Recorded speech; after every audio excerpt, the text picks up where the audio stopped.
Vlad the Impaler, born Vlad III around 1431 in Wallachia, modern-day Romania, is renowned for his brutal but effective methods of maintaining power and deterring foreign enemies, of course most notoriously through his epithet, impalement. His reigns in 1448, later in 1456 to 1462, and briefly in 1476, were all marked by fierce conflicts, particularly against the Ottoman Empire to the south. Now, while he's often viewed as a figure of harsh justice in Romania, Vlad's legacy is colored by tales of extreme cruelty, so much, of course, that inspired the modern-day Dracula of Bram Stoker, written in 1897.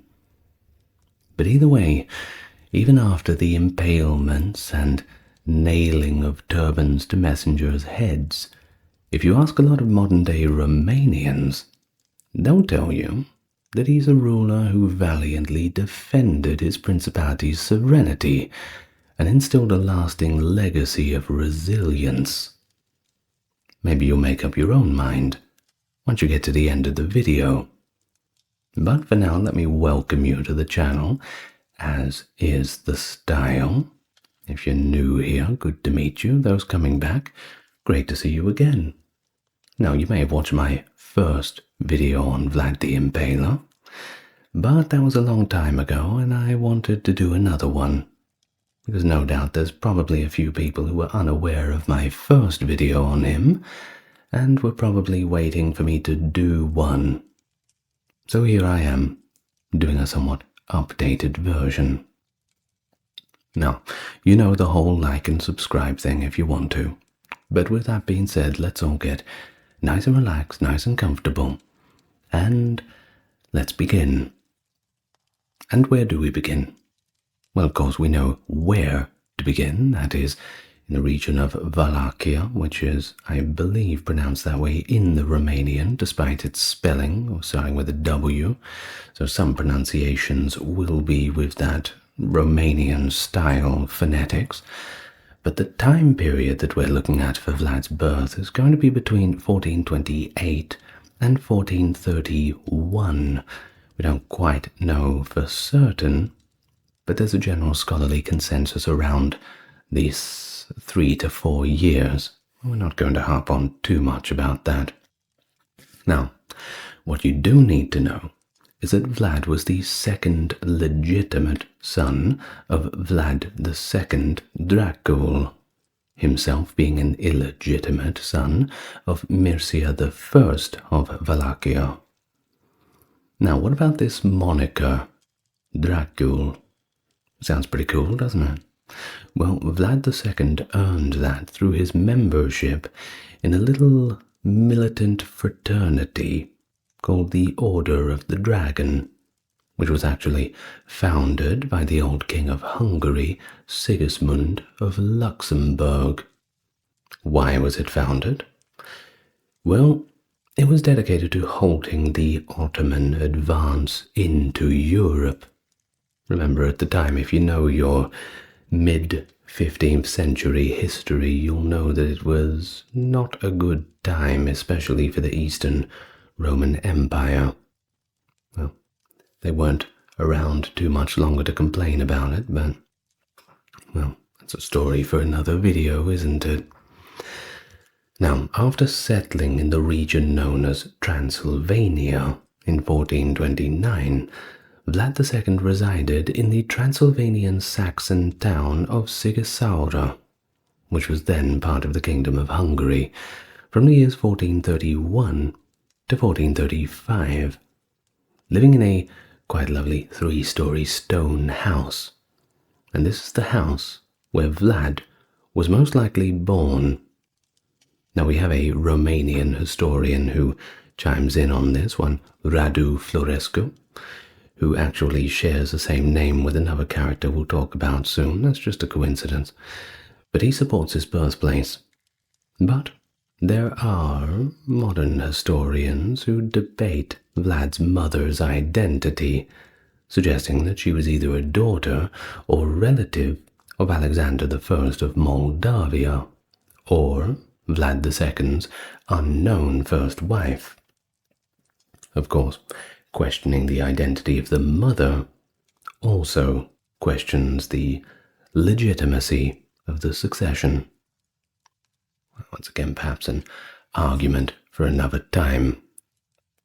Now, let's talk now from 1436. This is following the death of his half-brother, Alexander I Aldea. Vlad II Dracula seized control of Wallachia. There is a charter dated 20th of January 1432, which marks the first recorded mention of Vlad III, being Vlad the Impaler, of course, who obviously wasn't impaling people at this point, and his elder brother, Mircea, referring to them as their father's firstborn sons. But it's not just that either, they also appear in 4 additional documents between the years of 1437 and 1439, with the last also mentioning their younger brother, Radu. Now, Radu also had quite an interesting moniker as well, Radu the Handsome. Of course, that's in the eye of the beholder. Now, in comes John Hunyadi, the voivode of Transylvania. Now, a voivode is kind of the same as like a local king of one of these small kingdoms, one of these small regions.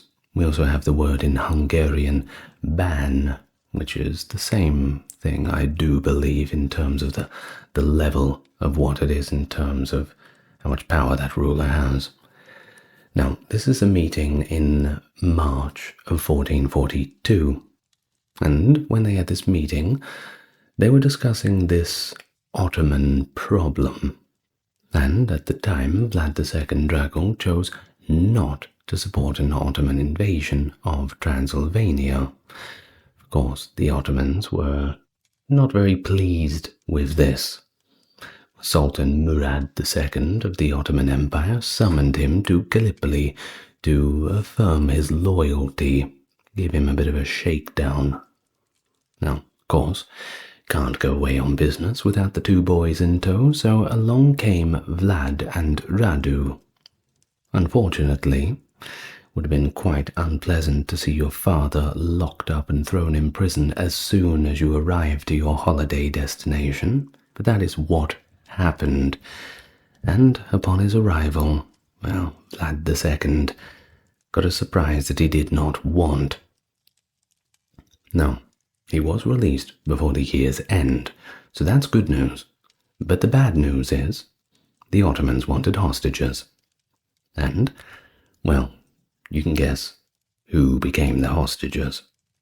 That's right, poor old Vlad and Radu. So they remained there to secure allegiance, make sure he doesn't get too out of line, kind of like a bargaining chip. Pretty common back in the day. They were held in this old fortress in Emit, according to an Ottoman chronicler of the time. Now their situation grew pretty perilous when their father supported Vladislaus, king of Poland and Hungary, against the Ottomans during the Crusade of Varna in 1444, fearing his sons would be butchered for the sake of Christian peace. Vlad II Dracula nonetheless saw neither Vlad nor Radu harmed following his rebellion. In fact, they were reportedly treated quite well when they were in Ottoman custody. Apparently they loved to play chess.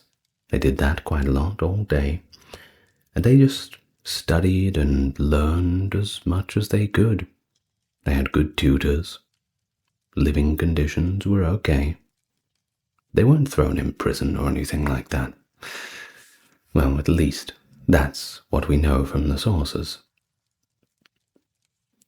Now, back to Vlad II Dracula. By around 1447, he reaffirmed his loyalty to the Sultan. and he agreed to pay an annual tribute. In November of that same year, John Hunyadi, now regent governor of Hungary since 1446, actually invaded Wallachia. Now, Radu and Vlad actually fled to the Ottoman Empire, implying that the Sultan had allowed their return to Wallachia after their father's homage. So there was this brief period where they could go home after their father had promised to, well, grease the wheels with a bit of tribute, as always. But then, of course, when home becomes a place you don't want to be, well, you may as well go back to the Ottomans. Now, both Vlad II Dracula and his eldest son, Mircea, were killed at this time, and Hunyadi installed Vladislav II, son of Vlad II Dracula's cousin, Dan II, as the new ruler of Wallachia. So, where does this leave Vlad? Well, with the deaths of his father and his brother, that being Vlad II Dracula and Mircea, Vlad actually found himself as a contender for the throne of Wallachia, which, well, that changes everything. In September 1448, as Vladislav II joined Hunyadi's campaign against the Ottomans, Vlad seized his opportunity. Leading an Ottoman army, he entered Wallachia in early October. Though he had to concede the Ottoman capture and fortification of Giurgiu fortress on the Danube. Well, you give a little, you get a little. The Ottomans did, however, defeat Hunyadi's forces at the Battle of Kosovo between the 17th and 18th of October.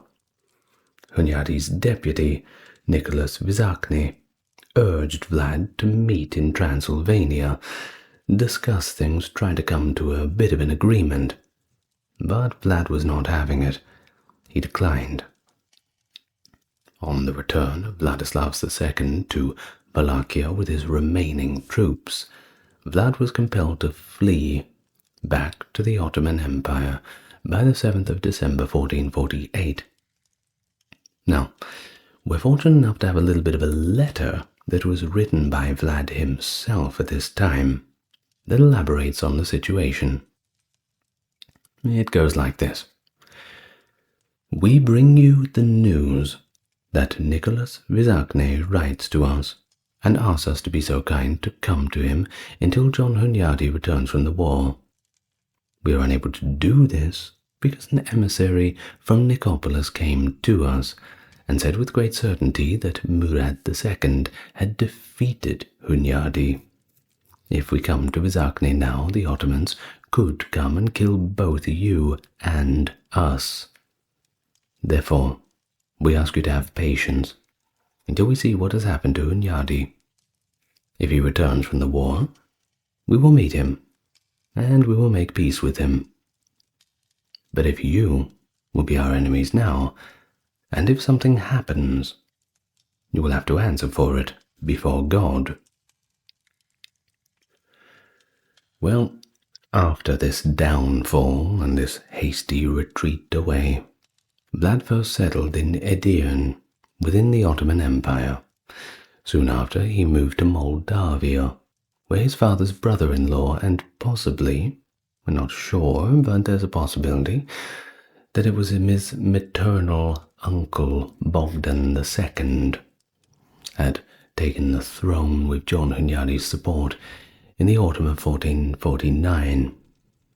Now in October of 1451, some 2 years later, poor old Bogdan was assassinated by Peter III Aron.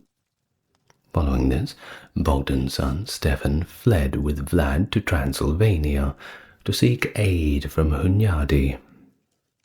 However, on the 20th of November 1451, Hunyadi established a 3-year truce with the Ottomans, acknowledging the right of the Wallachian boyars to elect Vladislav II's successor upon his death. Now, Vlad is said to have attempted to find refuge in Brasov, a center for the Wallachian boyars expelled by Vladislav II.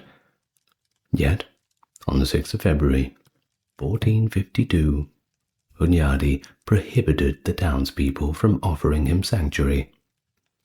Consequently, Vlad returned to Moldavia, where Alexandrel had overthrown Peter Auron.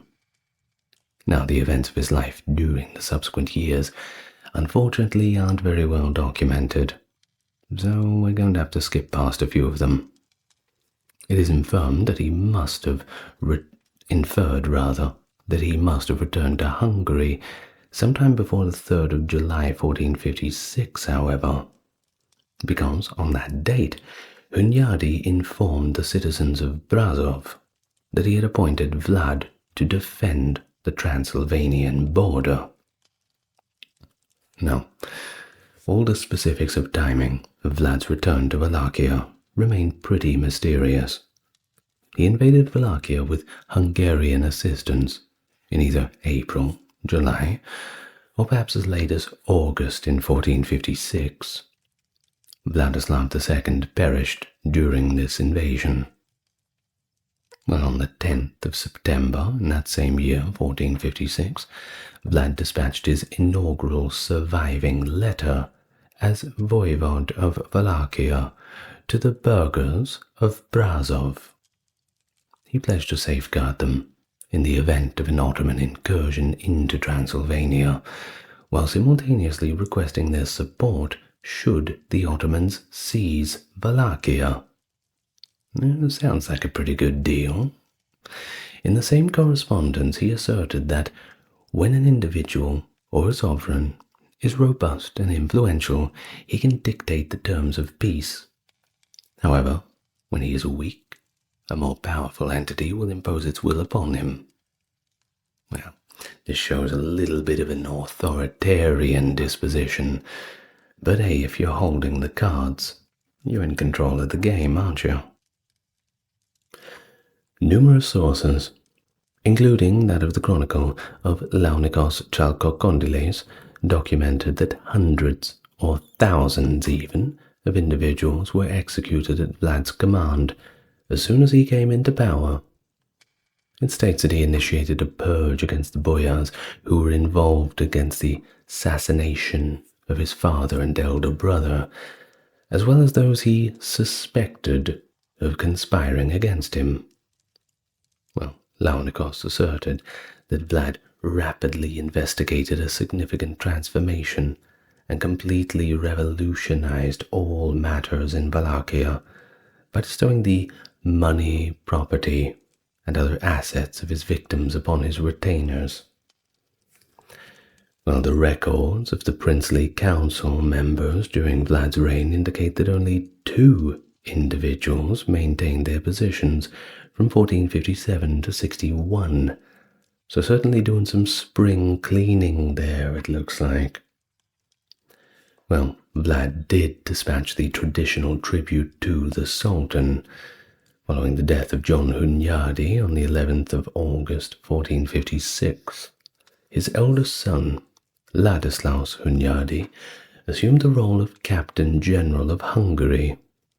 He charged Vlad with lacking any intention to remain loyal to the King of Hungary in correspondence to the burghers of Brasov, simultaneously instructing them to assist Vladislaus II's brother, Dan III, to oppose Vlad. Well, the citizens of Sibiu endorsed an alternative claimant, a Romanian priest who asserts that he is the son of a prince, going for a third party. Well, the latter, recognized as Vlad's illegitimate brother, Vlad Kalugarul, acquired Amlas, traditionally held by the rulers of Wallachia in Transylvania. Now, we got Ladislaus V of Hungary, who ordered the execution of Ladislaus Hunyadi, the son of John Hunyadi, remember, on the 16th of March, 1457. Now Elizabeth Szilágyi, Hunyadi's mother, and her brother Michael Szilágyi incited a rebellion against the king. Exploiting the civil war in Hungary, Vlad aided Stefan, the son of Bogdan II of Moldavia, in his attempt to capture the region in June of 1457. Vlad also invaded Transylvania and pillaged the villages surrounding Brasov and Sibiu. While the earliest German narratives regarding Vlad detailed that he transported men, women, and children from a Saxon village to Wallachia and subjected them all to impalement. And that's without any exception. Apparently, even the youngest of them were subject to the worst of tortures. At least, that's what the Germans tell us. Now, Vlad's assault on the Transylvanian Saxons, who remained loyal to the king, fortified the standing of the Szilágys. Representatives of Vlad engaged in peace negotiations between Michael Szilágyi and the Saxons, and per this treaty, the burghers of Brasov consented to expel Dan from their town. Vlad assured that the merchants of Sibiu could freely buy and sell goods in Wallachia, in return for the equivalent treatment of Wallachian merchants who wished to do business in Transylvania. On the 1st of December 1457, Vlad addressed Michael Szilágyi as his lord and elder brother in a correspondence. That's pretty respectful. Well, of course, in we have Matthias Corvinus. What a cast of characters this video has, huh? From Vlad to Hunyadi to Corvinus, we got everybody. Well, Matthias Corvinus was the younger sibling of Ladislaus Hunyadi, and he was crowned the King of Hungary on the 24th of January 1458. And not long after that, on the 3rd of March, he directed the burghers of Sibiu to maintain peaceful relations with Vlad. By the 20th of September 1459, Vlad declared himself as the lord and ruler over all of Wallachia and the duchies of Amlas and Fagaras, signifying his control over these traditional Transylvanian fiefs historically held by Wallachian rulers. It seems like things were going pretty well for Vlad. Now, we get into March of that same year of 1458, where Michael Szilágyi allowed the boyar Michael, an official under Ladislav II of Wallachia, and other Wallachian boyars to settle in Transylvania. But was there somebody you forgot to ask? Vlad eventually orchestrated the assassination of this boyar Michael. Now in May, Vlad requested the burghers of Brasov to send craftsmen to Wallachia. However, by the end of that year, his relationship with the Saxons had deteriorated. One scholarly theory suggests that the conflict arose when Vlad barred Saxon merchants from entering Wallachia, forcing them to sell their goods to the Wallachian traders at compulsory border fairs.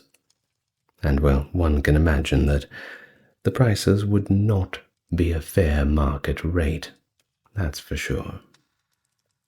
Now, although we don't have any records, at least none that we've found, of Vlad implementing protectionist policies or border restrictions, in 1476 he did assert that he had always supported free trade throughout his reign.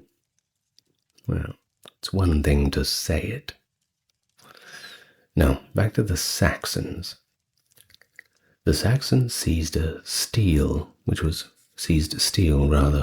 purchased by a Wallachian merchant in Brasov, without compensating him. And this, of course, goes quite against free trade. Now, according to a letter dated the 21st of January 1459 from Basil Laiota, the son of Dan II of Wallachia, Vlad plundered and tormented several Saxon merchants. Basarab established himself in Sigisaura and staked his claim to Wallachia. Nevertheless, Matthias Corvinus supported Dan III, who had once again taken up residence in Brasov to oppose Vlad. Now, Dan III accused Vlad of impaling or burning alive Saxon merchants along with their children within Wallachia. Of course, public opinion. People either fear you or they love you. That's the main two ways for rulers to get respect. And it seems with impalement, well, nobody wants to go through that. So, in comes Dan III to invade Wallachia. But it did not go as planned. Vlad executed him prior to the 22nd of April 1460. Well, after this, Vlad invaded southern Transylvania, devastated the suburbs of Brasov, and commanded the impalement of every single captured man and woman. Well, during the subsequent negotiations, Vlad insisted on the expulsion or punishment of all Wallachian refugees from Brasov.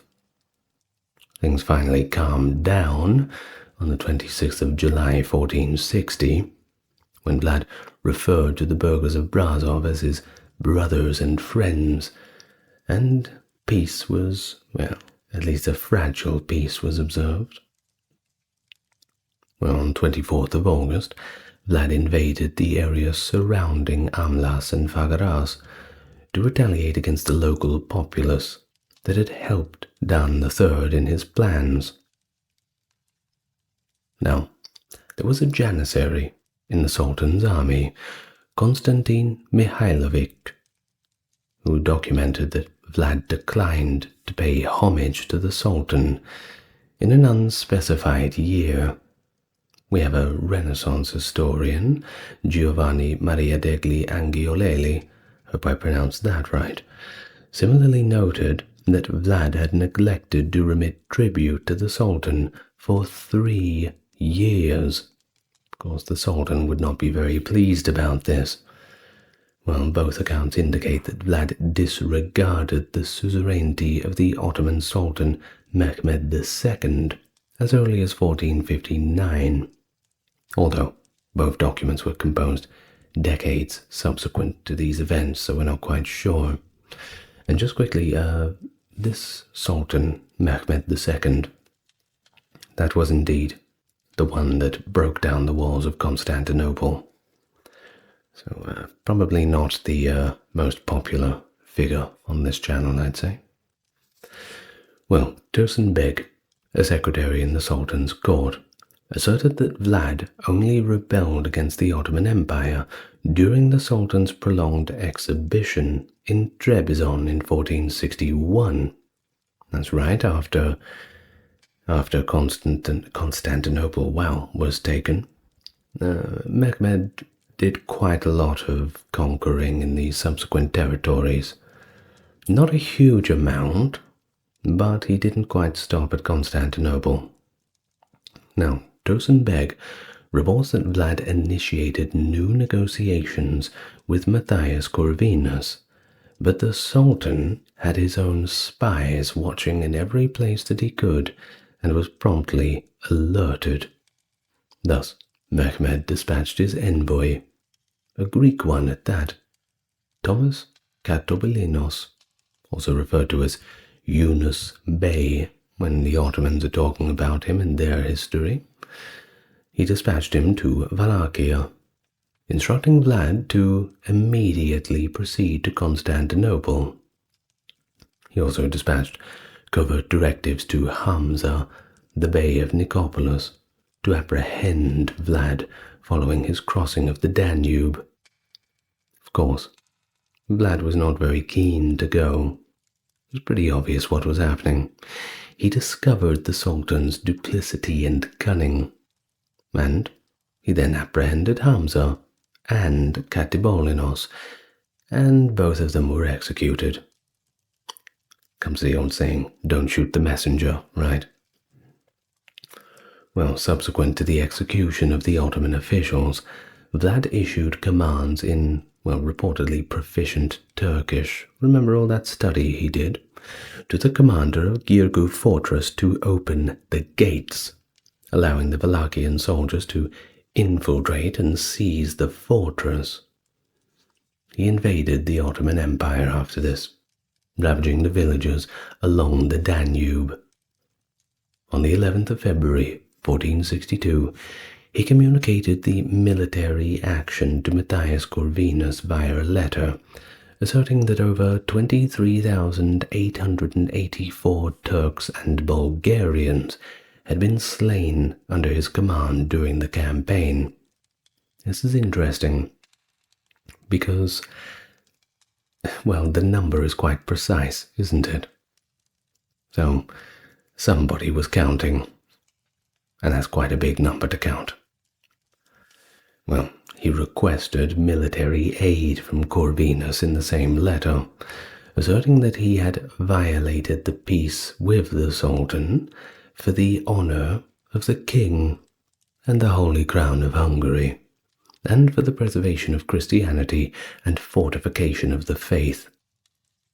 By 1462, the relationship between Moldavia and Wallachia had turned pretty cold, as indicated from a letter from a Genoese governor of Cathar. Well, upon learning of Vlad's invasion, the equally frosty Mehmed II assembled an army, and quite a big one too, reportedly exceeding over 150,000 men. Reportedly second in size only to the one that besieged Constantinople in 1453. Well, there are some other historians, like the aforementioned Radu Florescu, that indicate the army's size implies that the Sultan had the intention to completely occupy Wallachia, put the nail into the coffin, this sort of thing, and just annex the region into the Ottoman Empire. Well, conversely, Mehmed had bestowed Wallachia upon Vlad's brother Radu prior to the invasion, indicating that the Sultan's primary objective was merely the alteration of Wallachia's leader. So there is that too. Either way, an alteration of the leader would only be an alteration in the favor of the Ottomans. When you're paying that much tribute, well, you may as well just be annexed, I suppose. Now, in the May of the same year, 1462 we're talking about here, the Ottoman fleet arrived at Braila, the sole Wallachian port on the Danube.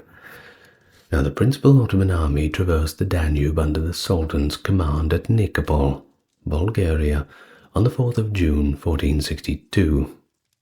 Outnumbered by adversaries, Vlad implemented a scorched earth strategy and withdrew to Targovist. On the night of June 16th to 17th, Vlad infiltrated the Ottoman camp in an effort to apprehend or eliminate the Sultan.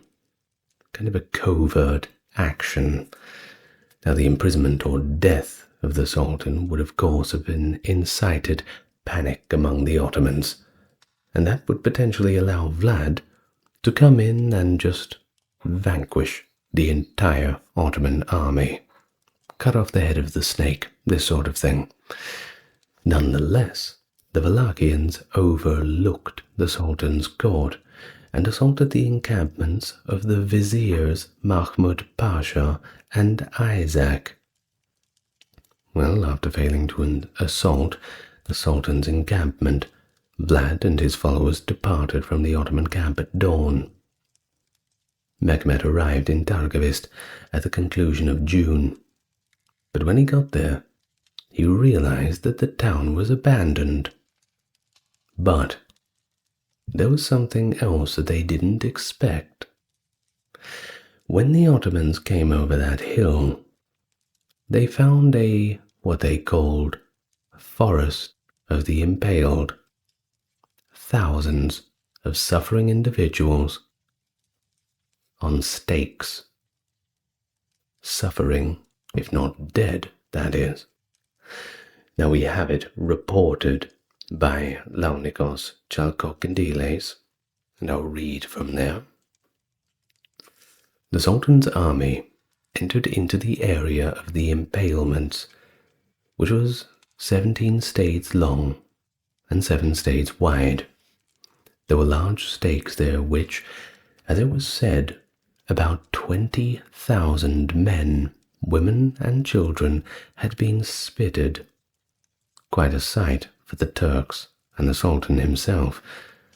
The Sultan was seized with amazement and said that it was not possible to deprive of his country a man who had done such great deeds, who had such a diabolical understanding of how to govern his realm and its people. And he said that a man who had done such things was worth much. The rest of the Turks were dumbfounded when they saw the multitude of men on stakes. There were infants, too, affixed to their mothers on the stakes, and the birds had made nests in their entrails. End of the account from the histories of Laonikos Chalkokendiles. Now, if that wasn't unpleasant enough, the Ottomans also faced severe heat in the summer, and also dehydration that comes along with it during the campaign. All of this prompted the Sultan to withdraw from Wallachia and move towards Brela. Now, at the same time, Stefan III of Moldavia hastened to Chilia, which is near present-day Kilia in Ukraine, I believe, now aiming to seize the important fortress held by the Hungarian garrison. He moved with his large army. Vlad also headed to Chilia, leaving behind a force of 6,000 soldiers to slow the Sultan's advancing army. But it did not go well. The Ottomans defeated the Wallachian troops. Stefan, also sustained injuries during the siege of Chilia and retreated to Moldavia before Vlad had a chance to arrive. While the main Ottoman forces exited Wallachia, Vlad's brother Radu and his Ottoman unit remained stationed in Baragan Plain. Radu sent envoys to the Wallachians, warning them of the potential for another Sultan-led invasion. Well, despite Vlad securing victories against Radu and his Ottoman allies in the 2 subsequent battles, a growing number of Wallachians defected to the other side. Facing diminishing support, Vlad withdrew to the Carpathian Mountains, hoping for assistance from Matthias Corvinus to reclaim his throne. In the mid-August of that same year, Albert of Istemezo, deputy of the Count of the Seceles, recommended that the Saxons recognize Radu. Now, in turn, Radu offered the burghers of Brasov a reaffirmation of their commercial privileges and compensation of 15,000 ducats. Well, Matthias Corvinus arrived in Transylvania in November of 1462. Despite weeks of discussions with Vlad, he was unwilling to start a war with the Ottoman Empire. Under the king's orders, Czech mercenary leader John Giska of Brandis arrested Vlad near Rukar in Wallachia. Of course, you can't just arrest people for no reason, so to justify their imprisonment to Pope Pius II and the Venetians, who had funded the campaign against the Ottomans, Corvinus presented 3 letters that were allegedly written by Vlad on the 7th of November 1462 to Mahmud Pasha, Stefan of Moldavia, and Mehmed II himself. Now, in the letters, Vlad had apparently purportedly proposed an alliance with the Ottomans against Hungary in exchange for reclaiming his throne. Now, you don't really believe this, don't you? In fact, not many people do. It's pretty obvious that they were forged just to legitimize his arrest. Well, either way, he was in prison anyway. Now, we do have Radu Florescu as well, who did argue that the letters' submissive tone and also their poor Latin, which you wouldn't have gotten from Vlad, that's for sure, indicate that they were simply just not authored by him.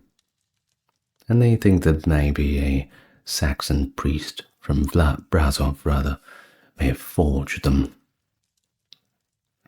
Well, Chalco-Candiles reported that Vlad was imprisoned in the city of Belgrade, which is now Alba Iulia, Romania, and later moved to Visegrad, where he was held for 14 years. There are no records of Vlad between 1462 and 75. In the summer of 75, Stefan III of Moldavia sent envoys to Matthias Corvinus requesting Vlad's release to fight Basarab Leoita, who had submitted to the Ottomans. Stefan wanted Wallachia governed by someone who opposed Ottoman rule, noting that the Wallachians were akin to the Turks, from the Moldavian perspective at least. Probably don't tell the Wallachians that. Now, Slavic tales suggest that Vlad was released only after converting to Catholicism. But once again, we're not quite sure about that. If he was going to convert to Catholicism at all to be released, he probably would have done it a little bit earlier. 14 years is a long time to be making your mind up on that. While Corvinus acknowledged Vlad as the rightful prince of Wallachia, he didn't provide military support to reclaim his throne. Vlad resided in Pest, where, according to Slavic narratives, he executed a commander whose soldiers entered his home without permission while pursuing a thief. Well, in June of 1475, he moved back to Transylvania, intending to settle in Sibiu, and sent an envoy to arrange for accommodations. Meanwhile, Mehmed II recognized Basarab Leoita as Wallachia's ruler. On the 21st of September, Corvinus ordered the burghers of Sibiu to grant Vlad 200 golden florins, but Vlad left Transylvania for Buda in October. He then purchased a house in Pécs, known as Dracula's house in Hungarian. In 1476, John Pongrak of Dengeleg, the voivode of Transylvania, urged the people of Brasov to send him Vlad's supporters, due to a treaty between Corvinus and Basarab Leoita.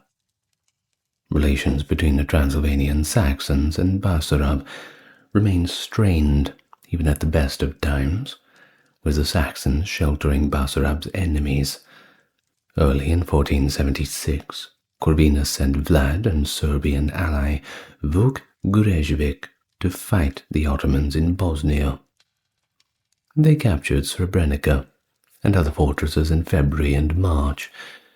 During the campaign, Vlad once again used these tactics of terror, mass impaling captured Turkish soldiers, and in general just massacring as many people as he could, and in as much of a public manner as he could.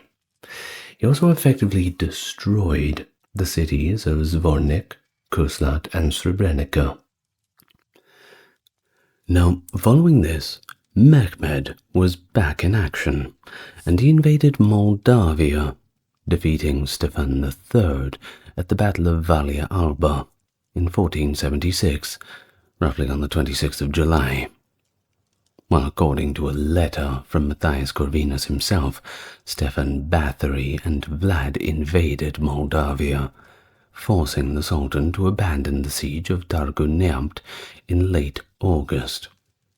Contemporary accounts also note that Vuk Gurevic and a member of the Jaksic family participated in the conflict against the Ottomans.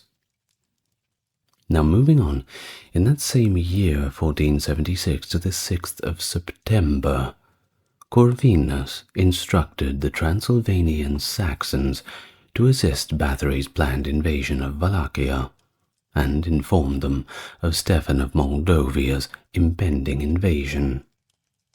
By the 7th of October, Vlad was in Brasov, confirming trade privileges for local merchants. Bathory's forces then captured Targovist on the 8th of November. The 16th of November saw Stefan and Vlad formalize their alliance, and Bucharest was taken, forcing Basarab Leoita to flee to the Ottoman Empire. Vlad then informed the Brasov merchants of his victory and encouraged them to come to Wallachia, join in the party. Thus, he was crowned before the 26th of November. Now, as for Basarab Leoita, he returned to Wallachia with Ottoman support, and Vlad was killed fighting them in the late December 1476 or 1477. I bet you didn't see that coming, didn't you? Well, it all has to end sometime, doesn't it? Well, in a letter dated 10th of January 1477, Stefan III of Moldavia reported that Vlad's Moldavian entourage had been completely wiped out, and we do have other credible sources that suggest that Vlad's force of about 2,000 was surrounded and destroyed by a 4,000-strong Turkish Basarab army near Snagov. Of course, the exact details remain pretty unclear, and, well, perhaps we'll never know exactly what happened. There was one ambassador from Milan, however, Leonardo Botta, that reported that the Ottomans had captured Vlad's body and dismembered it rather unceremoniously. And there was another, Bonfini, wrote that his head was sent to Mehmed II and then displayed on a stake in Constantinople. Reportedly, his decapitated head was also exhibited and buried on Voivod Street in Karakoy. Some allege that Voivod Dahan at Bankala Kadesi No. 19 became the final resting place of the skull of Vlad the Impaler. But, of course, there is the local legends that claim that monks from a nearby monastery found his remains in the marshes of Snagov and gave them a more proper burial. But that burial is still unknown. Well, there was in 1933 an unmarked tombstone in a monastery church that was supposedly belonging to Vlad, but this one man, Rossetti, stated that beneath the tombstone that was ascribed to Vlad, there was simply nothing there, only a bunch of bones and horse jaws, and Vlad was certainly not a horse, as far as we know. Now, historian Konstantin Vresechevici suggested that Vlad was likely buried in the original church of the Kamana monastery, which he founded near the site of his death. Once again, hopefully one day we'll find out the truth. Perhaps one day Vlad will simply rise from the dead. Who knows? we'll have to probably wait a little bit longer for that option to happen. But until then, we can talk about a few of the little myths and legends while we're sort of skirting that speculation.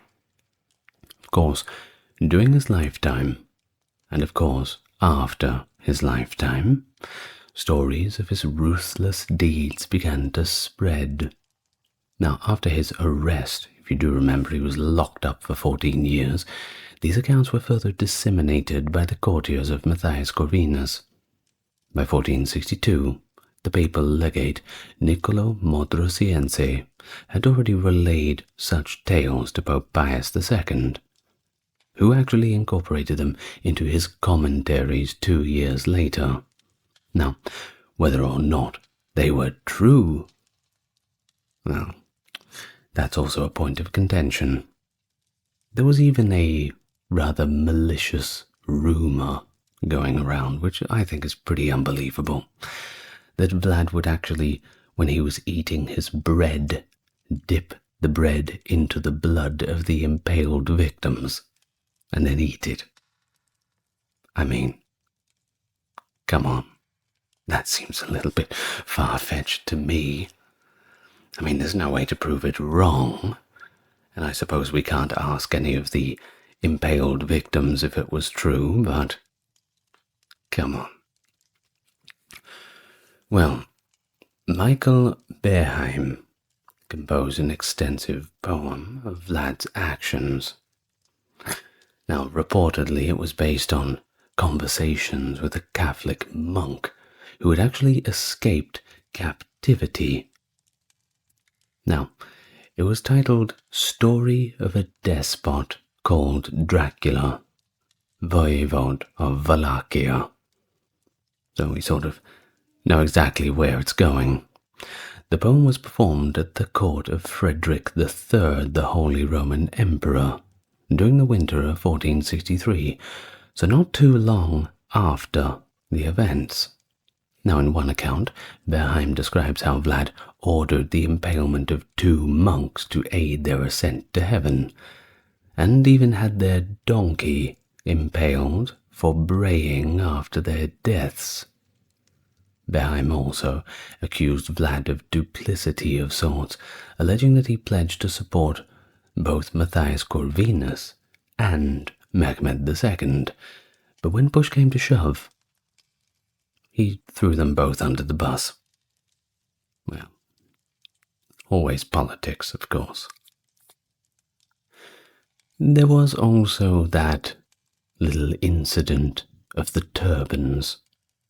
Now, I did mention at the start of the video about this. Well, basically what had happened was one day 2 Turkish messengers had come to see Vlad, a normal, polite manner, passing on messages, coming to collect the tribute, this sort of thing. But there was a problem with dress codes. You see, when they came into the palace and had their chat with Vlad, they refused to remove their turbans. Of course, Vlad asked very nicely for them to do so, but since it is their religious custom, they preferred not to. Well, this was not very wise. Of course, Vlad was not very pleased with it, and he thought that if they liked their turbans so much, that they should wear them all the time. So he nailed the turbans to their heads. Of course, they won't be taking them off any time soon. Now, of course, the Germans had a lot to say about it, especially after the fact. I mean, giving that talk to the Holy Roman Emperor Frederick III, well, things got a little bit out of hand, I think. You know the story about how big the fish was? Well, it keeps getting bigger and bigger every time people tell it, so take it all with a grain of salt. Of course, literary works depicting his brutality were disseminated in Low German within the Holy Roman Empire, even prior to 1480, and they were purportedly composed in the early 1460s, They detail Vlad's campaign along the Danube in 1462, but they make no mention of Mehmed II's incursion into Wallachia in June of that year, which is rather interesting that they left that out. They do offer a pretty comprehensive account of the disputes between Vlad and the Transylvanian Saxons, however, indicating that these conflicts originated in the literary imaginations of the Saxons. Well, maybe so, but there were certainly a lot of dead Saxons with pretty active imaginations, if that is the case. Now, there is another narrative regarding Vlad's marauding incursions in Transylvania that were evidently derived from eyewitness accounts, and they have precise details, including enumerations of the churches ravaged by Vlad and the dates of the incursions. He's characterized in these accounts as a demented psychopath, sadist, a gruesome murderer, and masochist. Well, some even say that he surpassed Caligula and Nero in his cruelty and malevolence, which is quite a title. Nevertheless, the narratives that show these sorts of brutality need to be approached with skepticism. I know I've said it once, and I know that everyone wants to view Vlad as this psychotic person with just no feeling, just going around murdering everyone he sees. But we can't just run away with that narrative. This isn't a horror movie. Right, so we also had this advent of movable type, which helped disseminate these stories around this time. We're talking at the dawn of the 16th century. Now, actually, the works involving Vlad became bestsellers in Europe. We're going to use that term, popular works. Of course, you know how all the top-rated documentaries on Netflix are those serial killer ones and all of the horrible, violent things. No, times have not changed that much. All of my top videos are of the most horrible times in human history. Really makes you think. Well, one German source wrote of something very interesting and very graphic, and it goes like this. Vlad had a big copper cauldron built and put a lid of wood with holes on top. He put people in the cauldron and put their heads in the holes and fastened them there. Then he filled it with water and set a fire under it and let people cry their eyes out until they were boiled to death. And then he invented frightening, terrible, unheard of tortures. He ordered that women be impaled together with their children on the same stake. The babies fought for their lives until they died. Then he had the women's breasts cut off and put the babies inside head first. Thus he had impaled them together. End of the account. Yikes. Not good. Of course, it's important to hear what the actual Romanians think about him. I mean, he's their guy. What do you have to say for yourselves, Well, there is one chronicle, the Cantacuzino Chronicle. It's regarded as the first Romanian historical work to actually tell the story of Vlad the Impaler, specifically detailed how he impaled the elder boyars of Târgoviste in retaliation for killing his brother, Dan. Now, this account describes how Vlad forced the younger boyars, along with their wives and children, to construct the Poenari Castle. The legend surrounding Poenari Castle was later mentioned in 1747 by Neofit I, Metropolitan of Ungro-Wallachia, who added the tale of Mesterul Manol, a craftsman who allegedly entombed his own bride within the walls to prevent the structure from collapsing during construction. Now, many Romanian poets and writers have portrayed Vlad as a just ruler, and a despot, yes, but a pragmatic one, who punished wrongdoers and executed disloyal boyars to strengthen central authority, doing what had to be done. Now, Ion Budai Deleanu authored the first Romanian epic poem focused on Vlad. Now, his work, the Gypsy Epic, completed nearly a century before its publication in 1875, depicts Vlad as a hero, battling the boyars, the Ottomans, and even vampires for some reason, which is quite ironic, considering that just a few years later after its publication, he would be depicted as an actual vampire, or at least his namesake would be co-opted as such, and of course other malevolent forces, leading an army of gypsies and angels. Rather interesting, isn't it? Well, mid-19th century poet Dimitri Bolentiniu emphasized Vlad's victories in his work Battles of the Romanians, viewing him as a reformer whose violent actions were necessary to prevent tyranny of the boyars. Mihai Eminescu, one of Romania's most esteemed poets, wrote a ballad titled The Third Letter, praising the valiant princes of Wallachia, Vlad being among them. Now, we have a very interesting line, which I think is a great way to end the video, from this actual poem, The Third Letter, and it goes like this. You must come, O dread impaler. Confound them to your care, split them in two partitions, here the fools, the rascals there, shove them into the two enclosures from the broad daylight, then set fire to the prison and the lunatic asylum.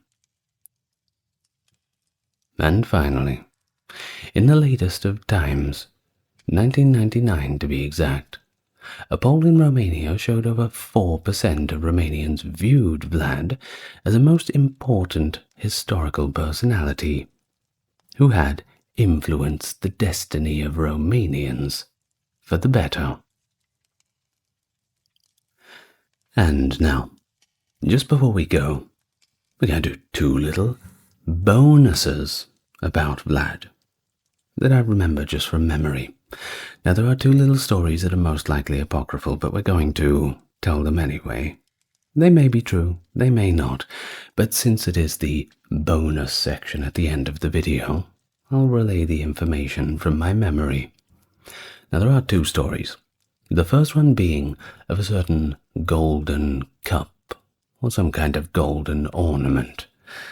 Now, as a test of the people in Wallachia, when Vlad was up there in his fortress, he had a little idea to see how the people respected or feared him, or perhaps a little mixture of both. So, he went down to the village that was under the big balconies and towers of the fortress, and in the middle of the town square he placed a golden ornament with a little note, so everyone would know that this belonged to Vlad the Impaler. Well, after that he just left it there, and not a single person dared to touch it. Well, after a while, it was collected, and I suppose everybody passed the test. Now, there is also another story that I remember about how Vlad would deal with the homeless problem.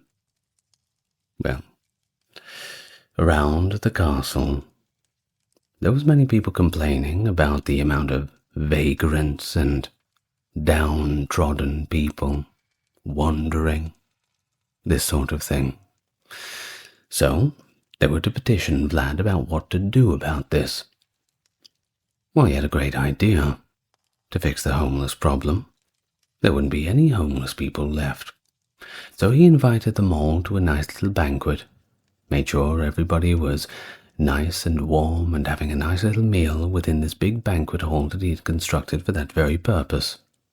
And while everyone was feasting and drinking and thanking God for the great luck they had had to be brought to such a wonderful place by such a wonderful, charitable ruler, Vlad and the guards snuck out, locked all the doors, and lit the whole place on fire. Of course, it technically fixed the problem. Homelessness was no longer an issue. Well, perhaps it's true. Perhaps it isn't. What do you think about Vlad the Impaler? Do you think they made up a lot of these things about him? Who do you think made them up?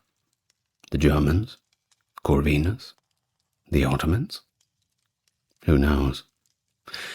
Maybe people just start making things up for fun after a while. Who knows what the actual man was like? The Cathars. You might have heard them also be referred to as the Albigensians. They were a mysterious and radical religious movement in the 12th and 13th centuries around the Languedoc region of southern France, daring to defy the might of the Catholic Church with provocative and dualistic beliefs. You see, they view the world as a cosmic clash between two equal forces, a benevolent, spiritual god of light and an evil, materialistic god of darkness.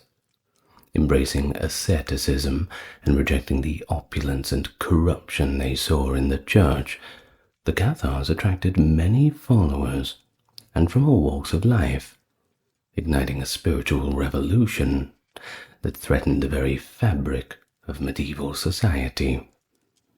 Of course, the tension culminated in the fiery Albigensian Crusade launched in 1209 by Pope Innocent III, which ended in a brutal event such as the Siege of Béziers, where the lines between innocent and guilty began to blur in the chaos of battle. Well, despite facing relentless persecution and the equally relentless machinery of the Inquisition, the Cathars' faith persisted in whispers and shadows, and it leaves us with a legacy of rebellion and mystique that continues to intrigue and inspire us. Perhaps it's that legacy and curiosity that's brought you to this video. If it has, well, fantastic. Good to meet you. As always, the best way to support the channel is just by talking about it. Like and subscribe and tell all of your buddies. Now, with that being said, let's all get nice and relaxed. We don't need a long introduction here. I know exactly what you're here for, and that's to learn about the Cathars. But where do we even start? We could start in the 12th and 13th centuries. But it goes back a little bit further than that. And we may as well pay some of the early mentions of Cathars, or what is perceived to be Cathars or Catharism, a little bit of attention. So we go back to the First Ecumenical Council of Nicaea in 325 AD, and it addressed a sect known as the Cathari. In Canon 8, the works in particular, stipulating that if they wished to join the mainstream faith, they must agree to share communion with those who had married twice and offer pardon to those who had lapsed in their faith. Well, that's an early one. Now, centuries later, in the 8th century, John Damascene mentioned a group called the Cathari in his work on heresies, noting their rejection of second marriages and the possibility of penance after baptism. Now, the development of the Cathar movement in Western Europe is believed to be influenced by the teachings from the Byzantine Empire That is the East Roman Empire, if you don't know. Now, the Bogomils of the First Bulgarian Empire played a significant role in the transmission of these kinds of ideas. It's thought that their teachings spread westward through trade routes, reaching regions such as the Netherlands, for example. Additionally, adherents of the Paulician movements from Armenia and eastern Anatolia, who were relocated to Thrace, particularly Philippopolis, may have contributed to the Cathars' theological foundations. Now, this is a maybe, but when we're trying to trace the roots of things, we try and look at as many possibilities as we can. Now, of course, in Western Europe, the Cathars became pretty hard to ignore and quite notably active around the mid-12th century. So, because of this, scholars generally agree that things identifiable as Catharism, or at least our idea of solid Catharism, emerged around 1143, when Eberwin of Steinfeld, a cleric, reported a group with similar beliefs operating in Cologne. Now, a significant event in Cathar history was the Council of St. Felix Lauragais in 1167. This council was attended by local figures: Nicetas, who was a leader among the Bogomils, the Cathar bishop of northern France, and the leader of the Cathars in Lombardy, highlighting the movement's growing organization and reach. Of course, if you've got a leader, he has to have been voted in, or at least agreed on to be leader by a certain group of people. So, the Cathars began to found substantial success in regions like the Languedoc in southern France and northern Italian cities during the mid to late 12th century, an influence that was particularly strong in the Rhineland cities of Cologne and in northern France. The movement persisted in a diminished form in Languedoc until around 1325 and continued in northern Italy until the Inquisitions of the 14th century ultimately led to their eradication. We'll get to all that a little bit later after the customary introductions. Now, of course, associated with the Cathars were the Albigensians, who were also referred to as Bulgars, a term derived from Bulgarians. Now, this nomenclature reflects their connection to the Bogomils, known as the Friends of God from Thrace. There was a considerable transmission of rituals and ideas from Bogomilism to Catharism. You see, the Cathars shared doctrinal similarities with the Bogomils, Paulicians, early Marcionists, Manichaeans, and even the Christian Gnostics. But despite these similarities, I would advise a little bit of caution, well, a lot of caution rather, in assuming direct historical connections between the groups, noting that such links may be based more on modern theoretical interpretations rather than concrete historical evidence. Now, of course, the Cathar movement faced significant opposition from the Catholic Church, who were not too happy with somebody else taking charge of what was considered the established doctrine, leading to the destruction of most of their writings by the papacy, which viewed their doctrines as a substantial threat. Well, as a result, much of what we know about the Cathars and what we're going to discuss in this comes from the accounts of the enemies, the victors who wrote the history. Equally unfortunate is the very few Cathar texts that were written, well, of them, very few survive till today. But notable among these are the Rituals of the Cathars of Lyon, which provides insight into a few of their practices, and the Book of Two Principles, which outlines their dualistic theology, at least from the perspective of the Cathars themselves. Well, with that being said, we arrive in the traditional time of the beginning of the Cathar movement. So throughout the 12th and early 13th centuries, the Catholic Church made numerous attempts to suppress the growing influence of the Cathars in Languedoc, but these efforts were met with limited success. In 1147, Pope Eugene III dispatched a legate to Cathar strongholds with the aim of halting their progress. But despite this initiative, and the isolated success of figures like Bernard of Clairvaux, the mission was more or less a failure. Of course, it shows the significant power and also resilience of the Cathar sect during that period. It takes a fair bit of guts to say no when the Catholics start showing up telling you what to do in the 12th century. You know what the penalty is for not complying. But of course, if weight of numbers are behind you, you feel a little bit more confident to tell them to go home politely. Of course, they didn't just give up there.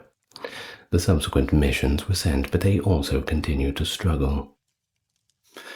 Now, Cardinal Peter was sent to Toulouse and the surrounding Toulousian area in 1178, but his efforts, well, they weren't much use either. Similarly, between 1180 and 81, Henry of Marcy, the Cardinal Bishop of Albano, led a mission that included an armed expedition capturing the fortress of Levaur. But even this show of military force did not extinguish the Cathar movement. They were only growing stronger. Well, church councils were called, meetings were had, and they attempted to address the issue. Decisions made at the Council of Tours in 1163 and the Third Council of the Lateran in 79 aimed to curb Catharism, but once again, all with minimal effects. Recognizing the inadequacy of these measures, Pope Innocent III, upon sending to the papacy in 1198, was determined to confront the Cathars more effectively. Initially, Innocent III pursued a strategy of peaceful conversion, as peaceful as you can get. Well, he sent several legates to Cathar regions, but they had faced all their own different challenges. Not only did they have to contend with the Cathars and their noble protectors, but they also encountered resistance from local bishops who resented the authority granted to papal envoys. The local populace's respect for the Cathars further complicated these efforts. They'd rather be in with them than they would the Catholic Church. In response to the bishop's opposition, Innocent III took decisive action. In 1204, he suspended several bishops in Occitania, and in 1205, he appointed Folquet, a dynamic former troubadour, as the new Bishop of Toulouse. Now, the drive for conversion intensified in 1206 in particular, when Diego of Osma and his canon, the future St. Dominic, initiated a concerted program in the Languedoc region. This initiative included public debates between Catholic representatives and Cathar leaders, held in towns such as Pamiers and Montreal. These debates were part of this broader effort to hit the Cathars from all different sides, ideologically, spiritually, physically, if needed, every way they could to bring the machine down. Now, as for St. Dominic, this wasn't the first time he had encountered Cathars. In fact, he was on a mission to Languedoc in 1203, and he already had plenty of run-ins with them at that time. Engaging in discussions with them, he realized that only preachers who exemplified genuine sanctity, humility, asceticism, could hope to convert dedicated Cathar followers. He observed that the institutional church often lacked these spiritual qualities, which diminished its effectiveness in countering the teachings of Catharism. Now, motivated by this insight, Dominic later founded the Dominican order in 1216. I'm sure you've heard of that. Well, I did a video on that maybe 4 months ago, 5 months ago. Wow. Time flies when you're having fun. Now, the Dominican order was established with the aim of embodying the virtues that he deemed essential for successful preaching. Dominic encapsulated this mission with his assertion: zeal must be met by zeal, humility by humility, false sanctity by real sanctity, preaching falsehood by preaching truth. Despite all the efforts, even Dominic couldn't nudge the Cathars out of their beliefs. He only met with modest success. Maybe a few converts here and there. Certainly not what he was expecting. All in all, a wasted trip. Of course, the Catholics were getting a little bit impatient. Of course, the 12th century church is not known for its patience.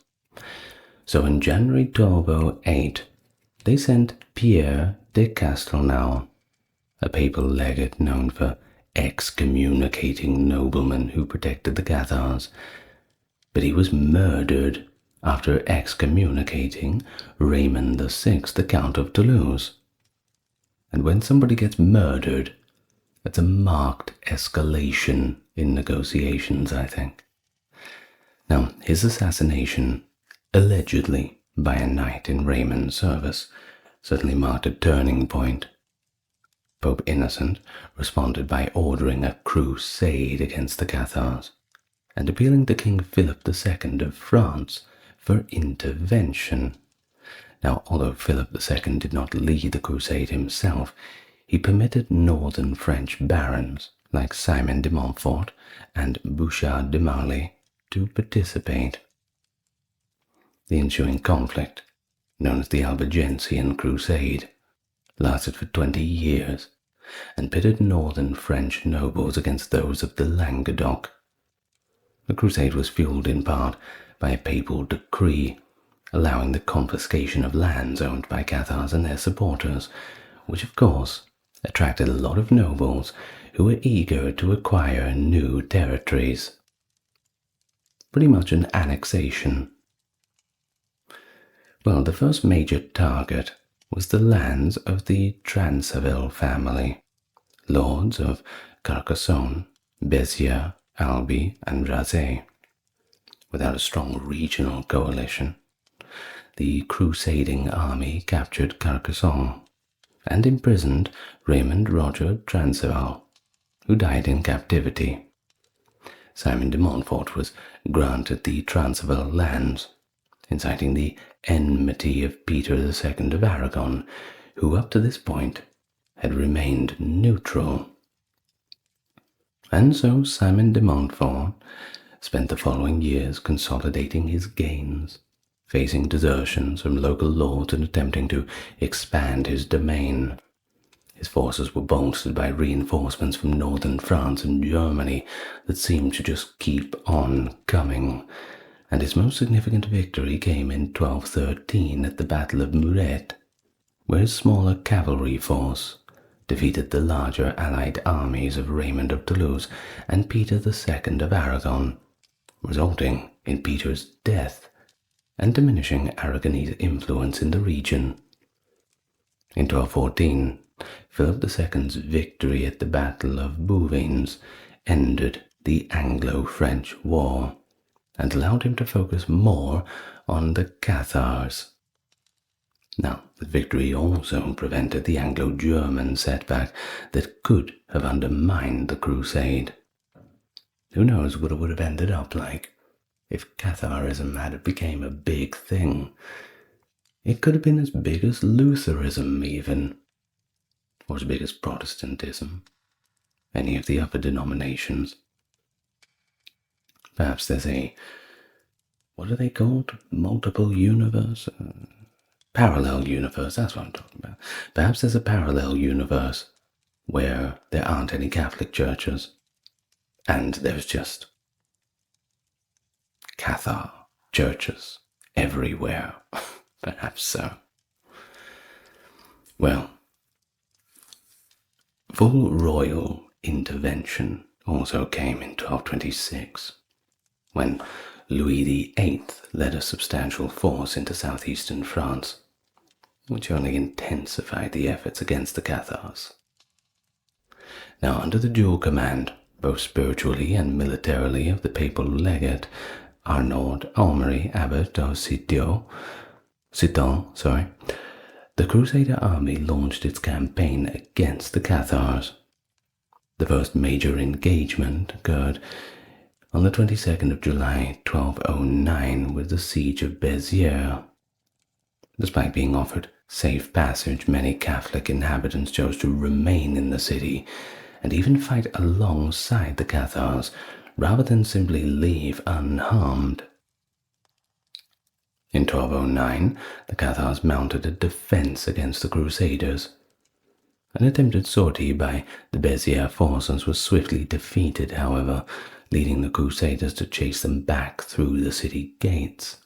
According to accounts, when asked how to distinguish Cathars from Catholics within the city, Arnaud Almery allegedly replied, "Just kill them all.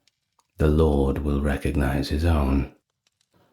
A statement recalled by fellow Cistercian Caesarius of Heisterbach 30 years later.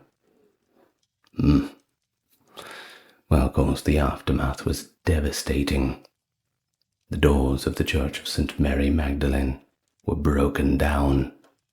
Refugees seeking sanctuary were then dragged out and dealt with in the most violent of manners. Reports indicate that at least 7,000 men, women, and children perished under the arm of the Catholic forces within the church. Now that's blasphemy, if I've ever seen it.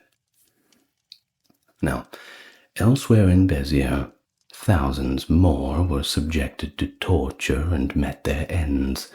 They faced horrific fates. Some were blinded, others were dragged behind horses, and some were used for target practice.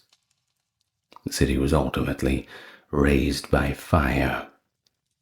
In a letter to Pope Innocent III, Arnaud Almery wrote, "Today, Your Holiness, 20,000 heretics were put to the sword, regardless of rank, age, or sex." Although Béziers' permanent population was probably no more than 5,000 at the time, the influx of local refugees seeking shelter could have increased the number to around 20,000. One of those tragedies that no one really talks about. Well, except for me, I suppose. Well, there's probably a bunch of videos on it. You can't give me all the credit. I'm not the first one to talk about the Cathars. Well, following this massacre at Béziers, the Crusaders achieved success in the siege of Carcassonne. Later in 1209, Simon de Montfort was appointed leader of the Crusader army after this victory.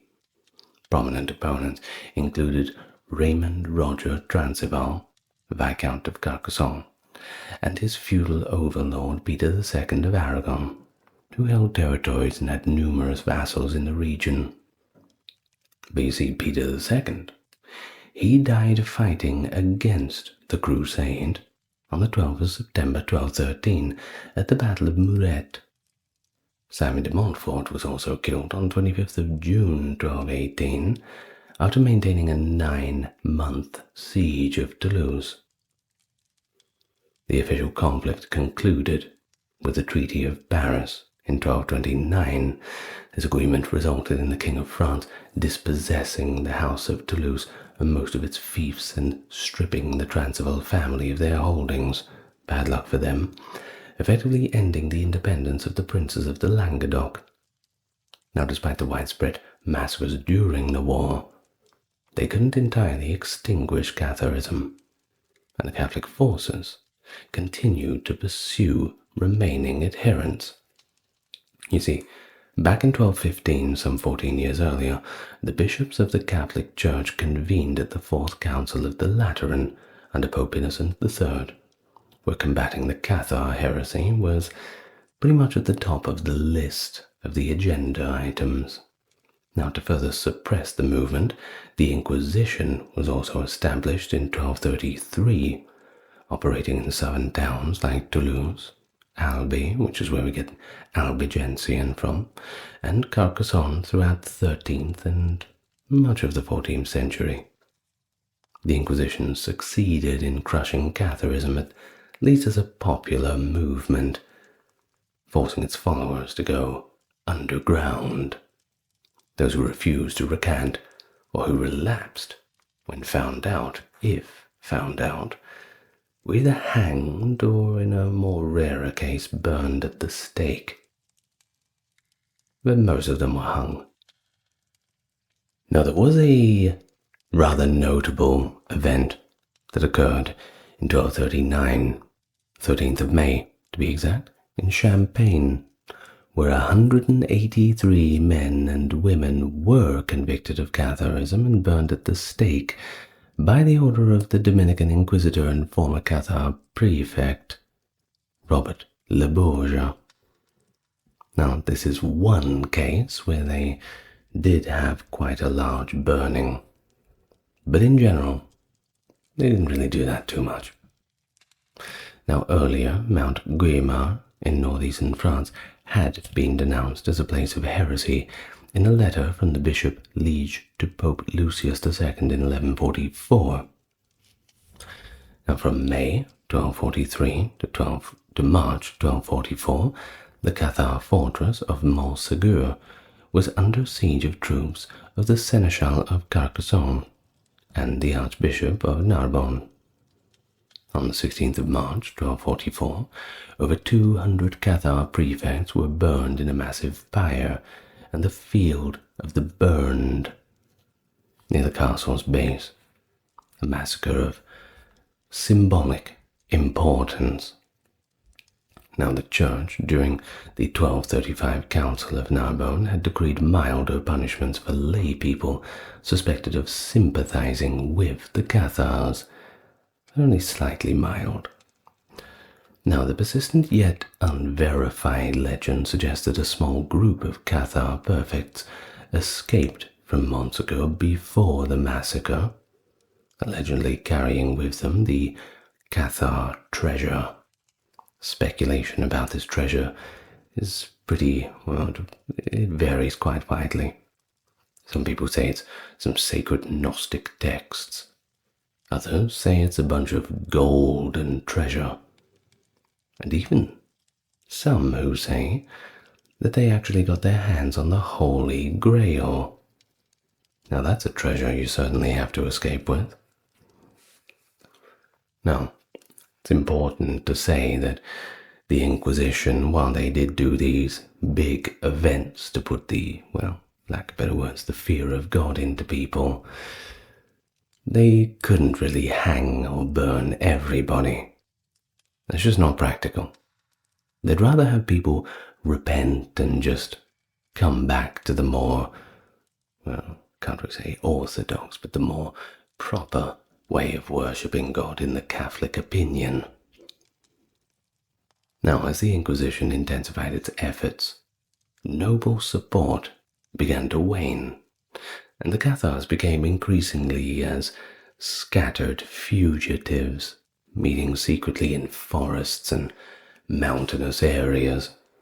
Later insurrections emerged under leaders like Roger Bernard II, Aimeri III of Narbonne, and Bernard de Lisieux, a Franciscan friar who was later prosecuted for his involvement with a different heretical movement, the Spiritual Franciscans. That was in the early 14th century. And you see, by that time, the Inquisition had grown, well, exceedingly powerful. summoning many suspected Cathars to appear before its tribunals. Around this time was the golden age for the Inquisition, I suppose, before all those witch hunts happened, which were kind of different. Well, there's a distinction we make between inquisitors and witch hunters, that's for sure. Now, detailed records of these proceedings with the Cathars that were summoned before the tribunals are found in registers of inquisitors such as Bernard of Gaul, Jean de Saint-Pierre, and Geoffrey d'Ably. It was noted that the perfects rarely recanted their beliefs, and hundreds of them were executed. Repentant lay believers faced punishment, but they were spared execution, as long as they didn't relapse.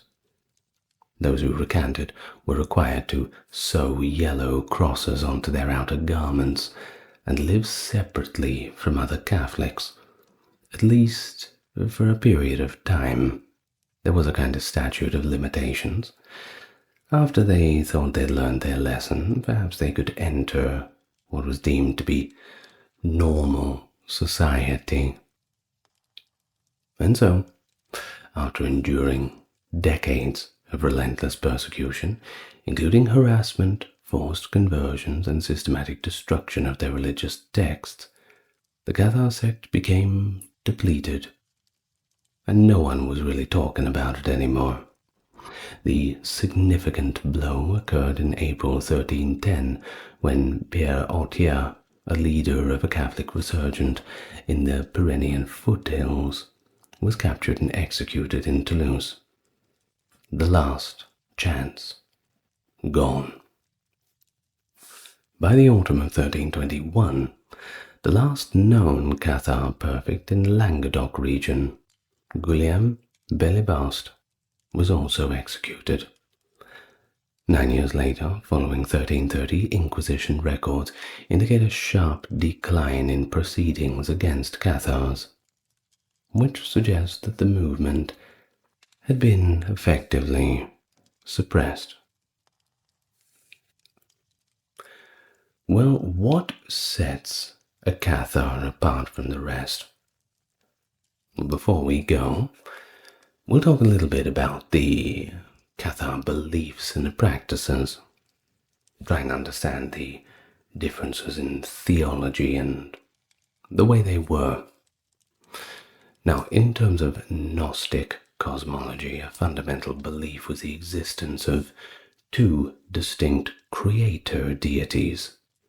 One deity, responsible for the spiritual realm, was depicted in the New Testament, while the other, known as the Demiurge, or the Rex Mundi, the king of the world, created the physical universe as described in the Old Testament. And he was identified as the god of Judaism. Okay, so we got the Old Testament god and the New Testament god. You see how this is going a little bit away from the traditional Catholic beliefs. Now, within some Gnostic traditions, and that includes Catharism, this duality was interpreted as an ongoing conflict between the forces of good and evil. And this is something that goes all the way back to the old times. Think of Zoroastrianism. You talk about Ahura Mazda being the, good guy, if we're going to put it that way, and Angra Mainyu being the bad guy. And the good guy and the bad guy are constantly in this battle for the world, for the hearts and the souls of the people. The more good deeds you do, the more good happens in the world, and the strength of the good God prevails over the evil one. At least that's my quick 30-second explanation of the basics of Zoroastrian belief. But this translates into a lot of later traditions, and a lot of Gnostic stuff pretty much comes down to this sort of dynamic as well. Now, onto this Demiurge, that Rex Mundi, king of the world. He was sometimes equated with Satan or at least considered to be the father of Satan, or a creator, a seducer, though such views were not universally accepted. Now, influenced by their Bogomil predecessors, certain Cathar communities adopted a mitigated dualism, believing that Satan had once served the true God before rebelling. Over time, however, others, and possibly the majority of them, embraced an absolute dualism, as detailed in the Book of the Two Principles, viewing the two gods as twin entities of equal power and equal significance. Now, this Rex Mundi, as the creator of the material world, was thought to have fashioned all visible matter, including the human body, which was considered inherently sinful. According to Cathar teachings, humans were originally angels that had been seduced by Satan prior to a celestial conflict, resulting in their entrapment in the material world that was created by Rex Mundi. To return to their angelic state, they needed to completely renounce the material self. Until achieving this, they were believed to be trapped in a cycle of reincarnation, living multiple lives on a corrupted earth. Now, firmly denying the physical resurrection of Jesus, the Cathars interpreted it symbolically as reincarnation. They also rejected the Christian cross, seeing it as an instrument of torture and evil. Additionally, they viewed John the Baptist, identified with Elijah, as a malevolent figure sent to hinder Jesus' message through the false sacrament of baptism. Now, for the Cathars, references to resurrection in the New Testament were understood solely as symbols of reincarnation, generally dismissing traditional Trinitarian concepts of Christ. The Cathars favored beliefs more closely aligned with non-Trinitarian modalistic monarchianism, such as Sabellianism in the West and adoptionism in the East. Now, this perspective might have been combined with their docetic views mentioned earlier. Some historical sources, including Bernard of Clairvaux's biographer, accused certain Cathar groups of adhering to Arianism, and some scholars believe traces of Arian Christology can be identified in Cathar beliefs. Now, Arianism, if you've watched my video about the First Council of Nicaea, that was kind of the original heresy. They called the Council of Nicaea effectively to decide on doctrine, and Arianism kind of got the short end of the stick. If you want to learn more about Arianism, well, you know to go and search up my video on the First Council of Nicaea, where I explain pretty much everything about it. So, certain Cathar communities may have held that in a spiritual realm known as the Land of the Living was created by the good God, and that its history and geography served as a template for the evil God's corrupted material world. Now, in this view, the true story of Jesus unfolded in the spiritual realm, while the physical Jesus on earth was considered an impostor, a false Messiah, and a consort of the material Mary Magdalene. Despite this, it was believed that the true Jesus influenced the physical world in a matter akin to the harrowing of hell, possibly by inhabiting the body of Paul himself. This interpretation was recorded by the 13th century chronicler Pierre de Vaudequernet. Now, some Cathars also recounted a variation of the Enochian narrative where Eve's daughters were said to have mated with Satan's demons, giving birth to giants. The flood, in this version, was either Satan's response to demons exposing him as not the true God, or an attempt by the invisible Father to eliminate the giants. The Holy Spirit was sometimes considered a single entity, but in other Cathar beliefs, it was viewed as the collective of unfallen angels who had not followed Satan in his rebellion. Now, here's another aspect, a little bit more of a worldly one. The Cathars saw the sensual allure of women as an obstacle to man's rejection of the material world. However, despite their emphasis on celibacy, certain Cathar groups did make exceptions. In one story, the Invisible Father had two spiritual wives, Kolam and Hulebam, which is linked to the biblical Ohla and Oholibah. This father may have instigated the war in heaven by seducing Satan's wife, or vice versa. Cathars who follow this narrative believe that having families and children would not prevent them from entering God's kingdom. Some Cathar groups also believed in a day of judgment, when the number of the just would equal that of angels who had fallen. On that day, believers would ascend to the spiritual realm, while sinners would be cast into eternal fire, along with their master, the devil. They adhered to a pescatarian diet too, avoiding cheese, eggs, meat, and milk, as they were considered byproducts of sexual reproduction, and animals were believed to house reincarnated souls, and the killing of animals was forbidden, except for fish, which were thought to arise through spontaneous generation. Well, in many ways, the Cathars prefigured Protestantism, rejecting the doctrines of transubstantiation, purgatory, and prayers for the dead, also prayers to saints. They also supported the idea that Scripture should be read in the vernacular, further distancing themselves from the established church practices at the time of only ever reading it in Latin.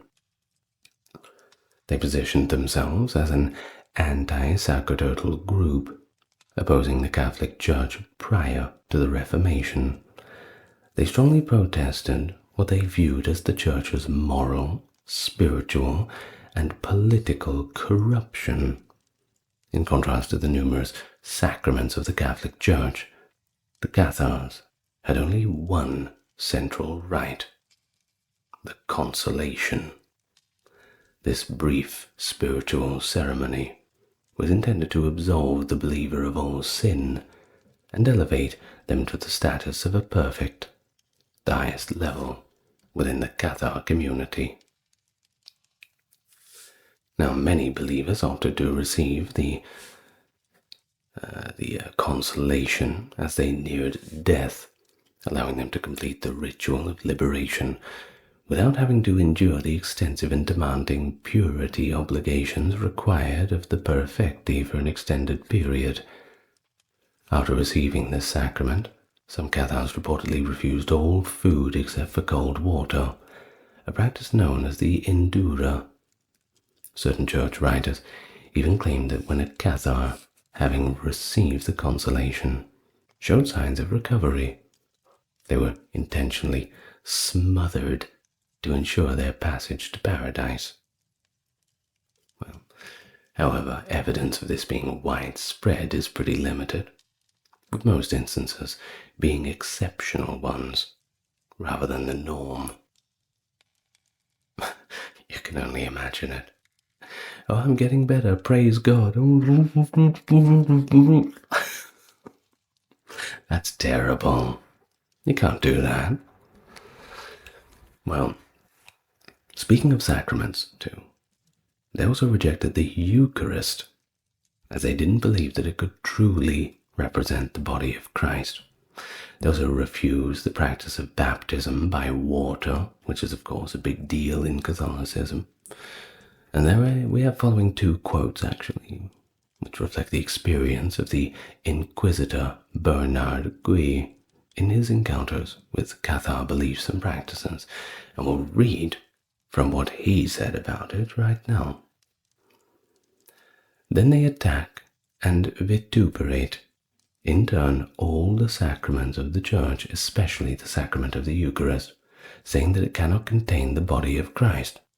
For had this been as great as the largest mountain, Christians would have entirely consumed it before this.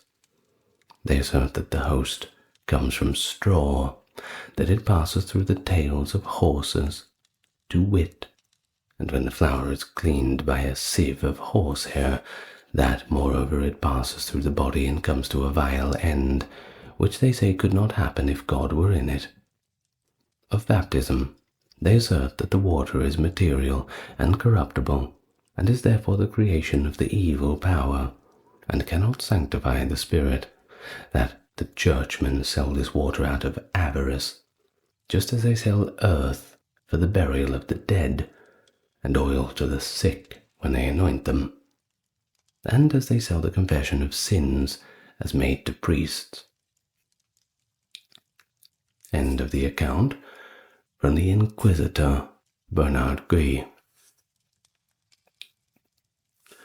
Now, interestingly, while the Cathars criticized the Old Testament God, often expressing views that could be considered anti-Semitic in these days, they didn't harbor hostility towards Jews themselves.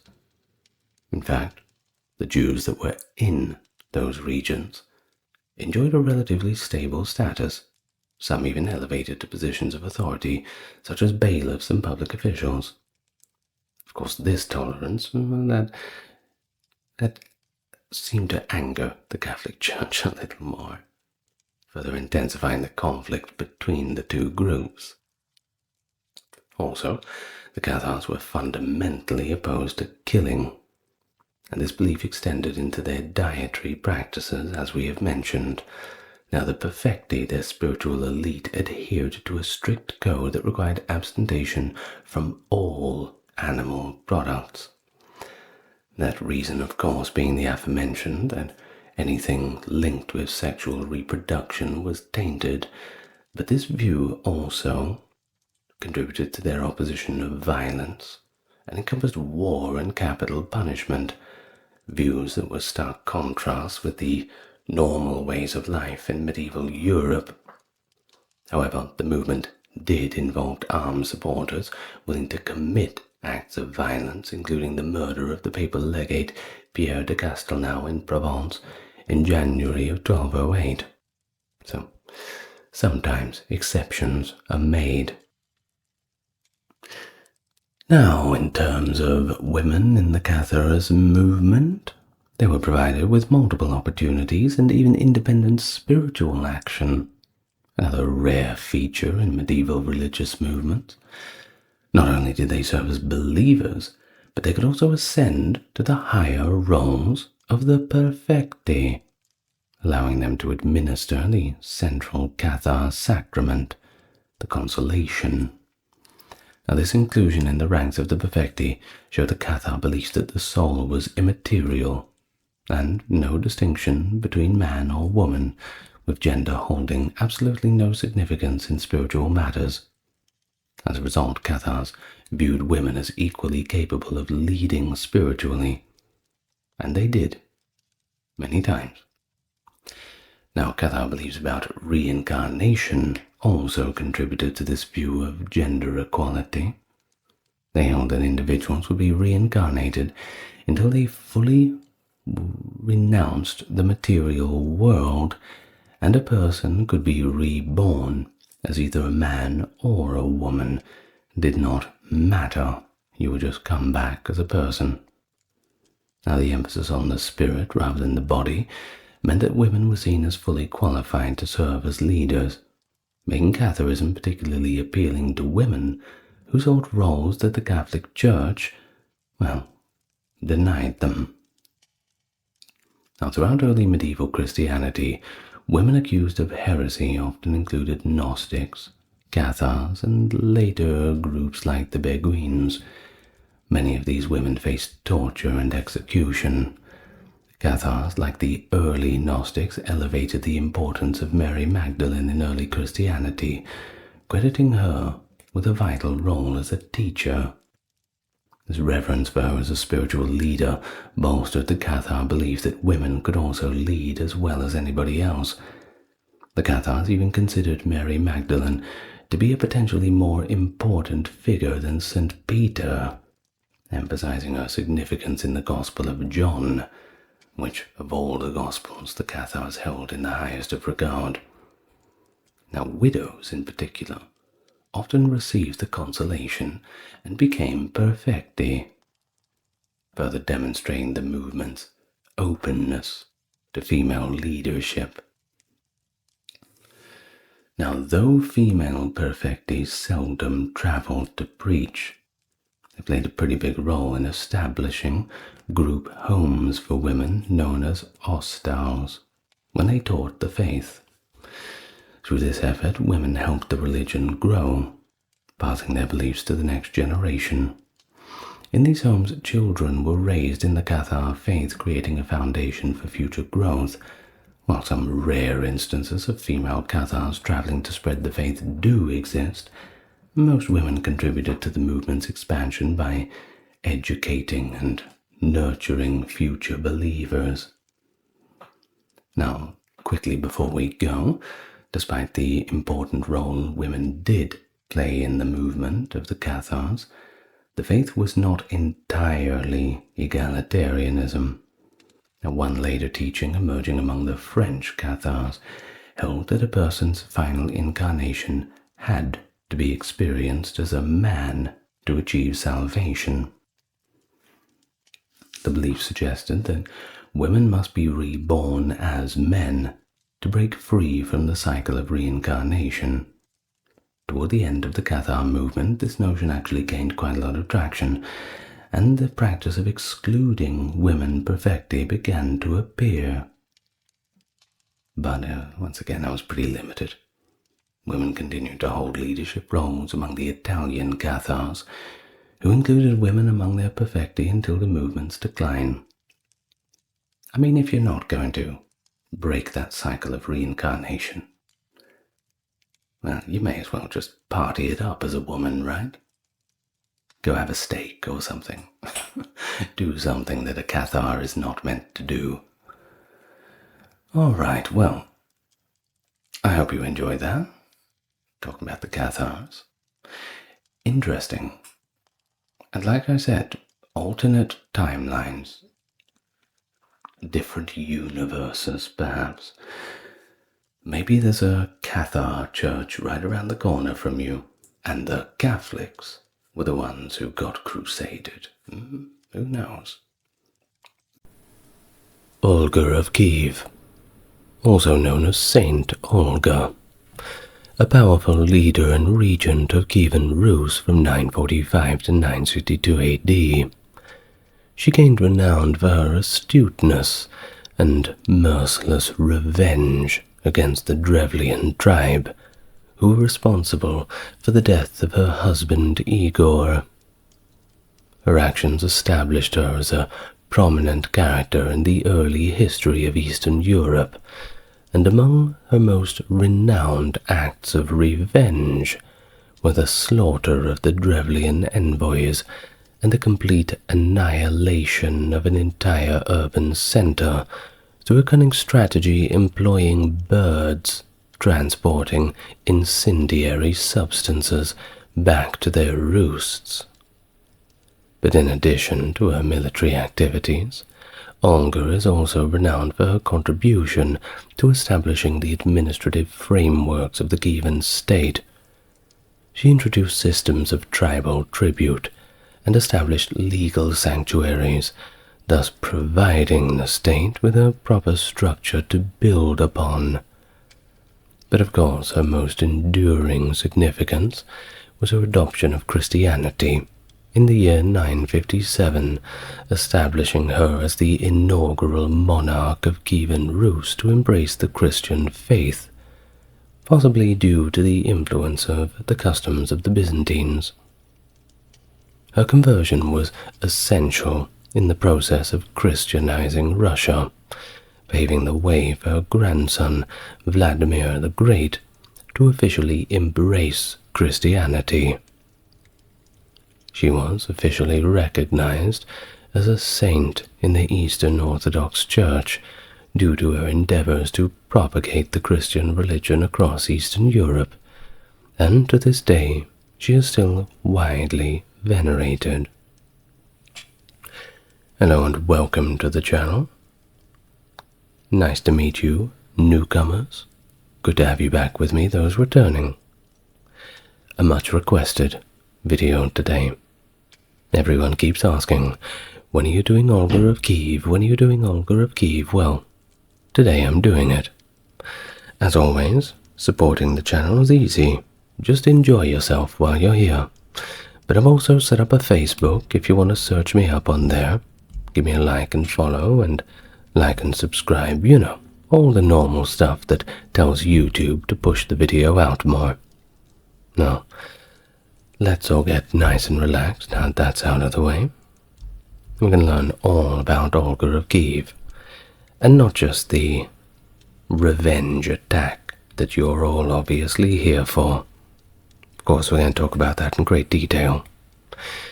But there is so much more that she's done. So strap yourself in. Let's do it. So when exactly was Olga born? Well, unfortunately, we don't quite know. But we look at a range between 890 AD and 925 AD.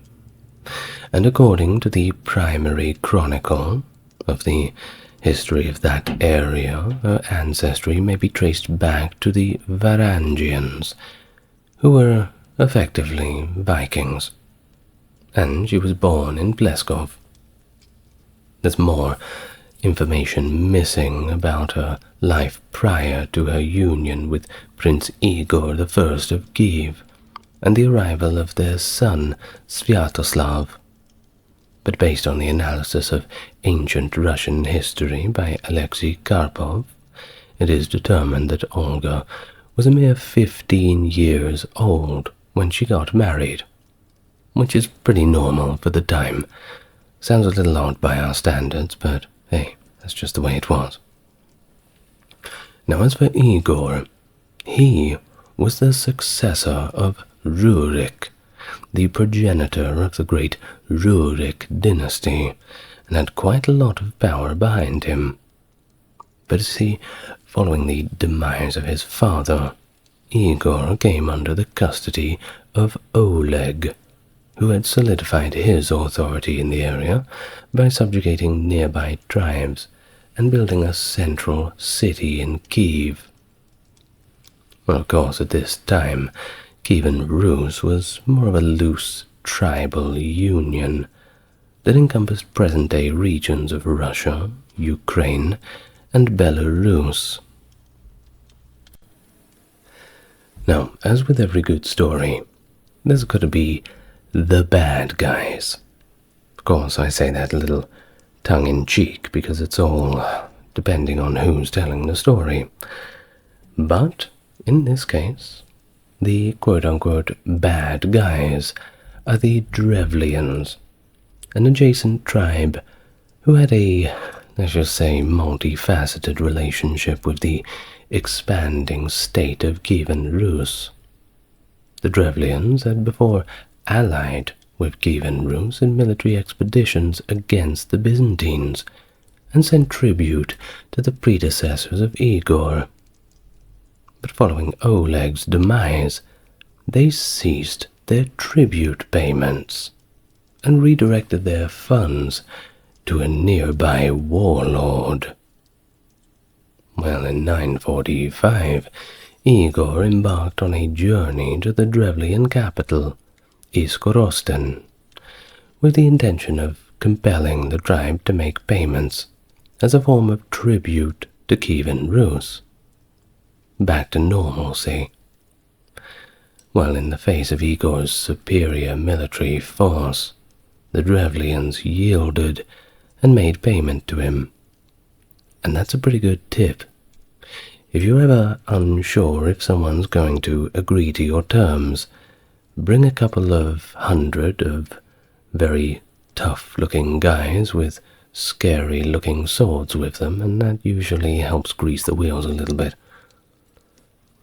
Well, upon their return, Igor and his army were still somewhat dissatisfied with the payment, so they embarked on a new expedition, this time with a limited escort, in pursuit of even more tribute.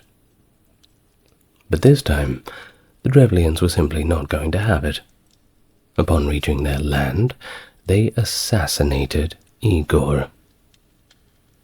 Well, as reported by the Byzantine writer Leo the Deacon, Igor wasn't just, killed quickly. He unfortunately met his demise by brutal acts of torture, during which he was apprehended, bound to tree trunks, and torn apart. Well, it's been proposed that Leo may have fabricated this sensationalized rendition of Igor's murder, drawing inspiration from the old works of Diodorus Siculus. I'm sure you've heard of him, and his description of a comparable manner of execution employed by the bandit Caenis, who resided near the Isthmus of Corinth and was slain by Theseus. Perhaps so. I'm sure it's not the first time that this method of execution has happened, and if the writer had drawn execution from this method, perhaps the Drevlians could have also drawn their inspiration from it too. So personally, I think both ways are possible. Well, theories aside, following Igor's demise in 945, rest in peace by the way, Olga assumed the role of regent in Kievan Rus to govern on behalf of their son Sviatoslav. She was the inaugural female ruler of Kievan Rus. This had never happened before, but of course circumstances were the way they were and could not be changed. Well, there is less information available regarding Olga's time as the ruler of Kiev. However, the primary chronicle does provide a narrative of her rise to power and her violent retaliation against the Drevlians to avenge her husband. Well, it offers some understanding of her role as a leader in the civic affairs of the Kievan people. Well, there is one archaeologist too, one Sergei Beletsky, who states that Olga, like with the previous rulers before Vladimir the Great, also used the bident as her personal emblem. No doubt that one you've seen in the thumbnail, if I've remembered to put it in. You know, the Ukrainian symbol that they're always using. I'm sure the entire world is familiar with that by now. Well, following Igor's demise at the hands of the Drevlians, Olga was in control. You see, Sviatoslav was only 3 years old at the time, and generally 3-year-olds do not make very prudent decisions in government. It's best to wait until they grow up a little bit. That being said, the older people don't seem to do much better. Well, after successfully ambushing and killing the king, the Drevlians dispatched a messenger to Olga. And get this, they had the cheek, the gall even, to suggest that she immediately marry Prince Mal, who was the one who killed her husband. Can you believe the absolute rudeness of them? Well, a group of 20 Drevlian negotiators travelled by boat to Kiev in order to deliver the king's message and assure the obedience of Olga. Perhaps they were underestimating her. Certainly seems that way. Either way, When they reached her court, they informed the queen of their purpose in Kiev, to convey the news of their husband's demise and invite Olga to marry their Prince Mal. But Olga replied, as we do have the text from the primary chronicle that states her saying, "Your proposal is pleasing to me indeed. My husband cannot rise again from the dead, but I desire to honor you tomorrow in the presence of my people. Return now to your boat, and remain there with an aspect of arrogance. I shall send for you tomorrow, and you shall say, 'We will not ride on horses nor go on foot. Carry us in our boat, and you shall be carried in your boat.'" Well, upon the Drevlians' arrival the following day, they positioned themselves outside Olga's court, nice and excited in anticipation of receiving the promised honor, no doubt big smiles on their faces. Well, upon reciting the exact phrases instructed by her, the inhabitants of Kiev revolted, transporting the Drevlians in their vessel. The ambassadors perceived this as a significant accolade, akin to being transported in a palanquin. The individuals were escorted to the court, and thereafter lowered into a pre-dug trench, as per Olga's instructions, where the diplomats met their deaths by being buried alive. According to the primary chronicle, Olga stooped down to observe them being buried and asked them if they felt the honor to be satisfactory. It's a cold woman.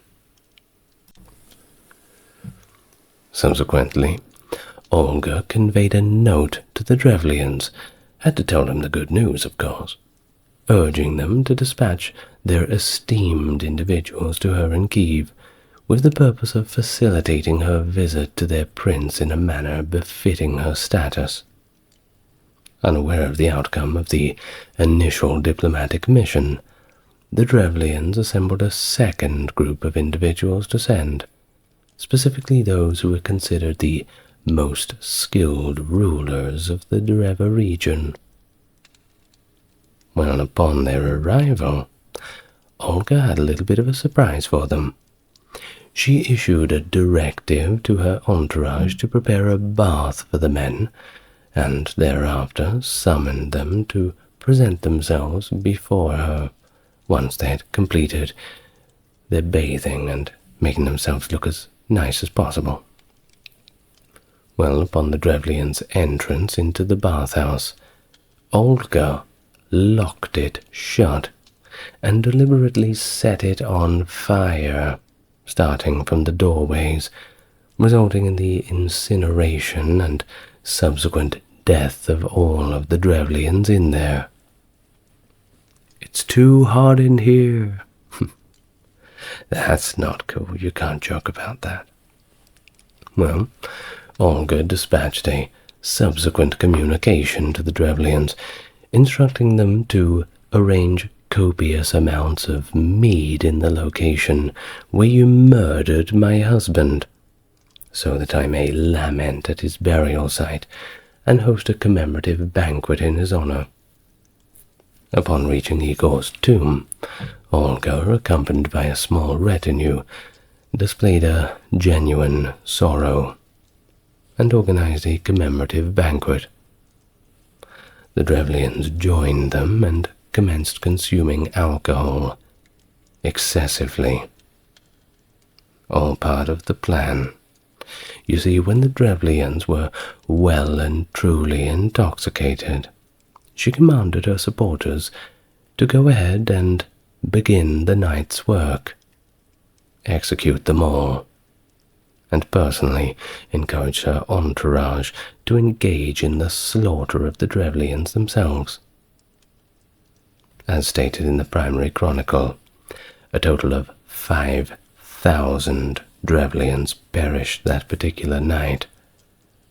However, Olga, upon her return to Kiev, made arrangements to assemble an army with the intention of eliminating any remaining survivors. Not a single Drevlian was going to get away. Bad day to be a Drevlian, I see. Well, the initial confrontation between the military forces of the two nations proved highly favorable for the armies of Kiev and Rus, as they emerged victorious in the battle with ease, and compelled the remaining soldiers to retreat into their respective towns. Subsequently, Olga proceeded to Iskorosten, which is now just known as Korosten, the very location where her husband had been killed, and initiated a military blockade of the city. But after a year of unsuccessful siege, people were getting a little bit hungry. So, what did Olga do? She came up with a rather interesting idea. She transmitted a message to them, inquiring what exactly their reason was for their continued refusal to comply. She also went on to say, "Every single one of your cities has capitulated to my forces and agreed to pay tribute, resulting in the residents now peacefully tending to their fields and lands. However, you would prefer to perish from starvation rather than succumbing to the imposition of tribute." Well, the Drevlians, certainly backed into a corner at this point, expressed their willingness to pay the said tribute, but they expressed concern that she still harbored intentions of seeking revenge for her husband.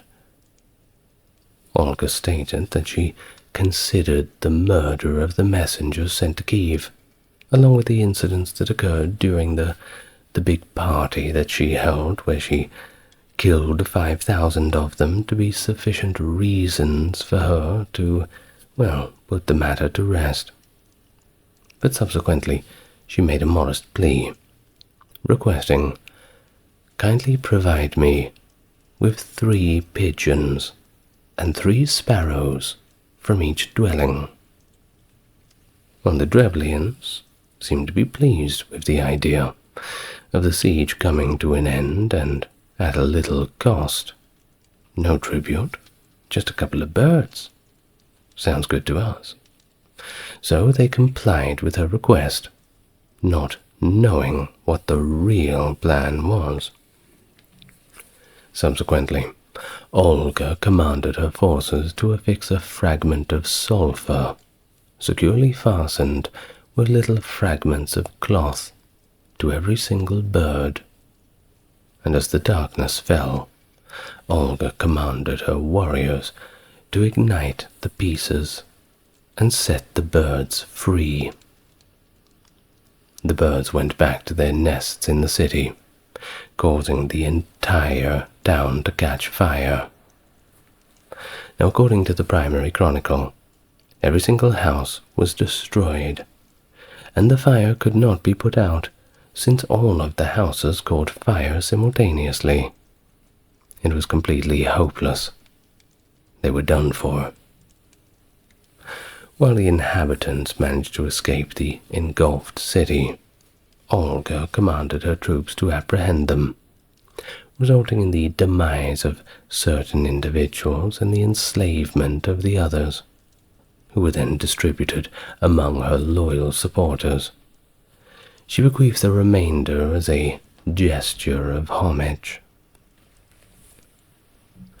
Well, that is something, isn't it?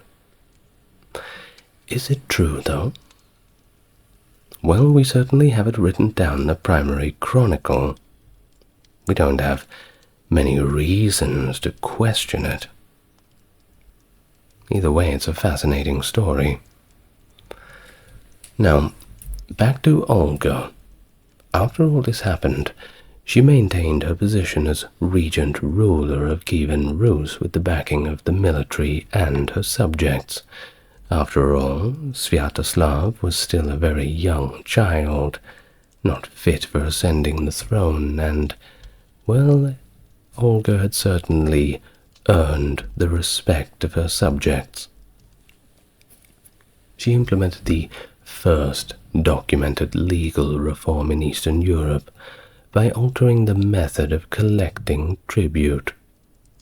She also persistently avoided marriage proposals, protected the city during the siege of Kiev in 968, and ensured the continuation of her son's reign. Well, following her forceful conquest of the Drevlians, the primary chronicle details Olga's journey through the territory of Dreva, accompanied by her son and followers, where she implemented legislation and imposed tribute. Her trading posts and hunting reserves, in fact, still exist. After all this time, they're still there. Well, as a monarch, Olga founded a lot of these trading posts and levied tribute along the Mista and Luga rivers. She also constructed hunting grounds, boundary posts, additional cities, and trading posts throughout the entire empire. Her efforts contributed to the consolidation of state authority by establishing trade centers. These were known as pogosti, which acted not only as commercial hubs but also administrative centers. This network of pogosti, as they were called in the native tongue, had a crucial role in uniting the Rus people, ethnically but also culturally. Additionally, her border posts laid the foundation for establishing national boundaries for the realm, and throughout her son's protracted military expeditions, she also assumed the control of Kiev, taking up residence in the fortress of Vyshgorod alongside her grandsons. In the 950s, she journeyed to Constantinople, the capital of the Byzantine Empire, also the Eastern Roman Empire, depending on what you want to call it. I prefer the Eastern Roman Empire, personally. Well, with the purpose of visiting Emperor Constantine VII. There are three main sources of information regarding this event. Okay, the first is a detailed account of formalities and etiquette, called the Book of Ceremonies, which I'm sure is as toffee-nosed as you could imagine. It was written or commissioned, at least, by the Byzantine Emperor Constantine VII Porphyrogenitos in Greek, around the 950s. So, the exact time when Olga was visiting. The second source that we have is a brief passage, and quite brief indeed, found in the Synopsis of Histories, written in Greek by the Byzantine historian John Skilitzas, around the 1070s, so not quite contemporary, a little bit after the events. And the third source is a lengthy and actually quite exciting tale found in the primary chronicle, back to our original source of the information. Now, this chronicle was compiled in Kiev around the 1110s, but we don't quite know who exactly did it. We only know that it was a Rus monk, and it's written in the Old Church form of Slavonic. Either way, the three sources present conflicting accounts on Olga's motives for traveling to Constantinople, along with the timing of the visit and the events that transpired during her stay, even the manner in which they unfolded. Well, we'll start with the Book of Ceremonies. It focuses on the proper decorum used in the Byzantine imperial court, providing detailed descriptions on the formalities observed throughout the numerous ceremonies, including embassies, receptions, and dinners. The book employs practical examples to effectively demonstrate the established convention. Olga's visit serves as an exemplar of how to welcome a Rus princess, or any royal in that manner, depicting her in a quite favorable light. Her retinue comprised of a diverse group of individuals, including delegates from different Rus rulers, as well as 43 merchants, and a monk who was named Gregory. The Book of Ceremonies actually does not include any reference, however, to baptism or the adoption of the Christian name Helena. Now on to that source from John Skilitzes. It documented a concise account in the 11th chapter of his Synopsis of Histories, stating that Olga arrived in Constantinople following the death of her husband. After being baptized, she displayed ardent dedication before returning home. But contrary to the Book of Ceremonies, it is believed that Olga was baptized in Constantinople and was known for her religious devotion without engaging in any other activities. Well, what about the primary chronicle? Sure, that has something to say. Well, while residing in Constantinople, Olga embraced Christianity with the support of the emperor and the patriarch Polyectus.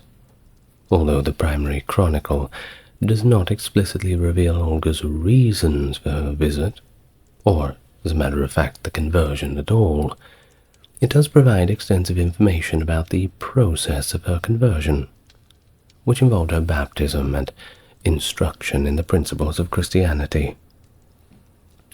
According to the primary chronicle, Olga was then given the new name Helena during her christening, which was inspired by the ancient saint Helena, who was the mother of Constantine the Great.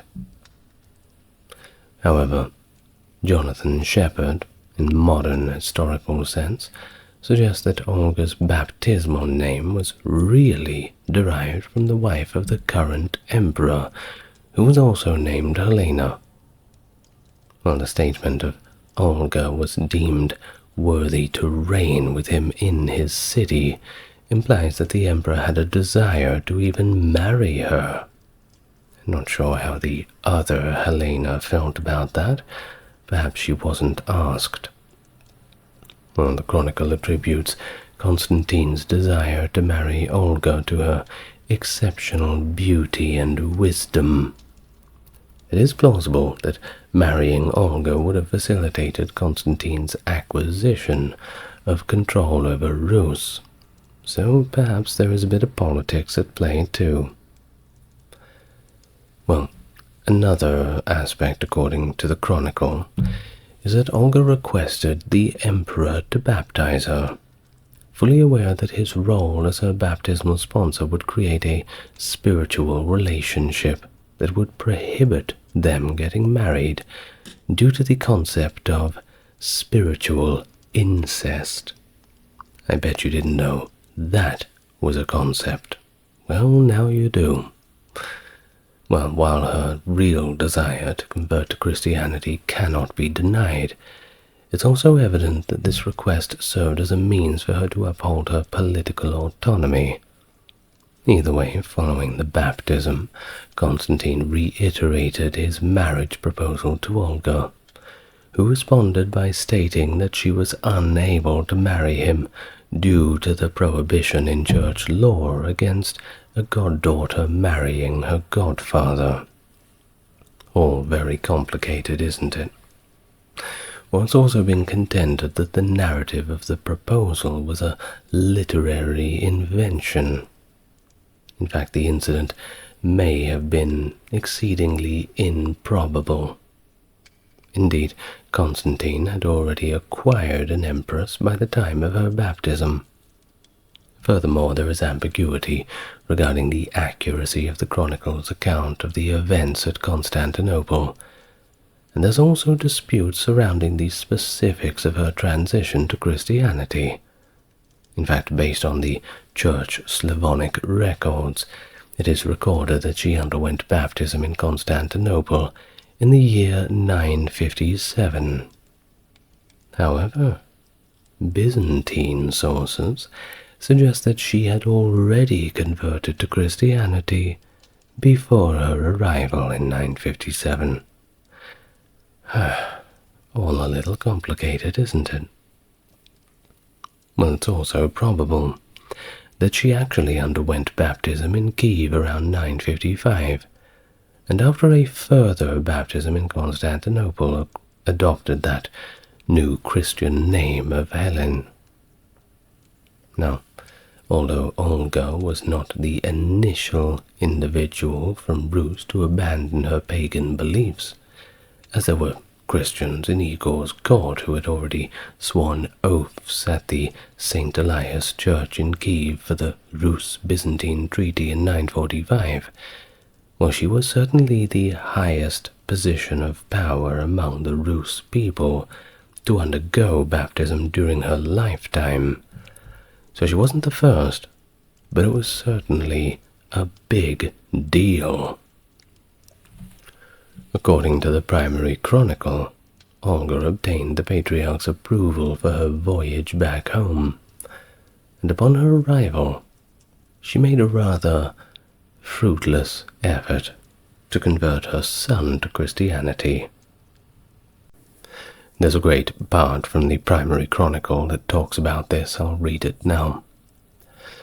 Olga dwelt with her son Sviatoslav, and she urged him to be baptized, but he would not listen to her suggestion, though when any man wished to be baptized he was not hindered, but only mocked. For to the infidels, the Christian faith is foolish. They do not comprehend it, because they walk in darkness, and do not see the glory of God. Their hearts are hardened, and they can neither hear with their ears nor see with their eyes, for Solomon has said, "The deeds of the unrighteous are far from wisdom. Inasmuch as I have called you, and ye hear me not, I sharpened my words, and ye understood not. But ye have set at naught all my counsel, and would have none of my reproach.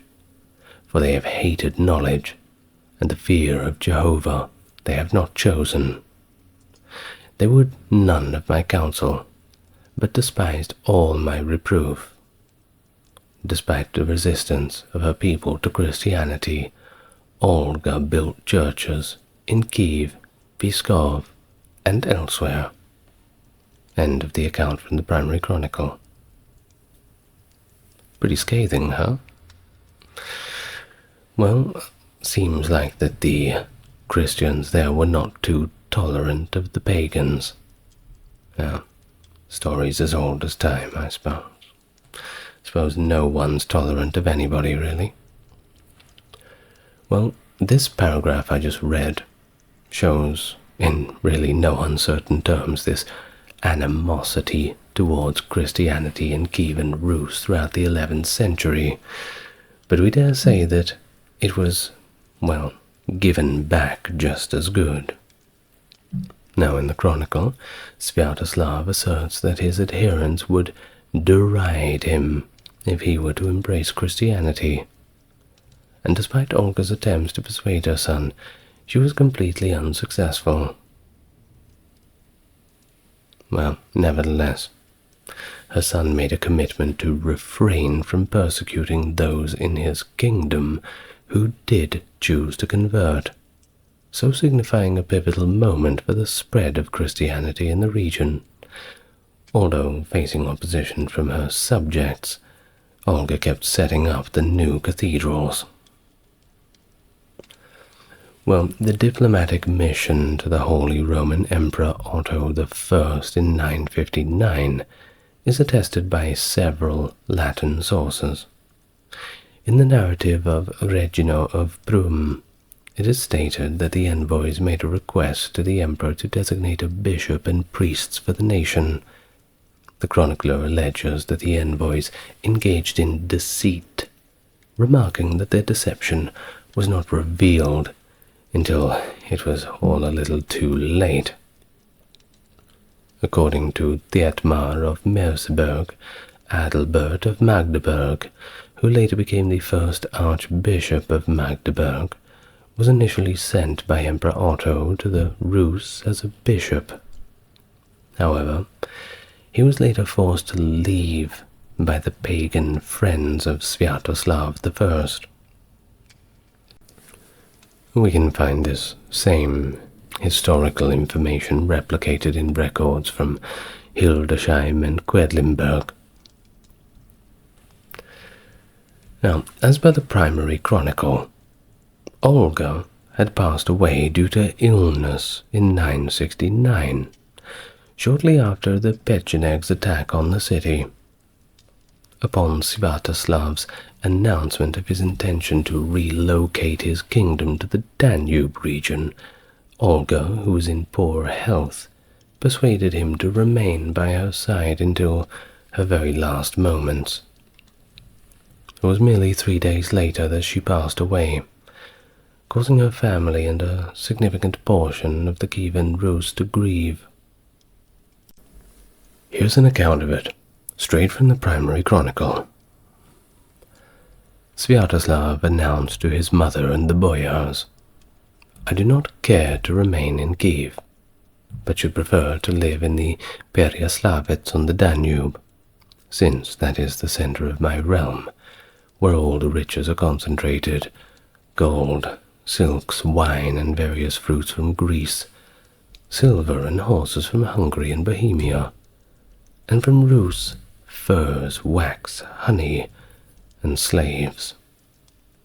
But Olga made reply, "You behold me in my weakness. Why do you desire to depart from me?"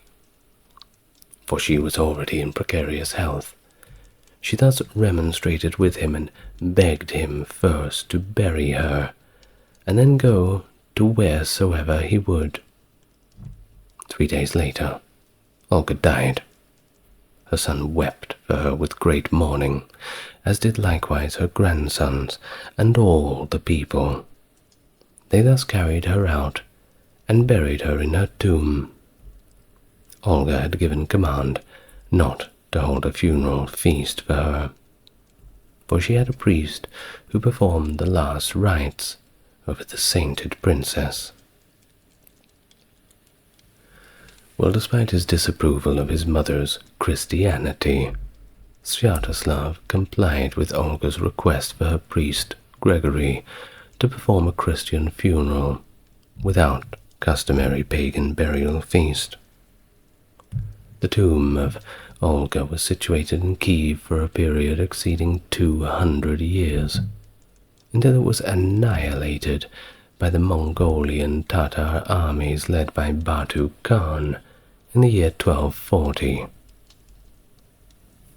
The sarcophagus, discovered in 1826 during the excavations of the Church of the Tives under the supervision of architect Nikolai Efimov, was identified as belonging to Olga. It was subsequently relocated at the National Historical Museum thereafter to St. Sophia Cathedral. Well, upon her demise, it certainly appeared that Olga's endeavor was to establish Kievan Rus as a Christian domain, but it had been unsuccessful. However, her efforts to convert people to Christianity were successfully completed by not her son, but her grandson, Vladimir, who publicly embraced Christianity in 988. The primary chronicle emphasizes Olga's sanctity in comparison to the surrounding pagans throughout her lifetime, as well as the importance of her choice to embrace Christianity. Once again, reading from the primary chronicle. Olga was the precursor of the Christian land, even as the day spring precedes the sun, and as the dawn precedes the day, for she shone like the moon by night, and she was radiant among the infidels like a pearl in the mire, since the people was soiled and not yet purified by their sin by holy baptism. But she herself was cleansed by this sacred purification. She was the first from Rus to enter the kingdom of God, and the sons of Rus thus praise her as their leader, for since her death she has interceded with God on their behalf. Well, the exact date of her canonization remains a little uncertain too. However, it likely occurred in 1284, alongside Vladimir during a council convened by Metropolitan Maxim. The following year, Metropolitan Maxim traveled throughout the Russian land, specifically Susdalia and northeast Russia, where he taught, instructed, administered, and disseminated information about their canonization. This included spreading the news in Novgorod and Pskov. In a 15th century document from northern Russia, it is stated that Vladimir, upon exhuming the body of his grandmother Olga, found it to be incorruptible. That basically means that, well, it had no signs of decay. As a result, he proceeded to place it into a wooden coffin within the Church of the Tithe. In 1547, around 6 centuries after her demise in 969, the Russian Orthodox Church formally canonized Olga as a saint, granting her the title of equal to the apostles. And with that, we end our life of Olga of Kiev, or Saint Olga. The St. Bartholomew's Day Massacre, August 24th, 1572. It is one of the most infamous episodes in French history, where a series of initially targeted assassinations of Huguenot leaders spiraled into a brutal and widespread slaughter of Huguenots by Catholics during the infamous French Wars of Religion. The violence began in Paris and rapidly spread to other cities, resulting in the deaths of thousands of Protestants who had converged for the politically charged wedding of a Protestant Henry of Navarre and the Catholic Margaret of Valois. Orchestrated by influential Catholic nobles and even sanctioned by King Charles IX under sway of his mother Catherine de' Medici, the massacre was intended to curb Protestant influence, which was seen as a threat to the Catholic hegemony. It was an event that not only decimated the Huguenot population, but it also deepened the religious and civil strife in France. It also provoked international horror and drastically altered the course of French history by intensifying the wars of religion that continued to ravage the country for years to come. Hello and welcome to the channel. If it is your first time here, it's good to meet you. And if you are coming back, it's great to have you back with me again. As always, if you'd like to support the channel, you're already doing it. The best support you can give is just to enjoy the content at whatever pace you choose. But for those who want to go above and beyond, a like and subscribe definitely helps. And you may find a link in the video description if you really want to go further above and further beyond. Now, without further ado, and with that out of the way, let's get nice and relaxed and delve into what is a somewhat of an unpleasant topic. But once again, as with all topics of unpleasantness, they do need to be discussed and learned about. The Massacre of St. Bartholomew's Day, a very horrific turning point in the history of France, has its roots in a series of very complex events. You see, it all began with the Peace of Saint-Germain-en-Laye, signed on the 8th of August 1570, which ended the Third War of Religion by promising a fragile peace between Catholics and the Huguenots in France. But this peace was of course tenuous, mainly due to the refusal of the staunch Catholics, particularly the influential Guise family, to accept the terms which allowed for the reintegration of Huguenots into political life. Admiral Gaspard de Coligny, a prominent Huguenot leader, returned to the Royal Council in September 1571, an inclusion that horrified the most devout of Catholics. But despite their distaste for the Protestants, the Queen Mother, Catherine de' Medici, and her son King Charles IX recognized the necessity of peace to alleviate the kingdom's dire financial strains, and also to contend with the formidable Huguenot defences in strategic towns like La Rochelle and Montauban. A pivotal effort to further secure this peace was arranged the marriage between Henry of Navarre, a Protestant and future King Henry IV, and Margaret of Valois, Catherine's Catholic daughter. Scheduled for the 18th of August, 1572, this union was intended to symbolize the potential for reconciliation between the warring religious factions. However, this alliance was met with opposition from conservative Catholic circles and outright condemnation from the external Catholic powers like Pope Gregory XIII and also King Philip II of Spain, who viewed it as a betrayal of the Catholic faith. The tension reached a critical point with the attempted assassination of Admiral Coligny on August 22nd of 1572, just days after the wedding, signaling the failure of the royal marriage to quell the underlying hostilities.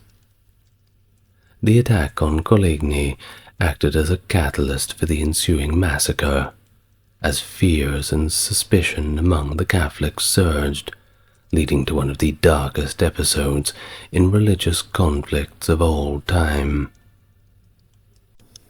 So, this marriage between Henry of Navarre and Margaret of Valois was set up with high hopes, intended as this symbol of reconciliation between the Catholics and the Huguenots, finally bringing them together. And everybody loves a wedding, right? Well, ironically, it was the thing that set the stage for the conflict. Who would have thought? The union drew a large assembly of high-ranking Protestants to Paris, a city where sentiments were vehemently anti-Huguenot and predominantly Catholic. The Parisians were already inflamed by Catholic preachers who had stirred them up into a frenzy, and they were incensed at this prospect of a French princess, one of their own, a Catholic princess, marrying a Protestant. It intensified the already strained relations. This period also was marked by economic hardship. It was difficult for everybody all the way around. We're talking poor harvests that had led to increased taxes, and then, of course, rising food prices exacerbated the discontent among the populace, a vicious circle. Cost of living kept getting higher and higher, and the people were not happy. I suppose history does repeat itself. The opulence, however, displayed during the royal wedding ceremonies, well, that was an even bigger slap in the face. It further alienated the common people, who contrasted their suffering with the rampant extravagance of the elite, particularly when those poor people were encouraged to go out and see such an event. Well, when you see all the golden carriages and all the rich people in their pretty dresses and nice clothing going past with their white horses in satin, definitely does not make you feel like an equal. Well, adding to the tensions was the symbolic battle over a memorial cross at the site of Philippe de Gastin's former home. Now, Gastin was a Huguenot who was executed in 1569, and he had his house destroyed by a mob who erected a large cross in its place. Under the peace terms, the cross was removed in December of 1571, which was a very controversial decision, and it led to riots that claimed around 50 lives and saw further mob violence. Now, you see, this cross was not put there as a memorial to Gastins. No. It was put there as a trophy and a commemoration of the Catholics winning over the Protestants. Well, of course, things like that should perhaps be removed if we're all trying to get along again. Well, they weren't very happy when it was. Now, the French court itself, they had their own opinions, and they were deeply divided on the issue. Catherine de' Medici faced significant challenges in orchestrating the wedding due to the absence of papal approval from Pope Gregory the 13th rather, leading to reluctance among French prelates. Of course, you have to be careful. Nobody wants to get excommunicated.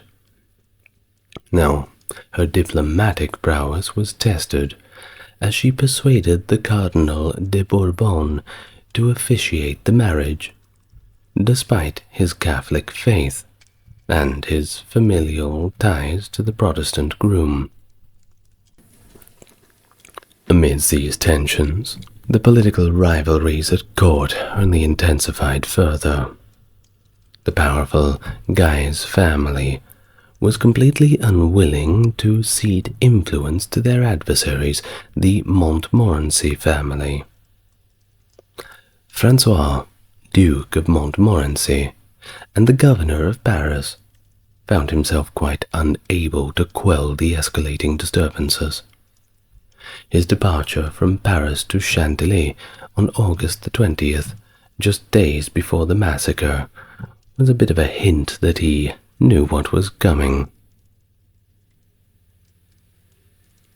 Before the St. Bartholomew's Day massacre, a significant shift occurred in the Huguenot political rhetoric, which began to challenge not just the policies of the French monarchy, but the institution of monarchy itself, an idea that was certainly way before its time.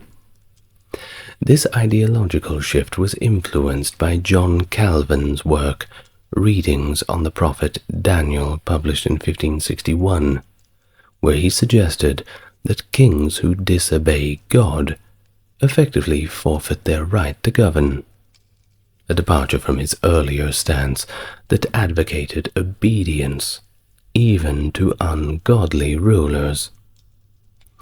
This notion was quickly adopted and expanded upon by the Huguenot writers, who started to discuss the sovereignty of the people, drawing fierce responses from Catholic counterparts.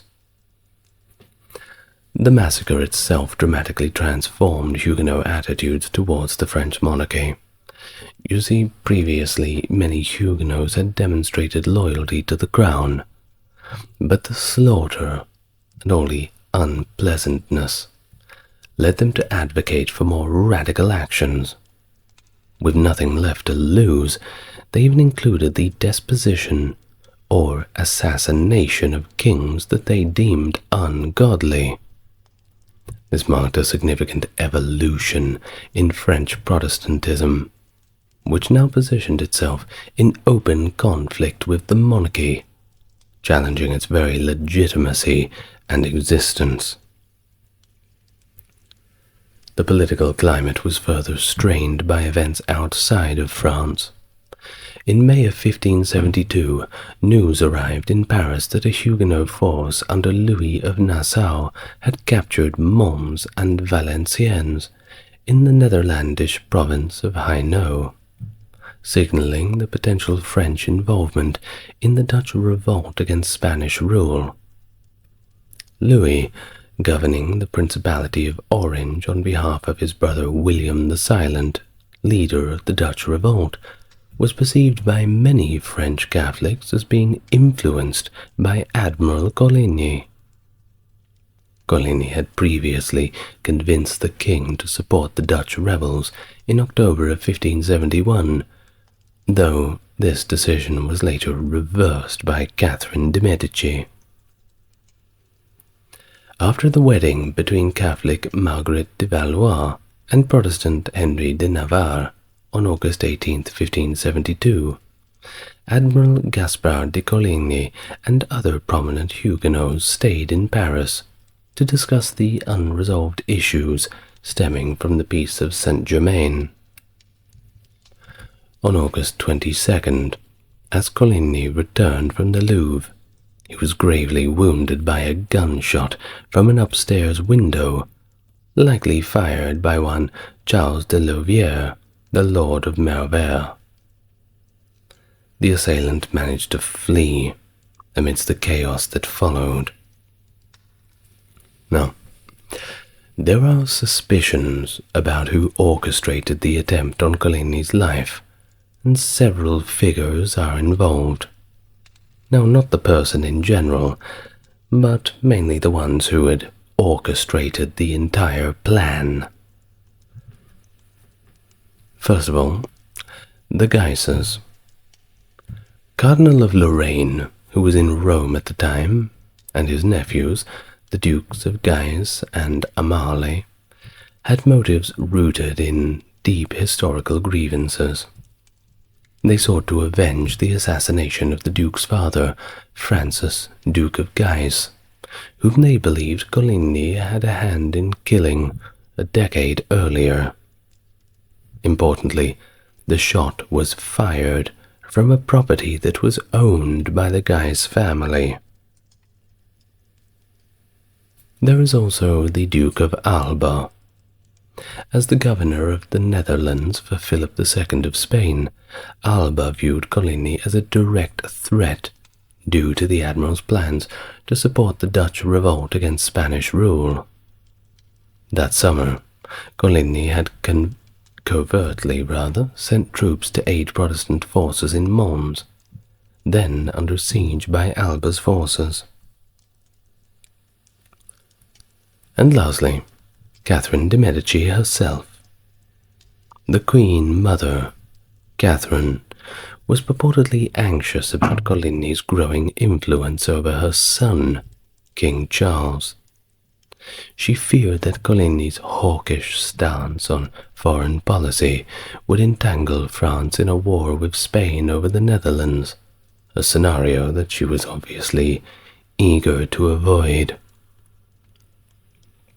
Well, either way, the attempted assassination of Admiral de Coligny precipitated the crisis that led to the Massacre. As the leading Huguenot figure, Coligny had a strong rapport with King Charles IX, though he was viewed with suspicion by the king's mother, of course. Knowing the potential for Protestant retaliation, the king and his advisers assured Coligny of justice while visiting him as he recuperated. Meanwhile, Protestants demanding justice interrupted the Queen Mother during her dinner. How dare they? Heightening the tension. You don't interrupt somebody having dinner. Now that's just rude. Although there was no immediate plan of attack, the presence of Coligny's brother-in-law's 4,000-strong army outside of Paris certainly made the Catholics inside a little nervous. They had thought a possible revenge was coming, either against the Guises or just the Parisian Catholics in general, whichever came first. That very evening, Catherine convened with her Italian advisors at the Tuileries Palace. Later, on the night of August 23rd, she and Charles resolved to eradicate the Protestant leadership. Although the specifics of the discussion are lost, it likely targeted about 2 or 3 dozen Protestant nobles who had remained in Paris. These leaders, like Coligny, were typically accompanied by their own entourage, necessitating the elimination of these groups as well. Subsequently, Parisian officials were instructed to seal the city off and arm the populace to stop any potential Protestant uprising. Even the Swiss guards were assigned to execute the designated Protestant leaders. The exact timeline and initiation of the massacre still remain a little bit unclear, but it is believed that the signal to start was given by the ringing of the matins bell at the Saint-Germain-l'Auxerrois church near the Louvre. Following this, the Swiss guards ousted the Protestant nobles from the Louvre and executed them right there in the streets. On Sunday, August 24th, 1572, at noon in the Holy Innocents Cemetery, a withered hawthorn bush suddenly began to bloom near an image of the Virgin, which Parisians took as a divine endorsement of the mass killings. That's one way to view it, I suppose. That same night, a group led by the Duke of Guise forcibly entered Admiral de Coligny's residence, killed him, and threw his body from a window. The Huguenot nobles in the building initially resisted, attempting to save their leader, but Coligny insisted that he face his death with a rather notable composure. Jacques-Auguste de Thou, a historian of the time, noted that one assassin admired Coligny's calmness and steadfastness in the face of his destiny.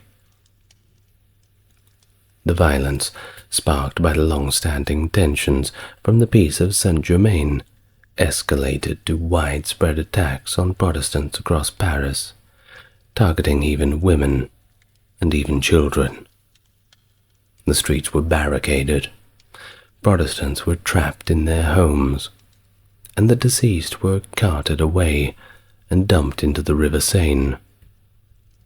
Despite King Charles' efforts, the massacre persisted for 3 days. A historian by the name of Holt mentioned that while the killings were not universally intended by the court, some Catholics at court did intervene to save individual Protestants.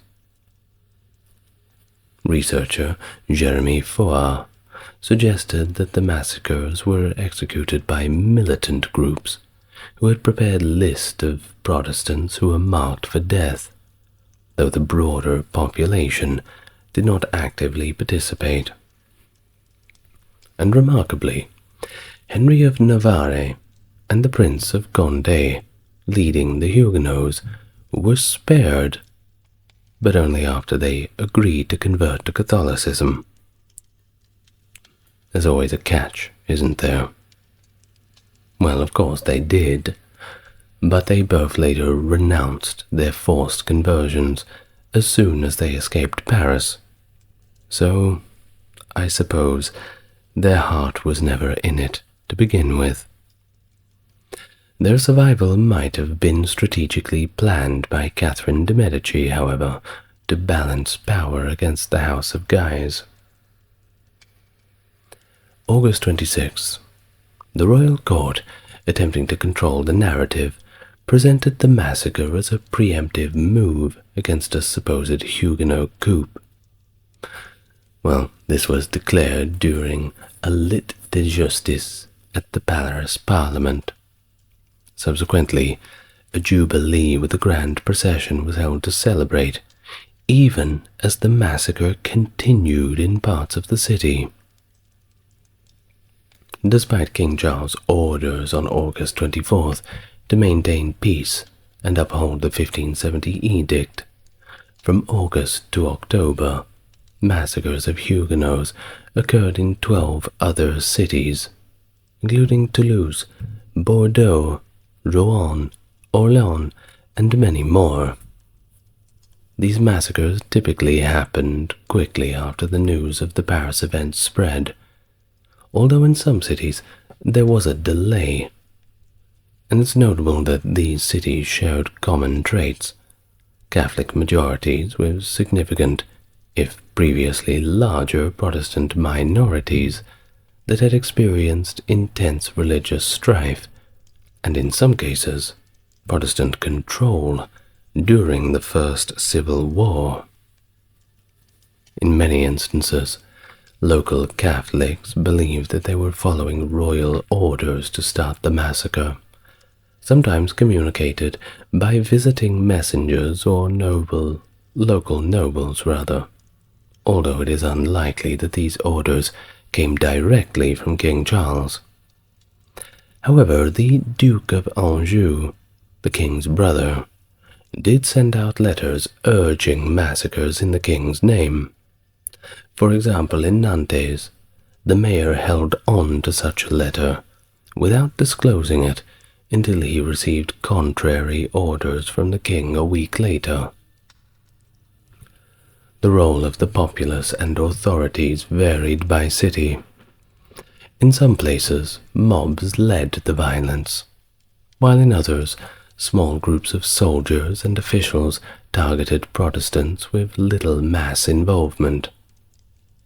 In Bordeaux, a sermon by the Jesuit Edmund Auger on September 29th spurred a massacre a few days later.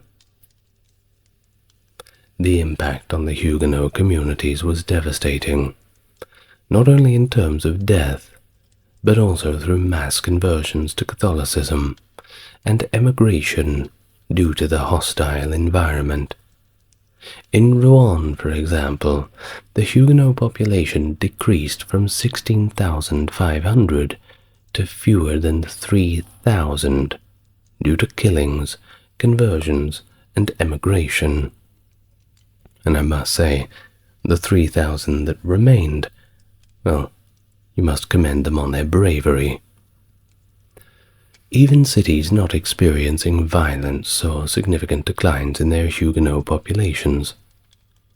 The Huguenot community, which may have constituted up to 10% of France's population before the massacre, dropped to as low as 7% by the end of the century, with further declines during Louis XV's reign, 14th rather, and the revocation of the Edict of Nantes. This period of intense persecution paved the way for the Fourth Civil War, which began in that same year. Estimates of the death toll from the St. Bartholomew's Day massacre, of course, vary widely, ranging from as few as 2,000 to as many as 70,000. A Roman Catholic apologist put the number at the lower end, of course, while the Huguenot Maximilien de Bethune, a survivor of the massacre, put it at the higher end of 70,000. But historians have struggled to determine accurate figures, and there is really no consensus, even among modern scholars. More specialized historians tend to propose lower numbers. For example, in 1978, one Philip Benedict estimated about 2,000 deaths in Paris and 3,000 in the provinces. Other historians suggest a total of around 10,000, split between 3,000 in Paris and 7,000 elsewhere. But at the higher end of the estimates, figures reach up to 20 to 30,000, based on contemporary, non-Parisian estimates cited by historians Felipe Fernandez Armesto and a few others. Now for Paris specifically, concrete data includes a record of the city paying workmen to collect and bury 1,100 bodies found along the Seine in just 1 week.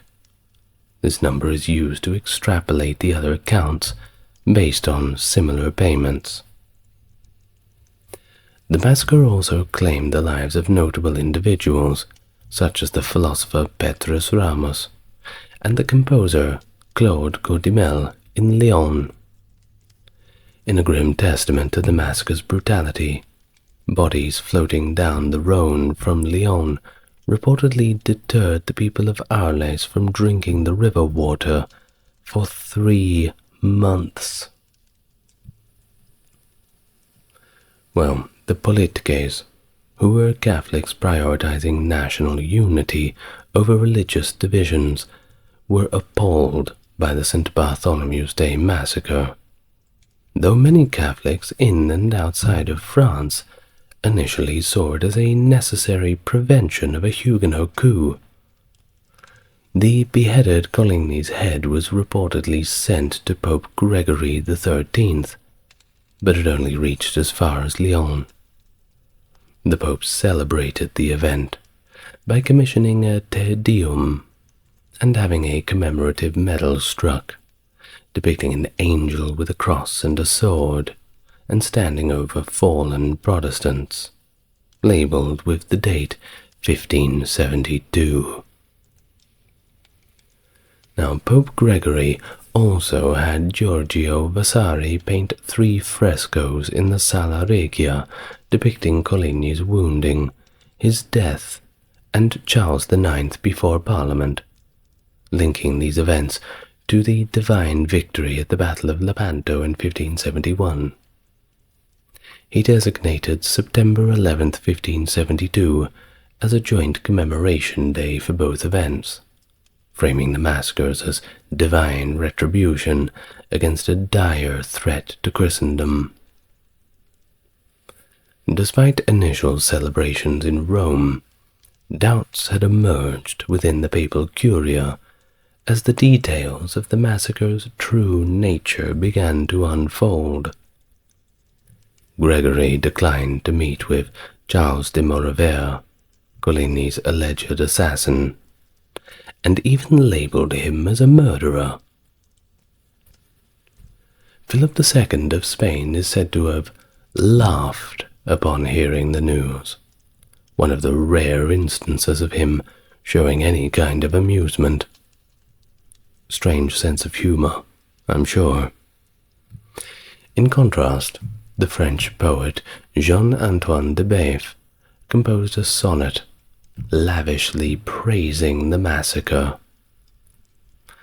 However, reactions elsewhere were of disgust and horror. The Holy Roman Emperor Maximilian II, who was Charles' father-in-law, by the way, condemned the events as, I quote, a shameful bloodbath. This sentiment caused many moderate French Catholics to question the cost of religious uniformity, leading to increased support for the politkes, who advocated for a national harmony over this sectarian conflict.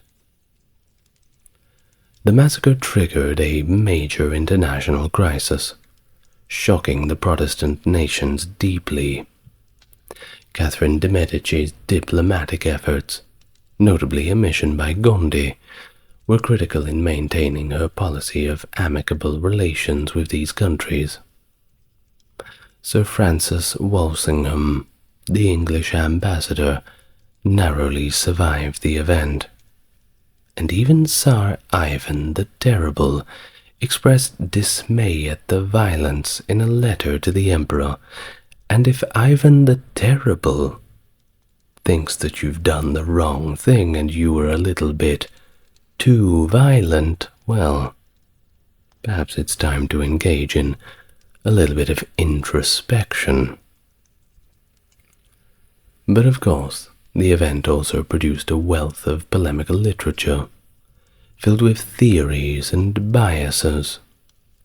Many Catholic authors came out and praised the king's decisive actions against the alleged Huguenot coup, albeit regretting the abandonment of more conciliatory policies.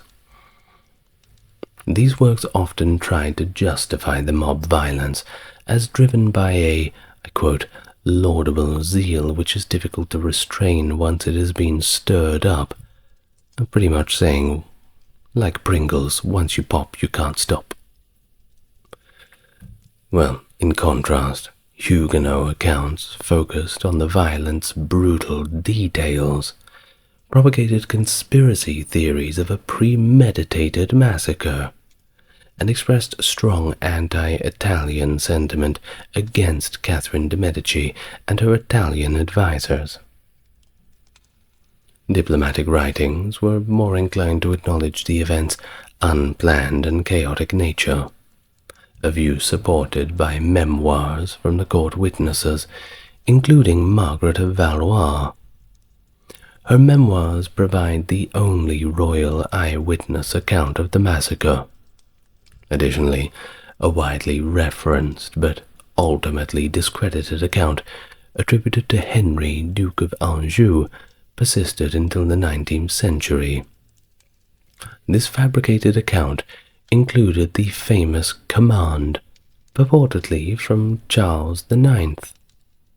Apparently, according to this account, Charles IX had said the words, and I quote, "Well then, so be it. Kill them, but kill them all. Don't leave a single one alive to reproach me." Citation needed on that one, I think. Well, the author of the Letter of Pierre Charpentier in 1572 was viewed as a Protestant of sorts, suggesting he had insider knowledge, yet he was also an extreme apologist for the massacre, viewing it as a deserved punishment for prolonged civil disobedience and covert sedition.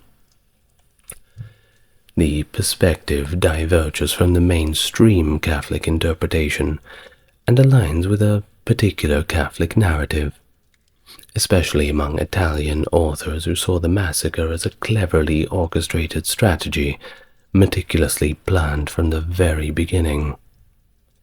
Among the most vehement of these was Camillo Capilupi, a papal secretary, whose writings suggested that the events from 1570 onwards were part of a deliberate scheme by Charles IX, executed by deceiving even his own mother and ministers.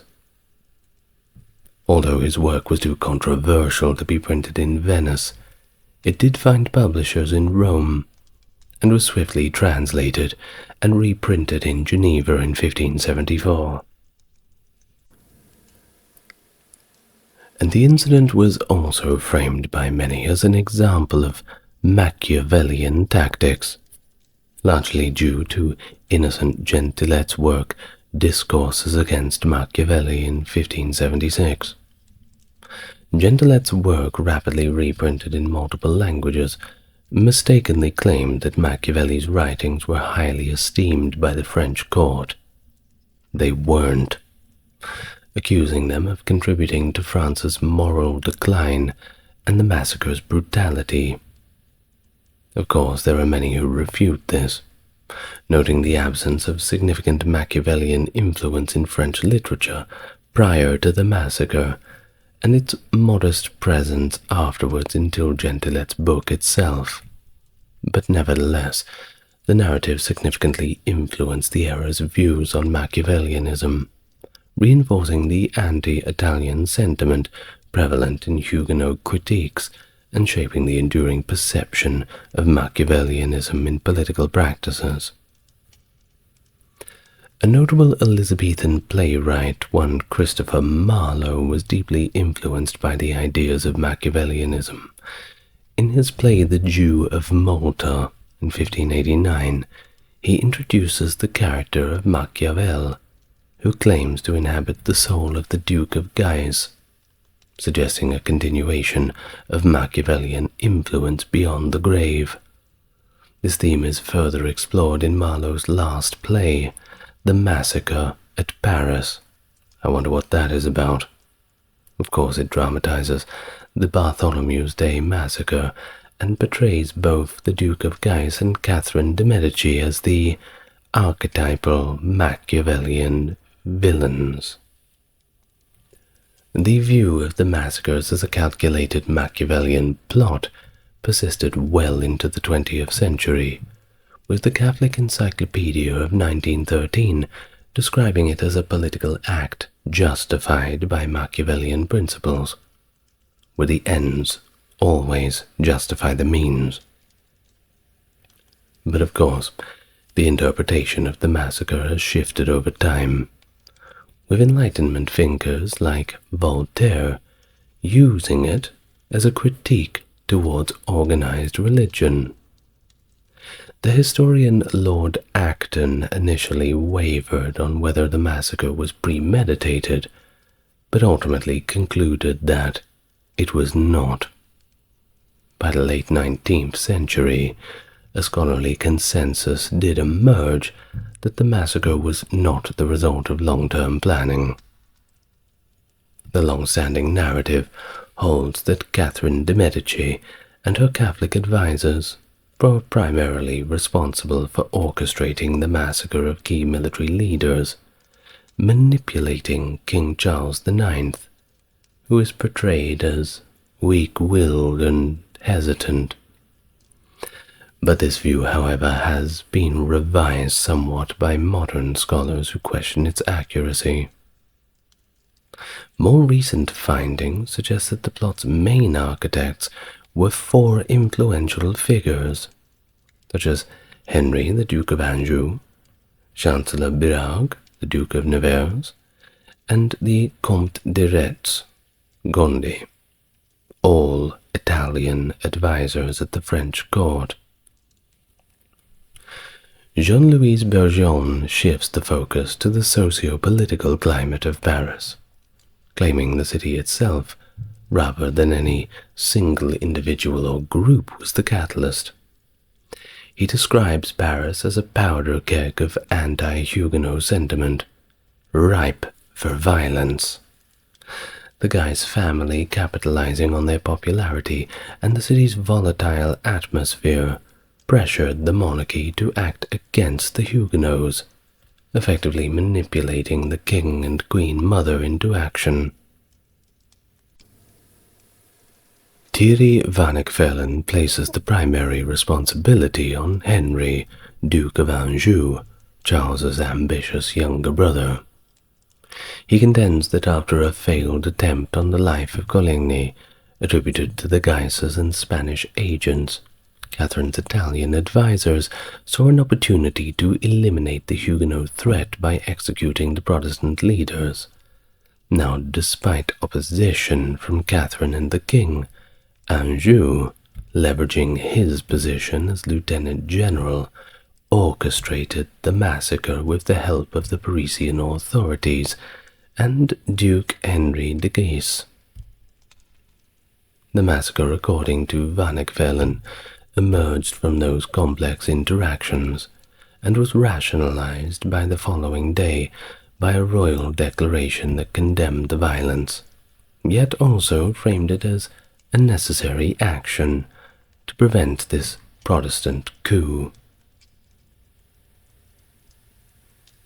Another opinion comes from Mac Holt, a professor at George Mason University, and it concurs that Vigor, renowned as Paris's most influential preacher, delivered sermons filled with ominous warnings about the potential consequences of potential Protestant control over Paris.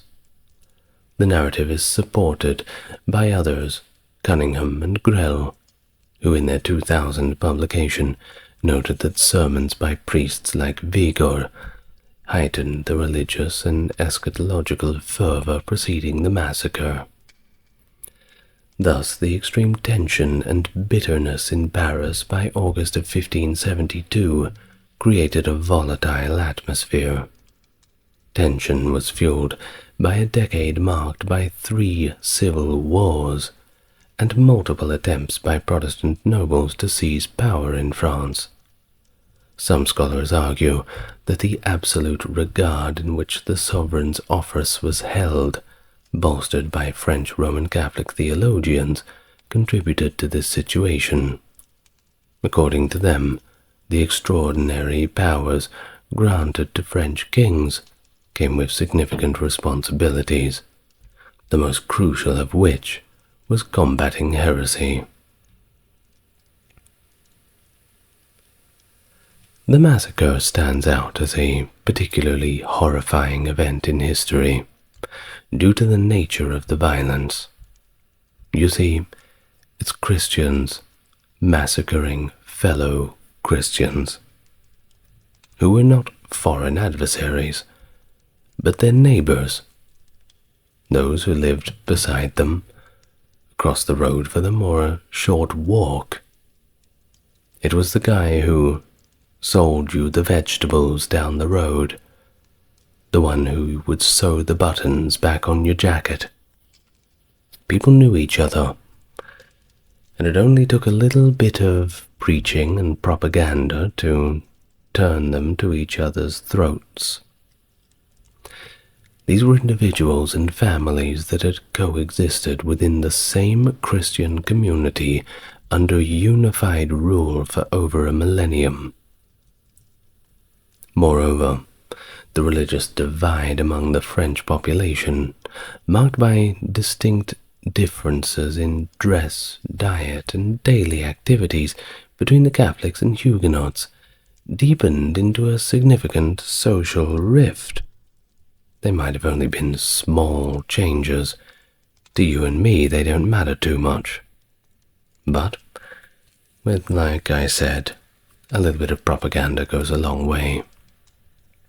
The royal marriage, intended to bridge these divides, paradoxically intensified them, solidifying feelings of alienation and otherness rather than fostering reconciliation. Now, just to end, on a significant note, I suppose we can say, during his visit to Paris for the 12th World Youth Day on August 23, 1997, Pope John Paul II reflected on the massacre, pointing out the moral and ethical contradictions it represented in the light of Christian teachings.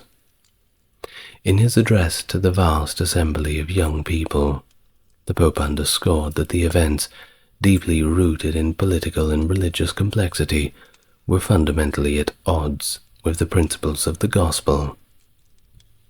Though he stressed the paramount importance of forgiveness and dialogue as pathways to true and enduring Christian reconciliation. Furthermore, he advocated for the acceptance and respect of diverse religious traditions, emphasizing that such a diversity should foster unity and peace rather than conflict and division, guided, of course, by a shared love for their Lord. Ivan the Terrible, born Ivan IV Vasilievich in 1530, the first ruler of Russia to assume the title of Tsar. His reign from 1547 until his death in 1584 is marked by profound transformations in Russian politics, society, and economy, alongside a notorious legacy of cruelty and erratic behavior. Ivan's achievements include the vast expansion of Russian territories and the establishment of a central bureaucracy, which laid foundational structures for the Russian state. However, his rule is equally as infamous for the oprichnina, a policy of state terror against the nobility, and the unfortunate massacre at Novgorod, which are emblematic of his brutal methods of maintaining control. His complex legacy combines visionary leadership and ruthless tyranny, making him a figure of both reverence and horror in the pages of Russian history. Hello and welcome to the channel. If it's your first time here, it's good to meet you, and if you're coming back, great to see you again. As always, those who want to support the channel, you're already doing it. The best way is just to enjoy the content.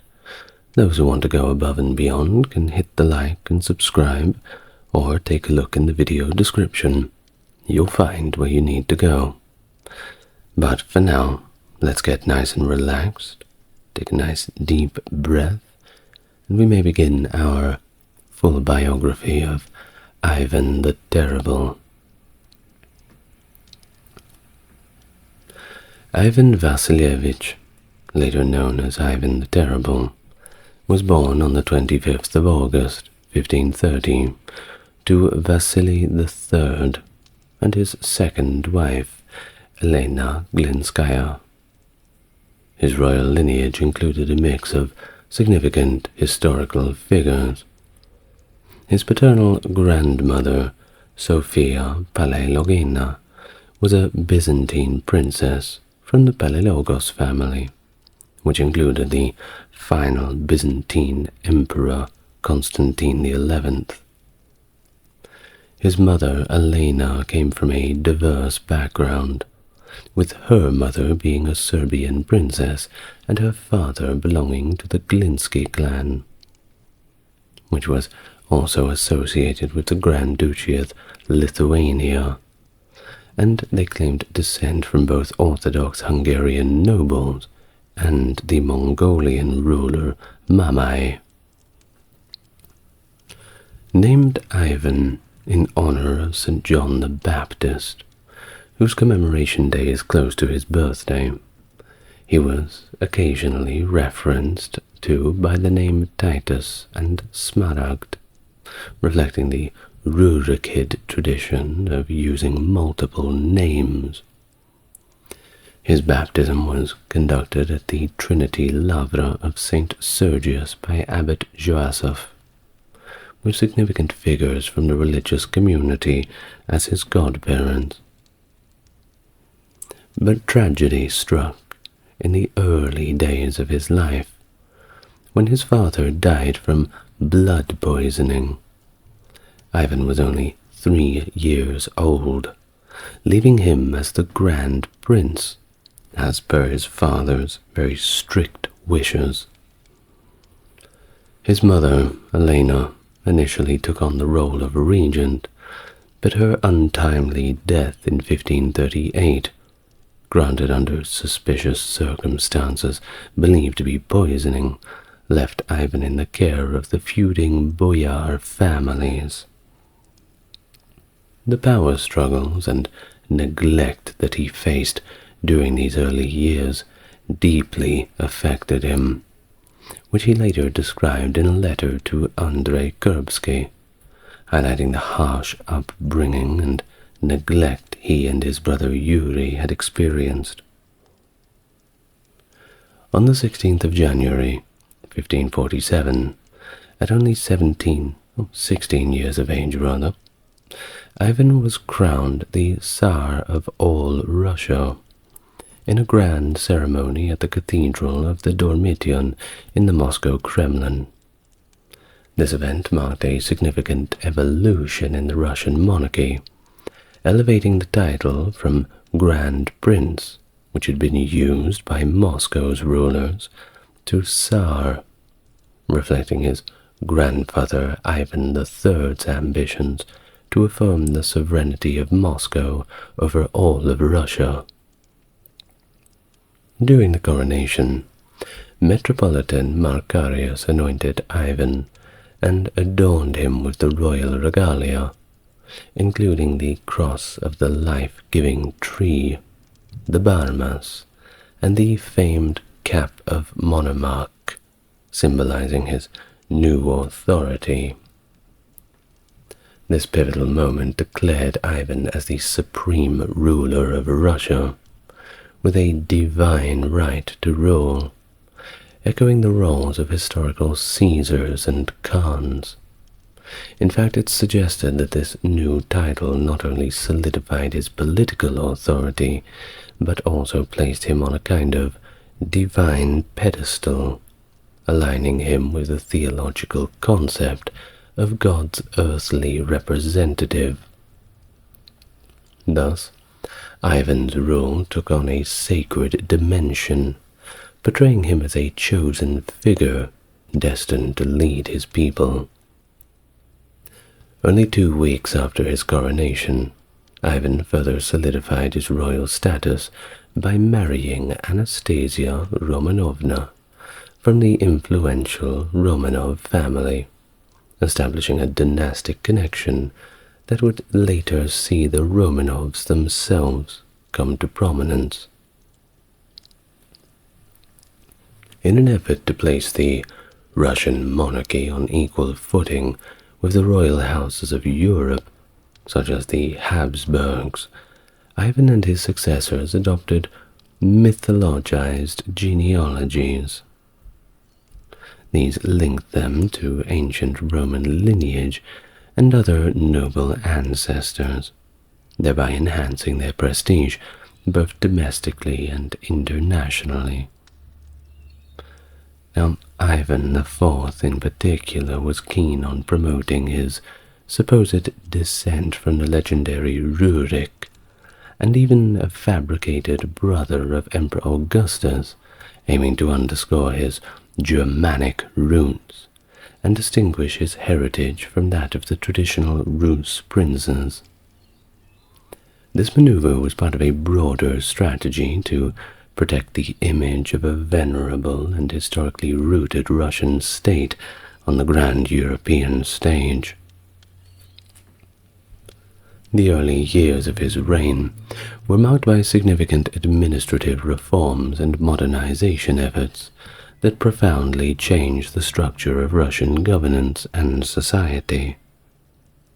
One of his major reforms was the revision of the law code with the Sudebnik of 1550, streamlining legal processes and laying the groundwork for a more centralized and organized state. Additionally, he established Russia's first standing army, known as the Streltsy, to strengthen his military presence. In a move to enhance the governance structure, Ivan created the Zemsky Sobor, the first Russian parliament, which was an assembly of feudal states. He also formed the Chosen Council, a body of nobles to advise the Tsar. Further bolstering the Church's position, the Council of the 100 Chapters was convened to standardize church regulations and rituals across Russia. These efforts were complemented by the introduction of local self-governance in rural areas, particularly in the northeast. However, Ivan's reign also saw moments of severe health and profound mistrust. In 1553, during a severe illness, Ivan's request for the boyars to pledge loyalty to his infant son was met with hesitation, exacerbating his distrust towards them and leading to a period of violent purges within the highest ranks of the church and nobility. Simultaneously, he embraced technological advancements by establishing the Moscow Print Yard in 1553, which of course brought the first printing press to Russia. This initiative sparked initial resistance and culminated in the arson of the facility, forcing the pioneers of Russian printing, being Ivan Fedorov and Pyotr Myslavets, to flee to Lithuania. Despite these challenges, printing did resume in 1568 under Andronik Timofeyevich Neveja and his son. One of Ivan's most famous architectural commissions was the construction of St. Basil's Cathedral in Moscow, commemorating the conquest of Kazan. Contrary to the persistent legend that Ivan blinded the architect Postnik Yakovlev to prevent him from creating anything comparable in beauty, Yakovlev's later works, including contributions to the Kazan Kremlin and other religious edifices, confirm his continued involvement in significant projects.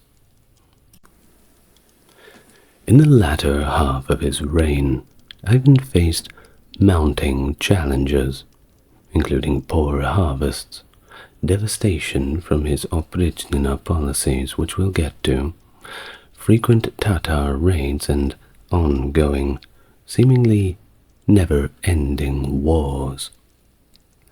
These issues, combined with a growing population, led to a severe socio-economic crisis, and set the stage for the eventual institution of serfdom under Tsar Boris Godunov.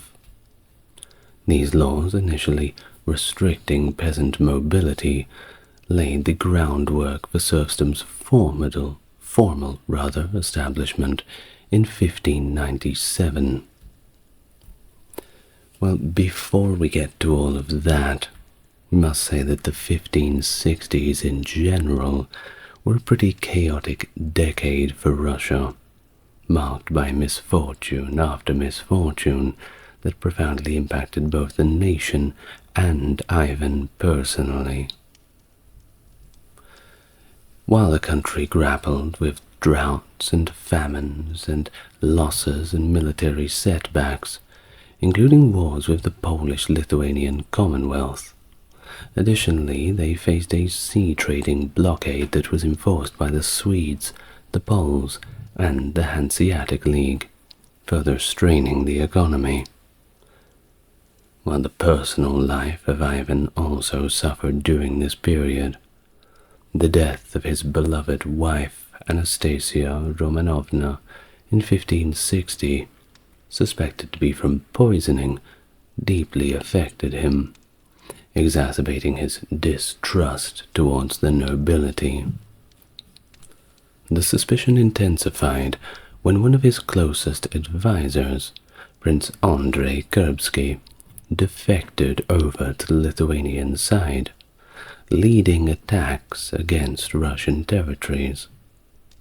These events likely contributed to Ivan's growing paranoia and his increased erratic behavior.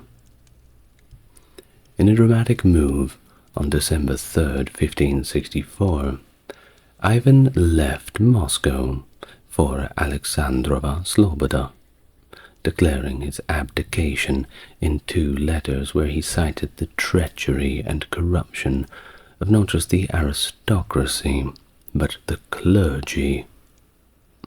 While the boyar court, paralyzed in his absence and fearful of potential chaos, sent envoys to plead with Ivan to return. Ivan agreed, but only under the condition that he be granted absolute authority, including the right to execute and confiscate the estates of traitors without interference from the boyar council or the church. Well, upon his return, Ivan established the Oprichnina, a separate territory within Russia over which he had exclusive control, initially encompassing parts of the former Novgorod Republic. This division of the state created 2 distinct territories, the Oprichnina, controlled directly by Ivan, and the Zemstina, governed by the Boyar Council. Ivan's personal guard, the Oprichniki, was formed and granted significant social and economic privileges. This force, which eventually included notorious figures like Malyuta Skratov and the German adventurer Heinrich von Staden, owed allegiance solely to Ivan. The oprichniki were instrumental in executing the first wave of persecutions that targeted the Russian nobility, particularly the clans of Suzdal, leading to the execution, exile, and forcible tonsuring of many prominent individuals under very dubious charges of conspiracy. The oppression from the oprichnina intensified, with the oprichniki extracting exorbitant taxes from peasants, leading to widespread hardships. A lot of people simply decided to just leave, which of course further decreased agricultural output and caused grain prices for the people left to soar. The later part of Ivan's reign was marked by his remorse over the excesses of the oprichnina, particularly after the accidental death of his son. Ivan's repentance led him to commission lists of the Christian victims killed by the system, requesting prayers for them from monasteries, reflecting a tortured legacy, combining reform, terror, and ultimately a deep sense of personal guilt. The brutal enforcement of the oprichnina reached a critical peak with the massacre at Novgorod in 1570, which was instigated by Ivan's unfounded suspicions of treachery within the city. Believing that the noblemen of Novgorod were conspiring to defect to the Grand Duchy of Lithuania, Ivan was swayed by the accusations from a citizen named Peter Volinets, who, though modern historians generally dismiss these claims as baseless. In response, Ivan ordered the oprichniki to execute a savage raid on the city. Thus, they descended upon Novgorod, wreaking havoc through looting and arson, effectively ensuring that the city would never recover its historical prominence. The extent of the brutality during the massacre is subject to a few varying accounts, with death toll estimates ranging from 2 to 60,000, though the lower figures are more widely acceptable by contemporary researchers given the reduced population of post-famine and also epidemics. The campaign of terror included the execution of many citizens by drowning them in the Volkhov River, and the Archbishop of the city was hunted down and killed. It is reported that up to 600 people were executed every single day during the massacre. While following this dark event, many of the survivors were deported from the devastated city, nowhere to return to and nowhere to go. The oprichnina itself began to unravel following Ivan's campaign in Novgorod. Its effectiveness and loyalty were seriously questioned during the 1571-72 Russo-Crimean War, where it failed to adequately perform against the Crimean Tatar forces. Recognizing the failure of this institution, Ivan officially abolished it in 1572, and finally disbanded his oprichniki. In a peculiar twist of governance, in late 1575, Ivan appointed Simeon Bekbulatovich, a Tatar prince, as the Grand Prince of all Russia. This appointment, which lasted about a year, appears to have been a strategic act by Ivan to manipulate land holdings and monastic wealth. The English envoy Giles Fletcher the Elder noted that under Simeon's nominal rule, monastic lands were seized on Ivan's orders, though Ivan publicly opposed these acts. Now, back to the early years of Ivan's reign for a moment. Russia began actively seeking skilled craftsmen to aid in the nation's development. Hans Schlitt, Ivan's agent, was tasked with recruiting German craftsmen for this purpose. However, the effort faced significant setbacks when all the craftsmen were arrested in Lübeck, a consequence of interventions by Poland and Livonia, highlighting the complex challenges of politics that Russia was facing.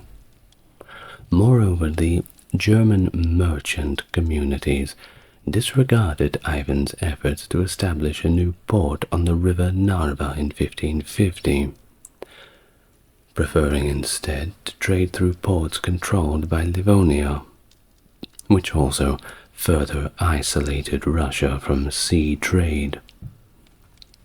Well, despite these challenges, Ivan successfully established important international connections, notably with the Kingdom of England. This relationship began to take shape around 1551, with the formation of the Muscovy Company by notable figures such as Richard Chancellor, Sebastian Cabot, and Hugh Willoughby, along with several London merchants. The company was granted significant privileges, including exemption from customary trading tariffs, which facilitated English access to the Russian market through the port of Arkhangelsk and the White Sea, open to them with Ivan's permission. The Tsar's relationship with England was further characterized by his correspondence with Queen Elizabeth I. These communications initially centered around commerce, but Ivan's interests also included potential military alliances. He even proposed marriage to Elizabeth, and later sought political asylum in England should his power be threatened at home, a request to which Elizabeth pragmatically responded that he would be welcome provided he could support himself during his stay. She knocked him back on the marriage proposal, though, so better luck next time.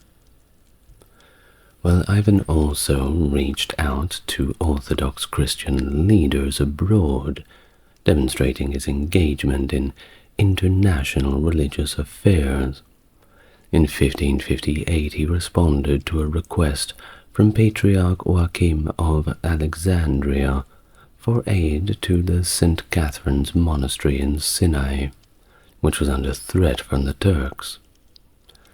Although the initial envoy, Archdeacon Gennady, died en route in Constantinople, the mission continued under the leadership of the Smolensk merchant Vasily Pozniakov.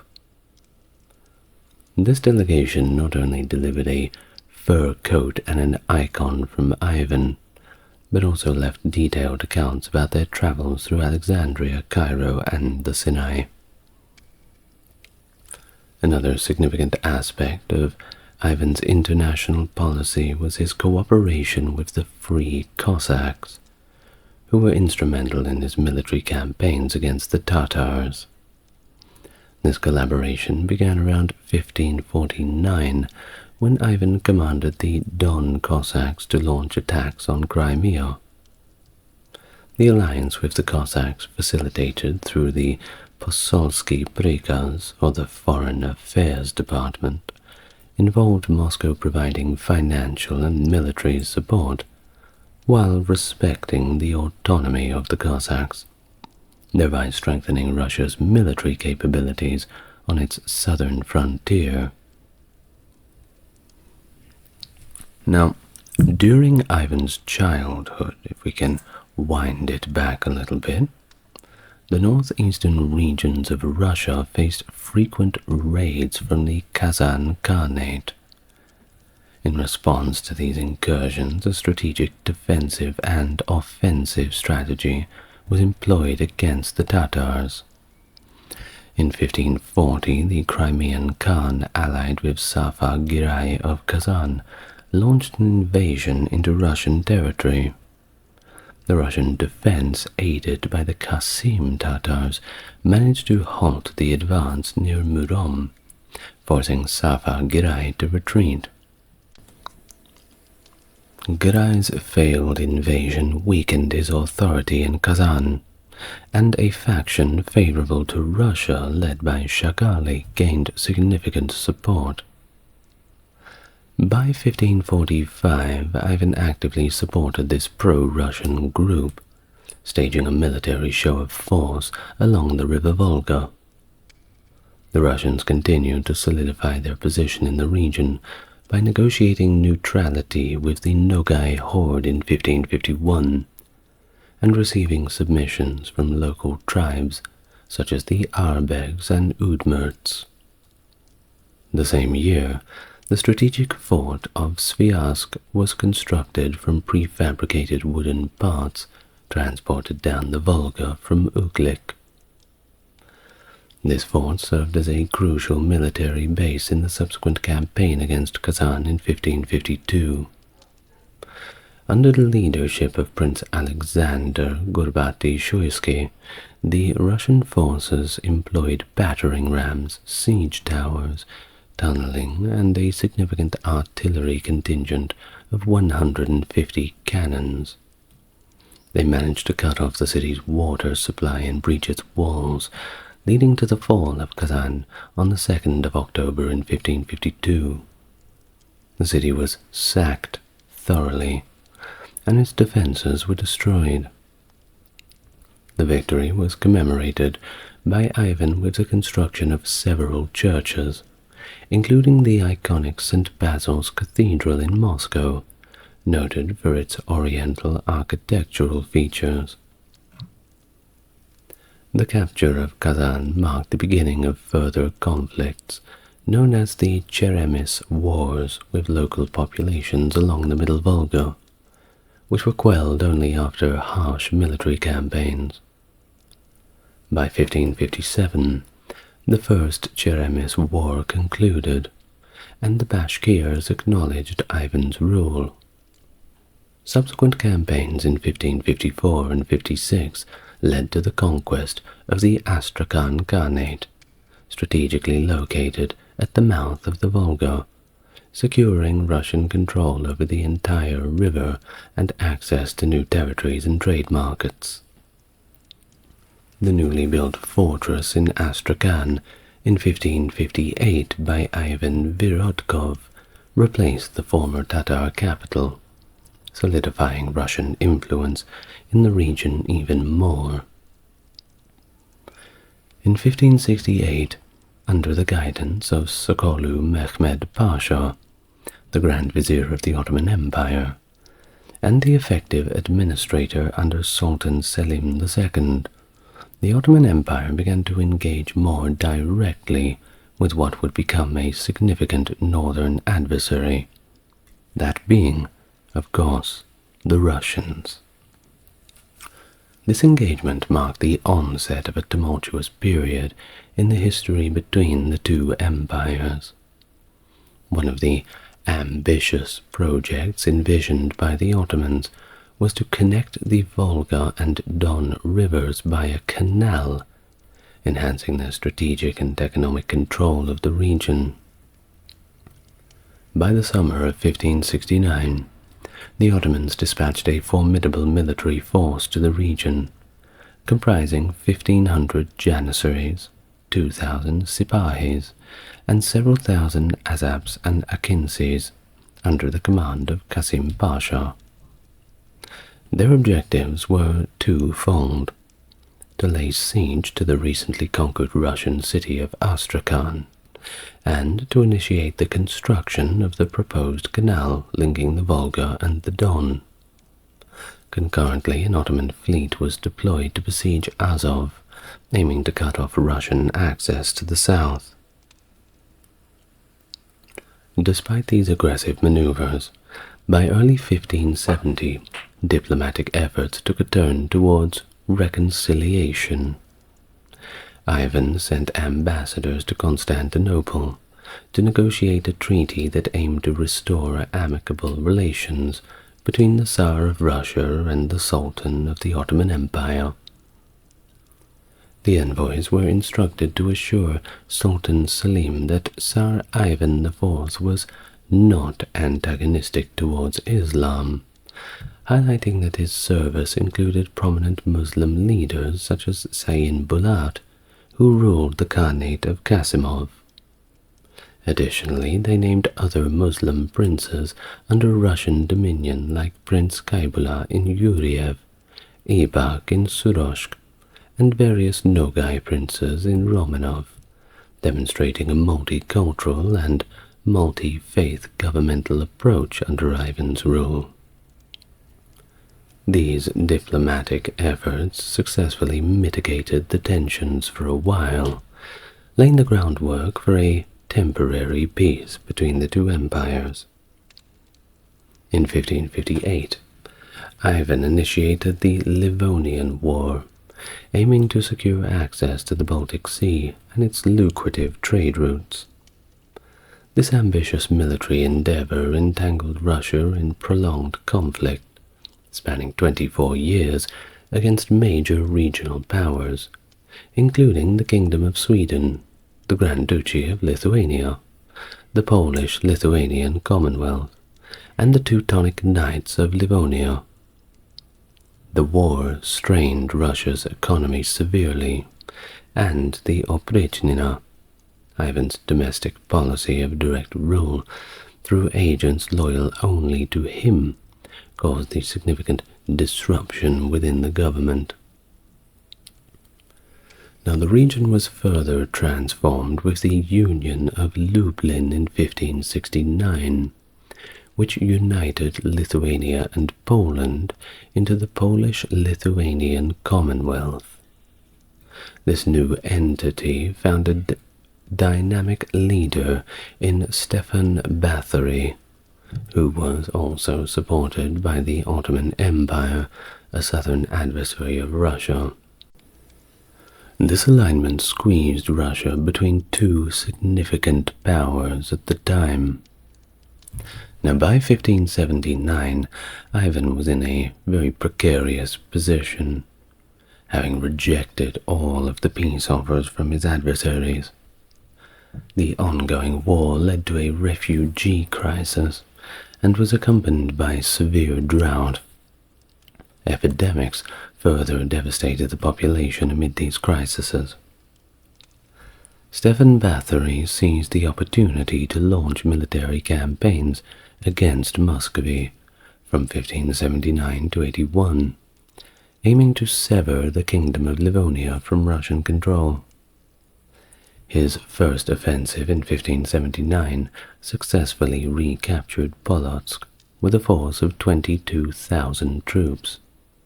In 1580, he captured Velikie Luki with 29,000 soldiers and initiated the siege of Pskov in 1581 with a formidable army of around 100,000. Concurrently, Sweden regained control of Navra in Estonia in 1581. Denmark, unlike Sweden and Poland, found it challenging to sustain its military efforts against Muscovy, and reached an agreement in 1580 with John III of Sweden, transferring its Livonian titles to him. It wasn't until 1582 that Muscovy acknowledged the Polish-Lithuanian dominance over Livonia. Following the death of Magnus von Livland, Ivan's former ally and the brother of Frederick II of Denmark, in 1583, Poland moved to invade his territories in the Duchy of Courland. Subsequently, Frederick II opted to sell his rights of inheritance, marking Denmark's exit from Livonia by 1585, except for the island of Saaremaa. During the later years of Ivan's reign, the southern borders of Muscovy faced frequent disturbances from the Crimean Tatars, who often raided to capture slaves. In 1571, under Khan Devlet I Girai of Crimea, a formidable combined force of 40,000 Crimean Tatars and Turkish soldiers launched a major raid deep into Russian territory. Due to the ongoing Livonian War, Moscow's defenses were severely weakened, with only about 6,000 troops available. Insufficient, of course, to repel the invaders. Devlet Girai, of course, exploited this vulnerability, ravaging the Moscow region, leading to widespread destruction and the devastating Fire of Moscow, which historians estimate killed between 10 and 80,000 people. In an effort to secure peace and curb further invasions, Ivan was compelled to cede claims on Astrakhan to the Crimean Khanate, though this was more of a diplomatic gesture than a genuine territorial concession, and it was never actualized. Frustrated and seeking retribution, Ivan initiated military preparations between 1571 and 72, fortifying the region between the Oka River with the innovative Zasenchnia Cherta defense line. In 1572, Devlet Girai embarked on another large-scale raid towards Moscow, bolstered by Turkish janissaries with firearms and cannons. While despite being outnumbered, the Russian forces, led by Prince Mikhail Vorotinsky, were well prepared and battle-hardened. The Russian troops, now unified and no longer divided between Oprichnina and Zemstina forces as in the previous year, managed to put up a more cohesive defense. On the 27th of July, as the Crimean horde breached the Oka River defenses and advanced towards Moscow, they were harassed from behind by Prince Khvorostinin's regiment. With the Tatars just 30 kilometers away from Moscow, a decisive engagement unfolded near the village of Molody.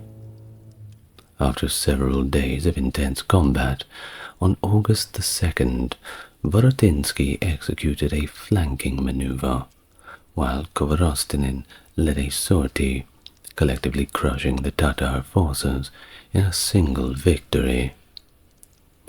The battle effectively ended the Tatar threat to central Russia, but despite his military success, Vorotinsky's fate was grim. In the following year, Ivan, who had remained distant in Novgorod during the battle, controversially had Mikhail Vorotinsky killed, reflecting the Tsar's brutal and increasingly paranoid leadership style. The expansion into Serbia under Ivan the Terrible marked a significant chapter in Russian history, characterized by initial exploration and the beginning of colonization. After the conquest of Kazan in 1552, Ivan's attention turned further eastward. In 1555, the Serbian Khan Yadigar, along with the Nogai horde under Khan Ismail, declared their allegiance to Ivan, hoping for his support against their adversaries. However, when Yadigar failed to deliver the promised tribute, Ivan refused to assist him, leading to Yadigar's downfall and assassination by Khan Kuchum in 1563. Kuchum then refused to pay tribute to Moscow, marking a shift in the region's allegiance and control. Recognizing the strategic and economic potential of Siberia, Ivan granted the Stroganov family, a prominent group of merchants, the rights in 1558 to colonize the fertile lands along the Kama River, and later in 1574 expanses beyond the Ural Mountains along the Tura and Tobol rivers. The Stroganovs were also permitted to establish fortifications along the Ob and Irtish rivers to protect their new territories. To secure their holdings against the rising threat of Khan Kuchum and to assert Russian interest in Siberia, the Stroganovs hired Yermak Timofeyevich, a Cossack leader, around 1577. Yermak embarked on an ambitious campaign in 1580 with a band of 540 Cossacks to conquer Siberia, which was under the dominion of Kuchum at the time. He strategically coerced and convinced various Siberian tribes through a mix of better allegiance terms of force to shift their loyalties from Kuchum to Moscow. Yermak's initial successes, including the pivotal victory at the Battle of Chuvash Cape, were significant, yet he soon found himself in need of reinforcements. His plea for support resulted in a formal acknowledgement from Ivan, although the promised military aid ended disastrously, with the reinforcements perishing from starvation. Thus, the conquest of Yermak was short-lived, as he met his end in a bloody battle, and his forces, demoralized and depleted, retreated from Siberia. But it wasn't until after Ivan's death in 1586 that Russian forces, recognizing the strategic importance of the region, returned and established a lasting presence in Siberia, founding the city of Tyumen. This marked the beginning of Russia's vast expansion across the Siberian region. Now, a little bit more about Ivan's religious stance. You see, he was a ruler that was deeply influenced by his understanding of Christian orthodoxy, though his interpretations were uniquely and brutally personal. For example, he believed fervently in the divine right of kings, of course, viewing himself as a sovereign with the God-given authority to wield unrestricted power, a belief that was reflected in his harsh governance and the extreme punitive measures he employed, which included drowning, roasting, and torturing people with boiling or freezing water. These actions were justified in his eyes as divine punishments, akin to the torments of hell, aligning himself with the archangel Michael, whom he saw as a symbol of righteous retribution. These religious convictions also led him to boldly interfere in church affairs, despite the typical sacrosanct nature of such positions within Orthodox Christianity. He notoriously ousted and eventually ordered the murder of Metropolitan Philip and deposed the Archbishop of Novgorod, Pimen, amongst other violent acts against church figures during the Massacre of Novgorod, where many monks were dragged out and tortured to death. While in his personal life, his religious deviations were equally as stark. Contrary to the Church's strict prohibition against multiple marriages, Ivan had 7 wives, and even contemplated an 8th marriage to Mary Hastings, a distant relative of Queen Elizabeth of England, while his 7th wife was still alive. See, somebody had to beat Henry VIII's record. Well, his rule also showed a pragmatic side in religious toleration when it suited political ends. Funny how that works, isn't it? In the newly conquered khanates of Kazan and Astrakhan, Ivan displayed a degree of tolerance towards Islam, which was a strategic choice aimed at avoiding conflict with the Ottoman Empire, which might have intervened on behalf of the Muslim populations in these regions. However, like with everybody, his tolerance had limits, particularly evidenced by his treatment of Jews. Following the capture of Polotsk, he ordered that all Jews who refused conversion should be drowned, a decree that underscores his deep-seated hatred towards them, despite the economic implications of such actions. Well, he fundamentally transformed the structure of the Russian government, setting the stage for the autocratic Tsarist rule that would define the nation for centuries. His establishment of that oprichnina, a state within a state answerably only to the Tsar himself, significantly diminished the traditional power and privileges of the boyar class. This move towards centralization of power under the Tsar laid the groundwork for the autocracy that would characterize governance. He also reformed the administrative system, blending locally and centrally appointed officials in a way that was both durable and adaptable, providing a framework that would endure with modifications well into the future. He strategically bypassed the older systems that ranked boyar families according to their seniority, and instead filled administrative positions with his own supporters from the minor gentry. This not only secured his power, but began to shift the political culture of Russia towards a more merit-based system. Now, as far as his military expeditions, while they were, particularly against Poland, not successful in terms of territorial gains, they inadvertently broadened Russia's interactions with other European states and laid the groundwork for expanded trade, political and cultural exchanges that Peter the Great would later capitalize on in his efforts to westernize Russia. However, his domestic policies, especially his economic management, were less successful. Inheriting a government already burdened with debt, Ivan implemented a series of heavy taxes to fund his military campaigns.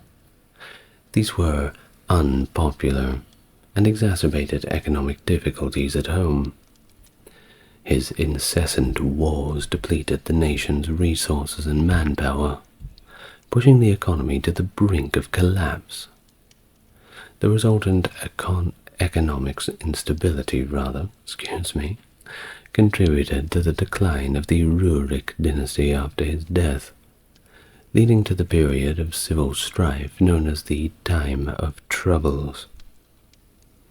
His legacy, therefore, is somewhat of a mixed one, marked by significant political and administrative reorganization, but also by economic ruin and instability that cast a shadow over Russia for quite a long time after his death.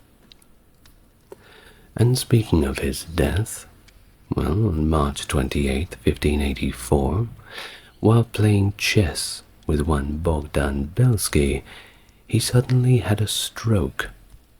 That's right, and passed away. His death left the throne to his less capable middle son, Fyodor. Fyodor, who lacked strong leadership qualities and died without heirs in 1598, marked the onset of more turbulent times. Cold, cold days in a cold, cold country. Byzantine Emperor Basil II, whose reign from 976 to 1025 marked one of the heights of the Byzantine Empire. but you may know him better as Basil the Bulgar Slayer. This moniker was earned through his relentless and effective military campaigns against the nearby Bulgarian Empire, culminating in the Battle of Cladion in 1014, where his forces decisively crushed the Bulgarians.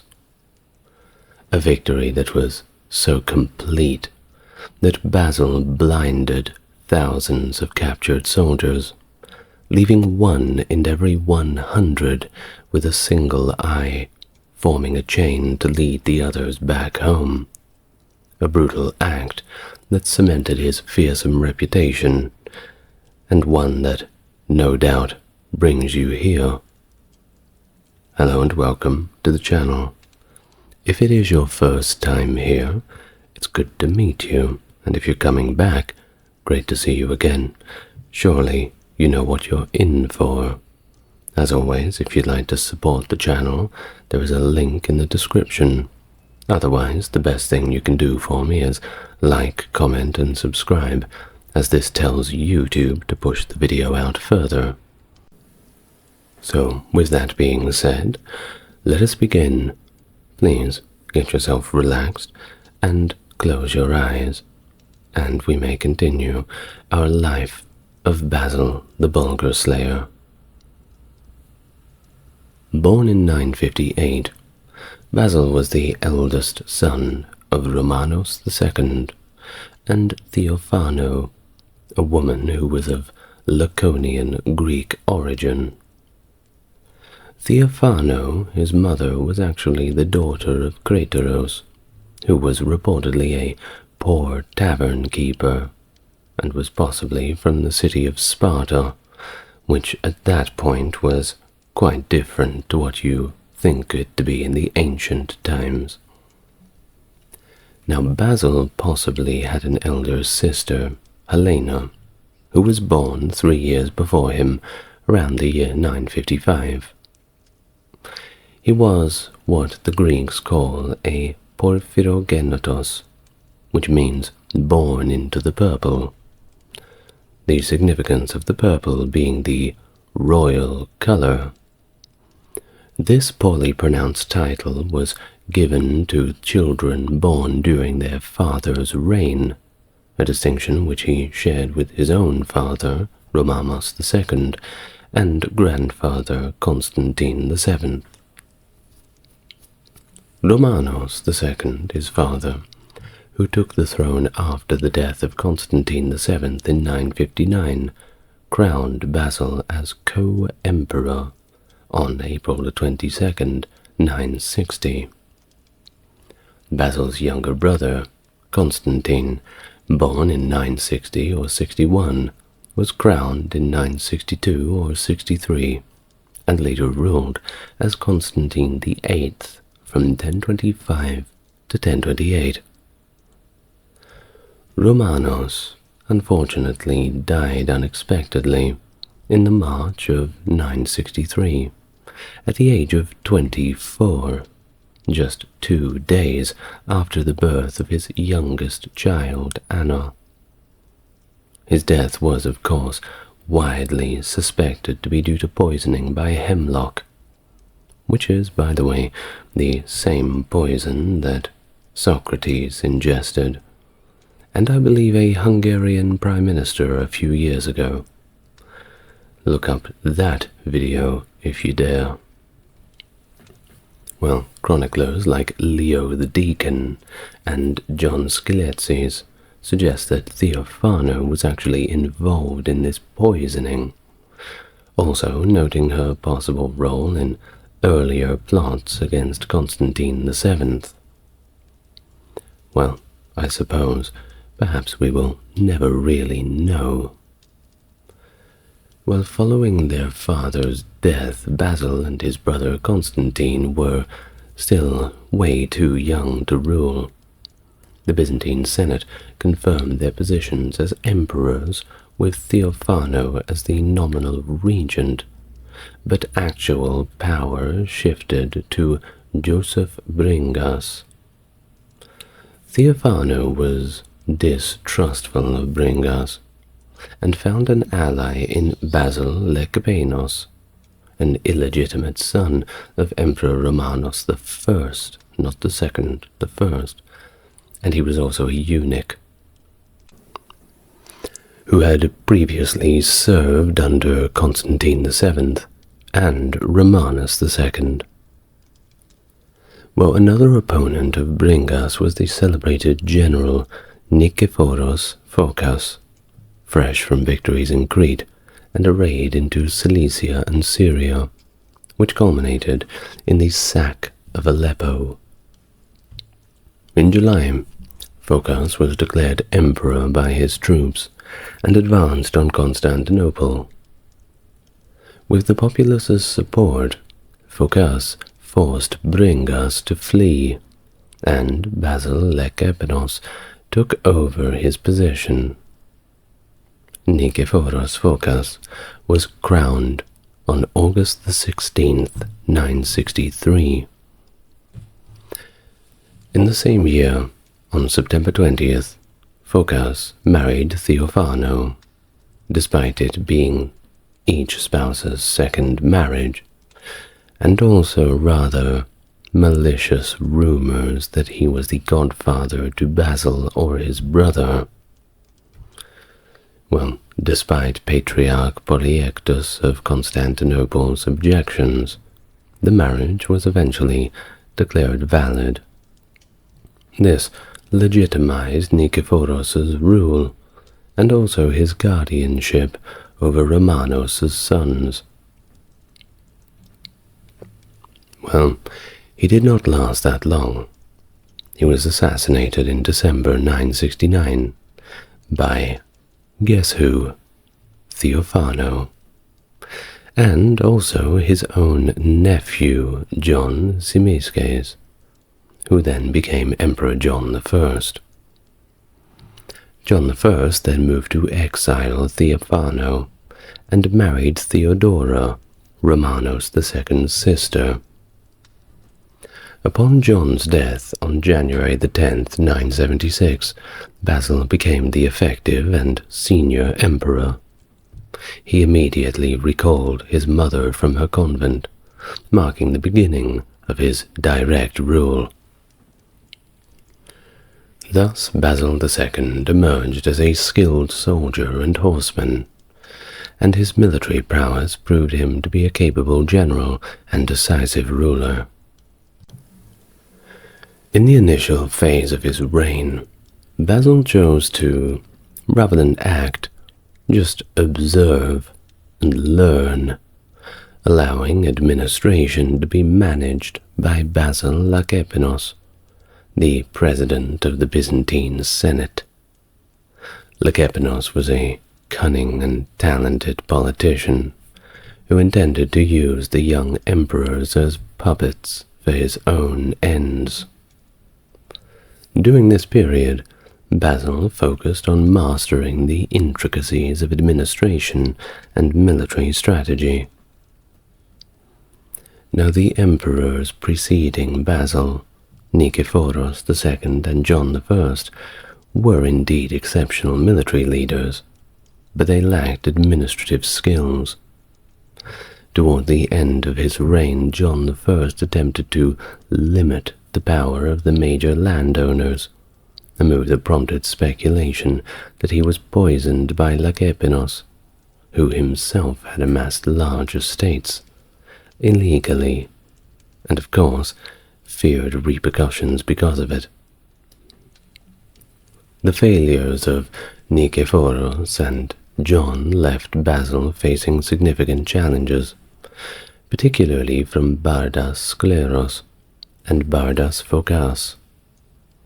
These members of the influential military aristocracy of Anatolia possessed the resources and ambition to challenge his authority openly.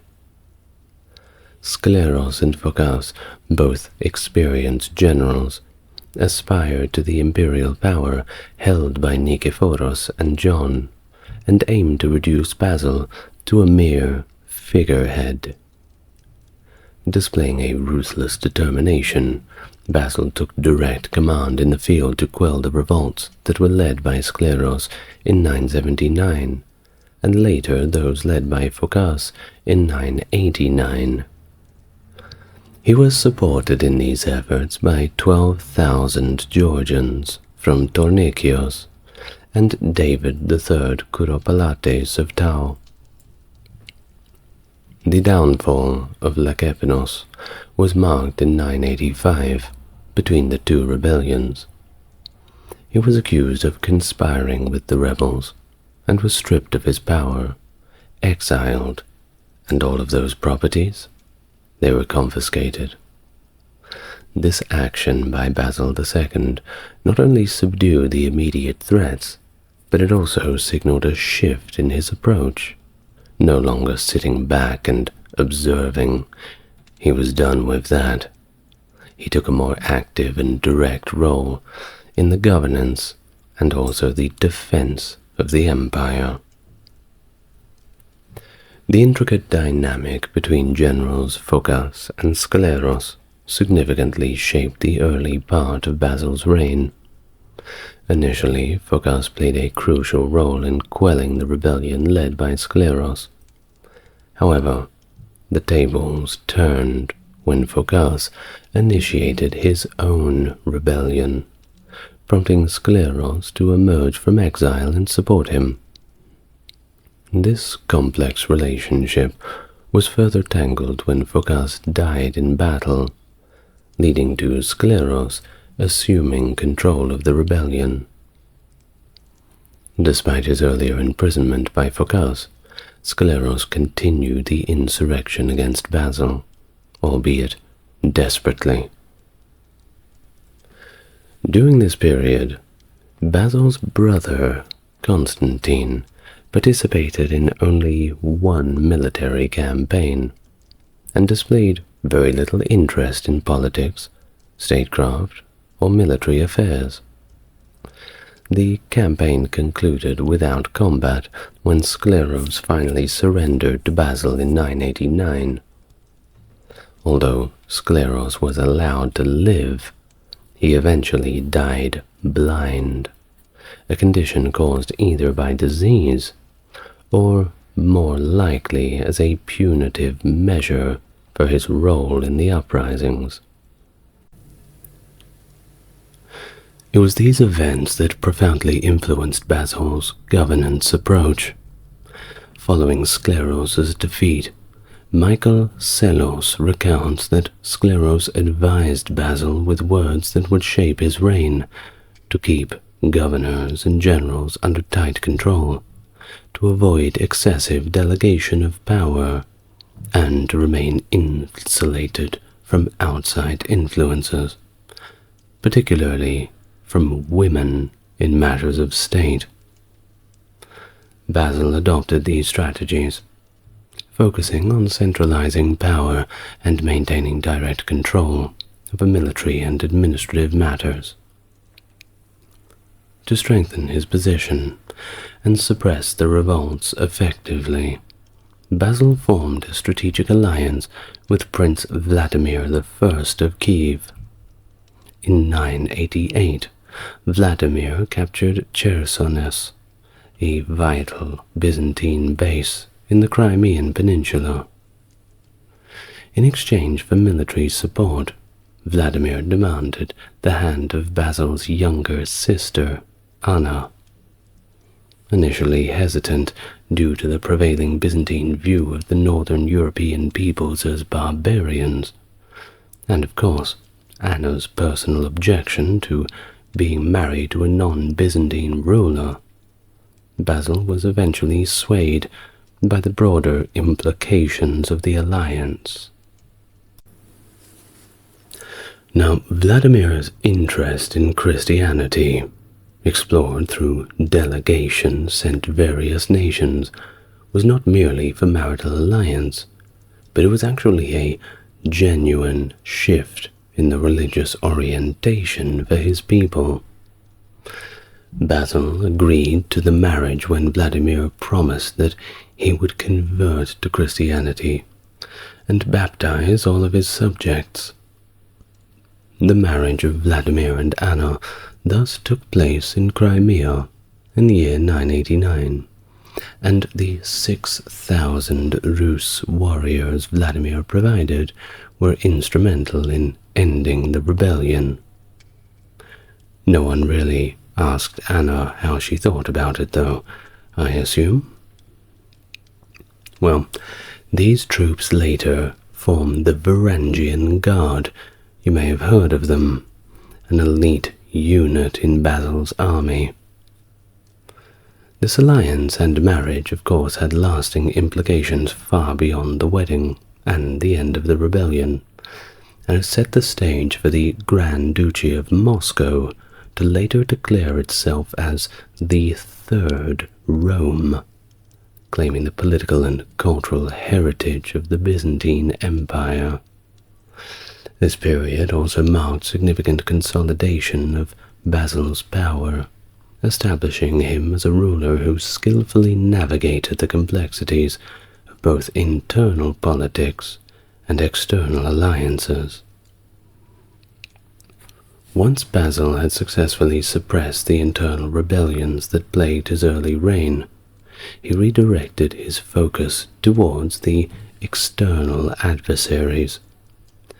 The civil wars had significantly weakened the empire's stance in the east, almost reversing entirely the territorial gains that were made by his predecessors, being Nikephoros II and John I, gained against the Fatimid Caliphate.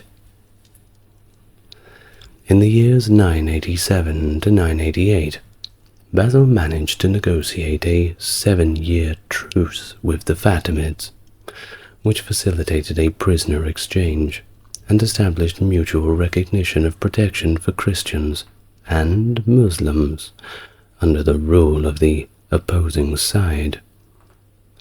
Additionally, the agreement led to the Fatimid Caliph's name being recited in the Friday prayers in Constantinople, replacing that of the Abbasid Caliph. This truce held until the death of the influential Fatimid vizier Yaqub ibn Kilis in 991. The new Fatimid Caliph, Al-Aziz Billah, adopted a more aggressive policy, appointing Manjut Takin as the governor of Damascus and signaling a shift in the Caliphate's approach towards the Byzantine territories. Manjut Takin began his aggressive campaigns by attacking the Hamdanid Emirate of Aleppo, which at the time was still a Byzantine protectorate.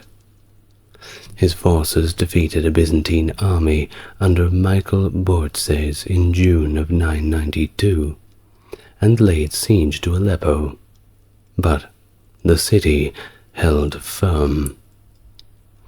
By 993, after 13 long and grueling months, Manjut Takin's campaign stalled due to supply issues, and ultimately he was forced to retreat back to Damascus.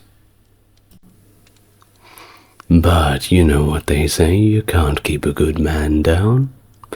In 994, Manjut Takin resumed his offensive, achieving a significant victory too at the Battle of the Orontes in September. This defeat necessitated Basil's direct intervention.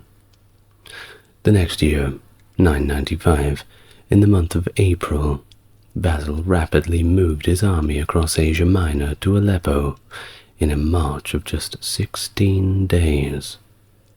The exaggerated reports of his army's size caused more than a little bit of panic among the Fatimid forces.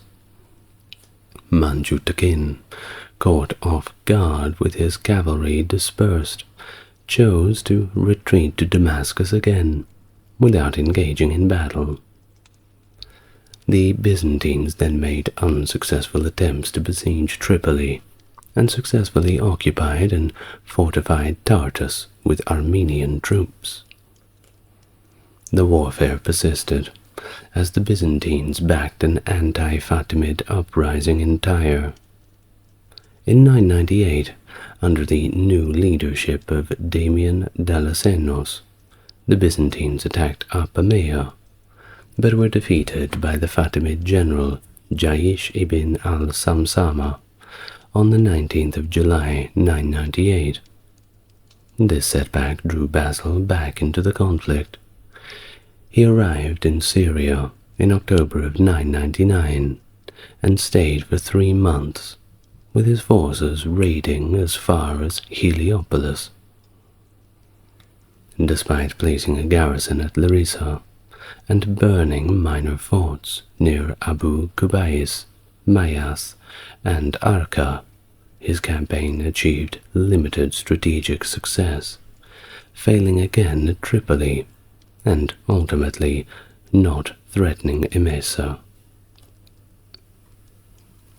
Basil's plans were disrupted by developments in Georgia, following the assassination of David III Kuropalates, which prompted his departure to Cilicia in January.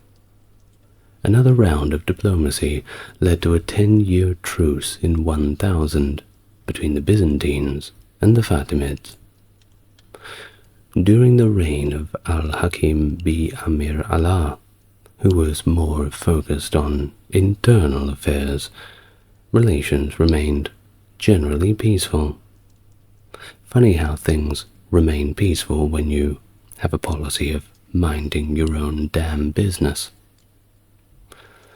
Well, even events like the acknowledgement of Fatimid suzerainty by Abu Muhammad Lulu al-Kabir of Aleppo in 1004, and the Fatimid-backed installation of Aziz al-Dawla as emir in 1017, didn't manage to reignite hostilities. Al-Hakim's persecution of Christians and the destruction of the Church of the Holy Sepulchre in 1009, well, that certainly strained relations, but once again, did not lead to immediate military conflict. These developments showed the complexity of military action, diplomacy, and shifting alliances that characterized Basil's approach to handling these challenges and threats posed by the Fatimid Caliphate, not only in wartime, but this somewhat peacetime that balanced on the edge of a knife. The conquest of Bulgaria. That's what you're all here for, isn't it? Well, we're finally there. Of course, if you can't fight the Fatimids, you've got to fight somebody. Well, Basil II aimed to reassert Byzantine control over those lost territories, particularly focusing on Bulgaria, which was under the rule of King Samuel, one of his most formidable opponents. John I in previous times had partially subdued Bulgaria, following an invasion by Sviatoslav I of Kiev, but Samuel and his brothers, well, they maintained their own independent control over certain smaller parts of the country, and Basil did not like that. Since 976, the Bulgarians had conducted raids into Byzantine territories. In an effort to destabilize the Bulgarians, the Byzantine government facilitated the escape of the captive Bulgarian emperor Boris II. This strategy, however, failed to create the desired dissension among the Bulgarians, prompting Basil to take direct military action. Around 986, he led a formidable army, reportedly around 30,000 men, into Bulgaria and besieged the modern city of Sofia. I believe that's the capital of Bulgaria. Do correct me if I'm wrong. However, Facing losses and doubting the loyalty of some of his governors, Basil decided to lift the siege. On his return to Thrace, he fell into an ambush, and thusly suffered a significant defeat at the Battle of the Gates of Trajan. Basil, however, did manage to escape, thanks to his Varangian Guard, remember them? And he sought to weaken Samuel by attempting to turn his brother Aaron against him through a marriage proposal involving Basil's sister Anna. Well, this plan fell apart when Aaron realized that the woman sent to him was an impostor and not the real Anna. By 987, Samuel had eliminated Aaron as a potential rival. Another of Samuel's brothers, David, was killed in 976 by the Vlachs, who were guarding caravans between Prespa and Castoria. Despite capturing the titular Bulgarian Emperor Roman in 991, Basil lost control of Moesia to the Bulgarians. While Basil was preoccupied with internal rebellions and stabilizing the eastern frontier, Samuel expanded his territory from the Adriatic to the Black Sea, effectively recovering most of the lands held by Bulgaria before Sviatoslav's invasion. He also launched damaging raids deep into Byzantine territory, reaching as far as central Greece. In 996, Byzantine general Nikephoros Oranos countered with a victory over a Bulgarian raiding party at the Battle of Spercheios in Thessaly, with Samuel and his son Gabriel narrowly escaping capture. Well, by 1000, Basil was back, and he was ready to focus on a comprehensive war of conquest against Bulgaria.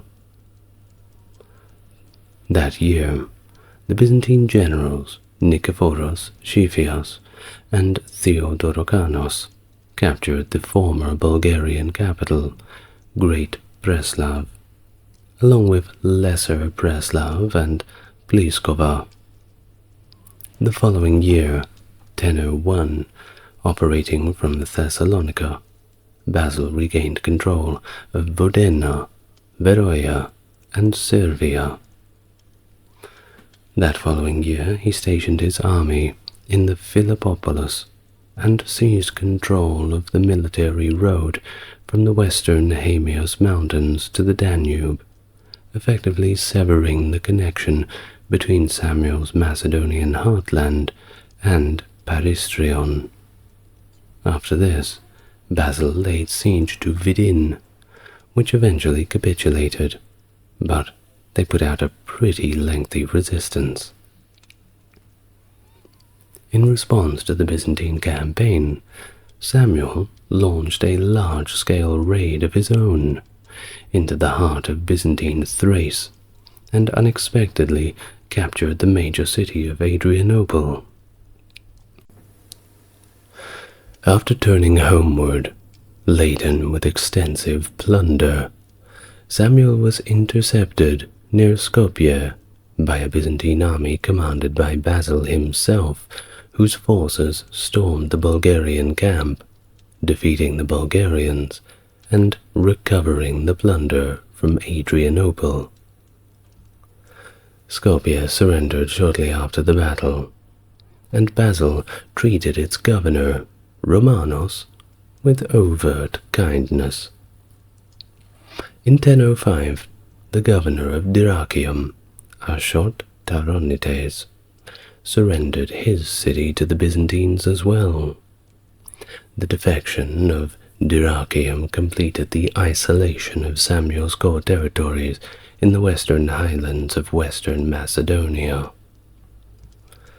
Samuel was forced into an almost entirely defensive stance. He fortified the passes and routes from the coastline and valleys held by the Byzantines to the territory remaining under his control.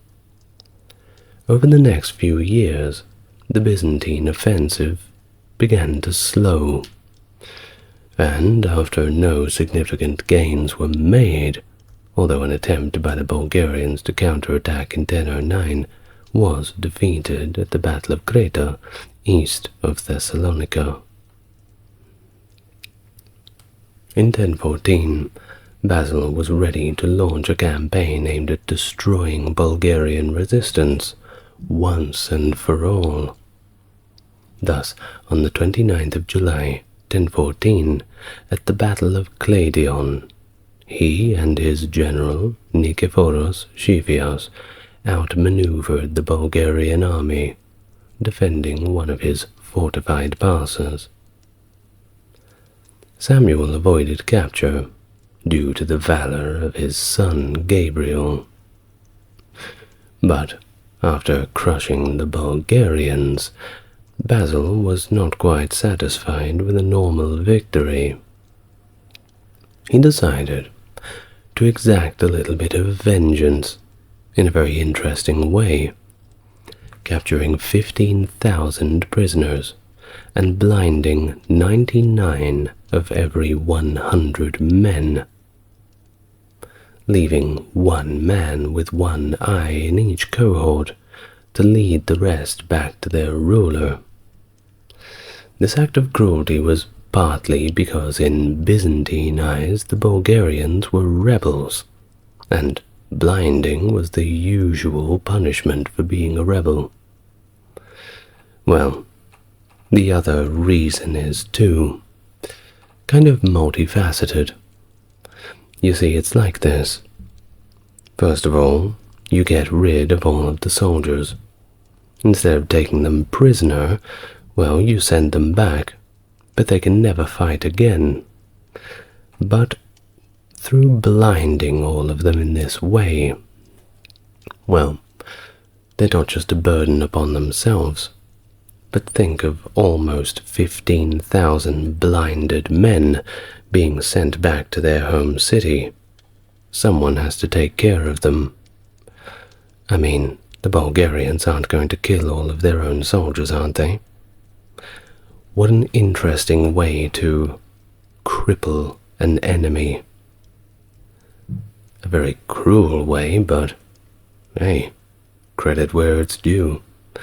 I bet the soldiers did not see that coming.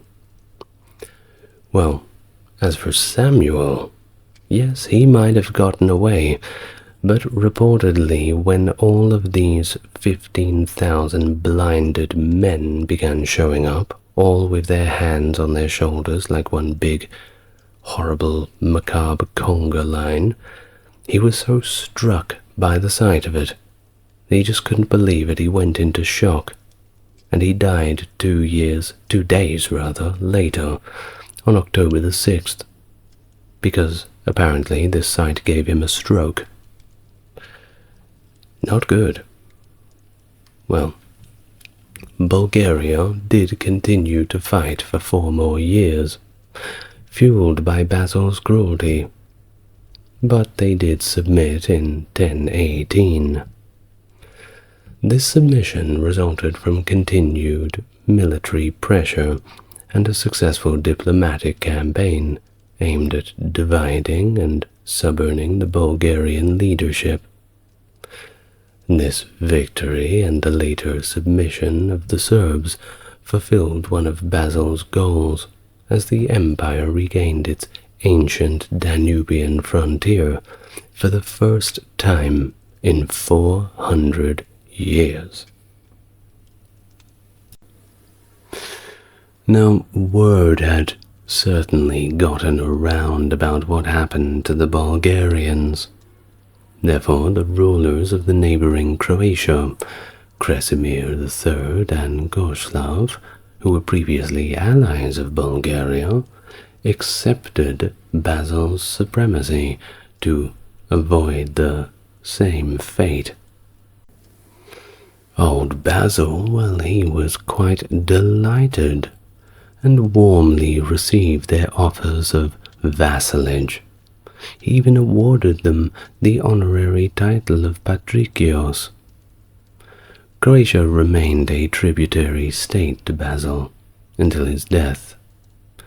Well, before returning to Constantinople, Basil celebrated his triumph in Athens, of all places.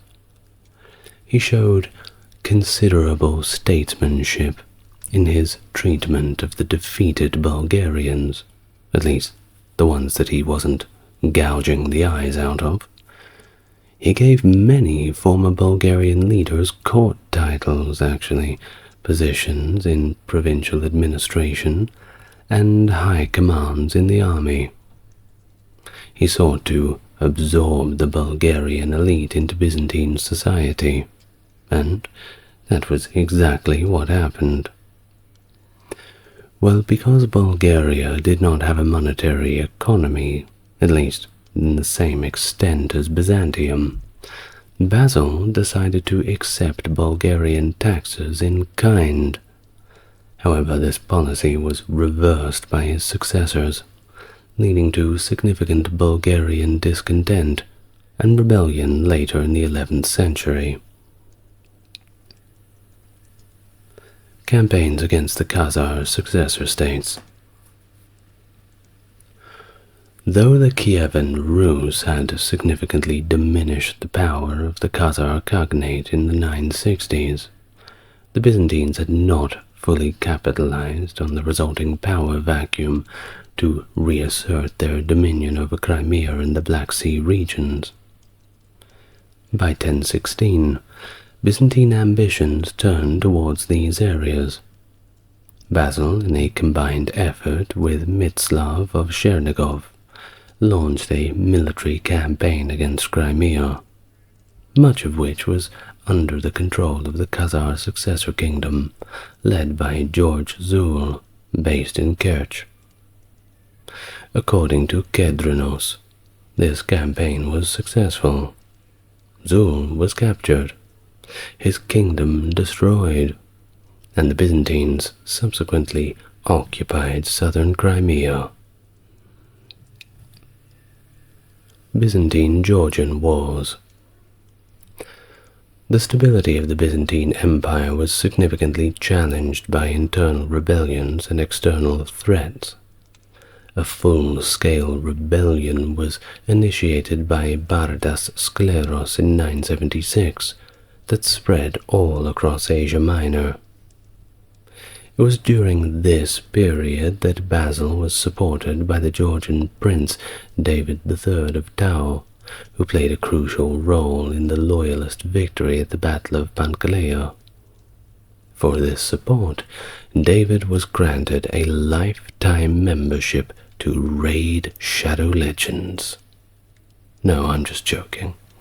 A lifetime rule over key territories in eastern Asia Minor. However, the relationship between Constantinople and the Georgian rulers was complex and often fraught with distrust, especially after David's perceived rebuff during Bardas Phogas's revolt in 987. After the failure of this revolt and the death of David of Tau in 1001, Basil inherited key provinces, including Tau, Phasiane, and Speri, which were reorganized into the theme of Iberia, with its capital at Theodosiopolis. This inheritance forced Bagrat III, the Georgian Bagratid ruler, to recognize the new territorial arrangements. Bagrat's son, George I, however, harbored ambitions to restore the Kuropalates' succession to Georgia. In 1015 to 1016, amidst the campaigns in Tau and alliances with external powers like the Fatimid Caliph al-Hakim, George posed a challenge to Byzantine authority. With Bulgaria subdued in 1018, and Al-Hakim well and truly deceased, Basil was ready to launch a significant campaign against Georgia. By late 1021, Basil led a large Byzantine army, reinforced by the formidable Varangian Guard, into Georgian territory.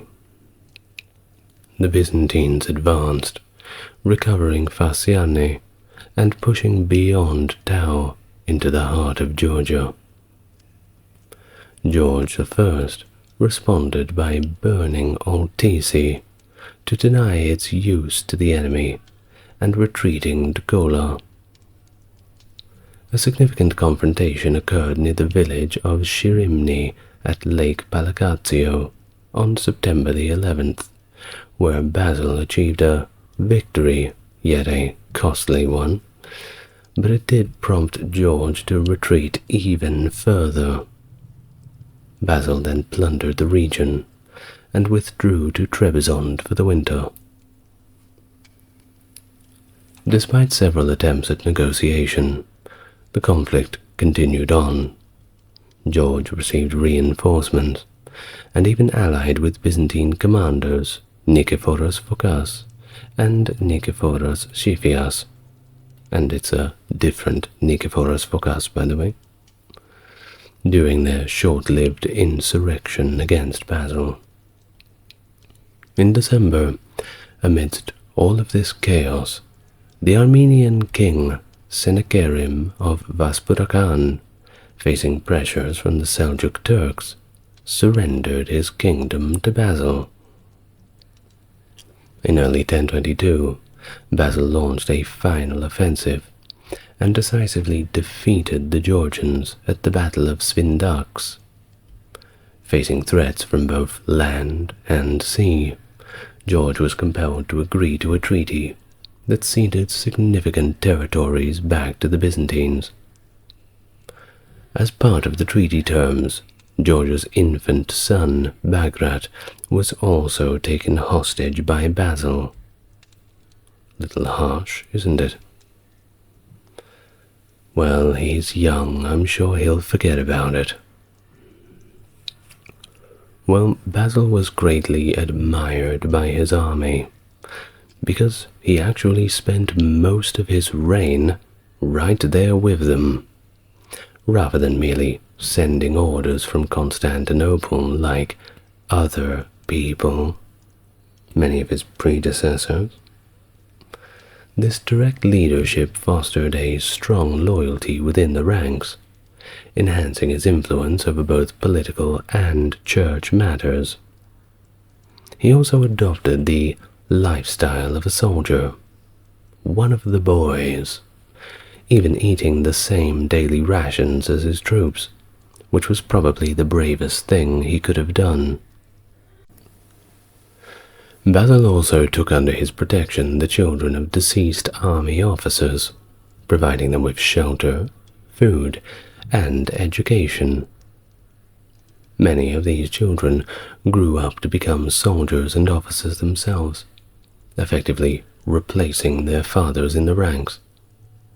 Among these, actually, was Isaac Komnenos, who rose to become emperor, by the way, much later. Video on him soon. Maybe. See how we go. Basil also secured the annexation of sub-kingdoms in Armenia, and a promise that its capital and surrounding regions would be willed to Byzantium following the death of its king. In 1021, he negotiated the cessation of the kingdom of Vaspurakan from its king, Senekerim John, in exchange for estates in Sepasteia. These territories were heavily fortified, creating a robust frontier in the highlands. Additionally, Byzantine forces restored much control over southern Italy, which had been lost over the previous 150 years. At the time of his death, on December the 15th, 1025, Basil was preparing a military expedition to recover Sicily, His death marked the end of the longest reign of any Byzantine or Roman emperor up to that point. At his death, the Byzantine Empire's territories stretched from southern Italy to the Caucasus and from the Danube to the Levant, its greatest extent since the Muslim conquests 4 centuries earlier. Although initially intended to be buried in the last available sarcophagus in the rotunda of Constantine I in the Church of the Holy Apostles, Basil later requested that his brother and successor, Constantine VII, bury him in the Church of St. John the Theologian, outside the walls of Constantinople. The words on his tomb read thusly: "From the day that the King of Heaven called upon me to become the Emperor, the great overlord of the world, no one saw my spear lie idle. I stayed alert throughout my life and protected the children of the new Rome, valiantly campaigning both in the west and at the outposts of the east. O man, seeing now my tomb here, reward me for my campaigns with your prayers." And with that, we reach the end of our biography of Basil II, or his more popular name, the Bulgar Slayer. The Albigensian Crusade, 1209 to 1229. A 20-year-long military campaign initiated by Pope Innocent III to eliminate the Cathar Heresy in Languedoc, the south of France.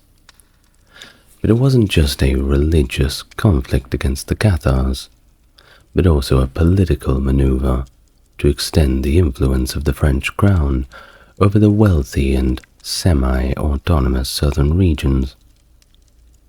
Regardless, it was marked by its brutality and mass persecution of the Cathar believers, and this crusade drastically altered the region, leading to a significant reduction in the Cathars and the consolidation of the French state. The Albigensian Crusade is remembered for a tragic loss of life, the suppression of religious diversity, and its role in the expansion of royal power. Hello, welcome back to the channel. If you're new, it's good to meet you. If you're coming back, good to see you again. As always, if you want to support the channel, links to the Patreon are in the description. Otherwise, liking the video and subscribing certainly helps push it out to a broader audience. Did you like it? Thank you. Now, without further ado, let's begin.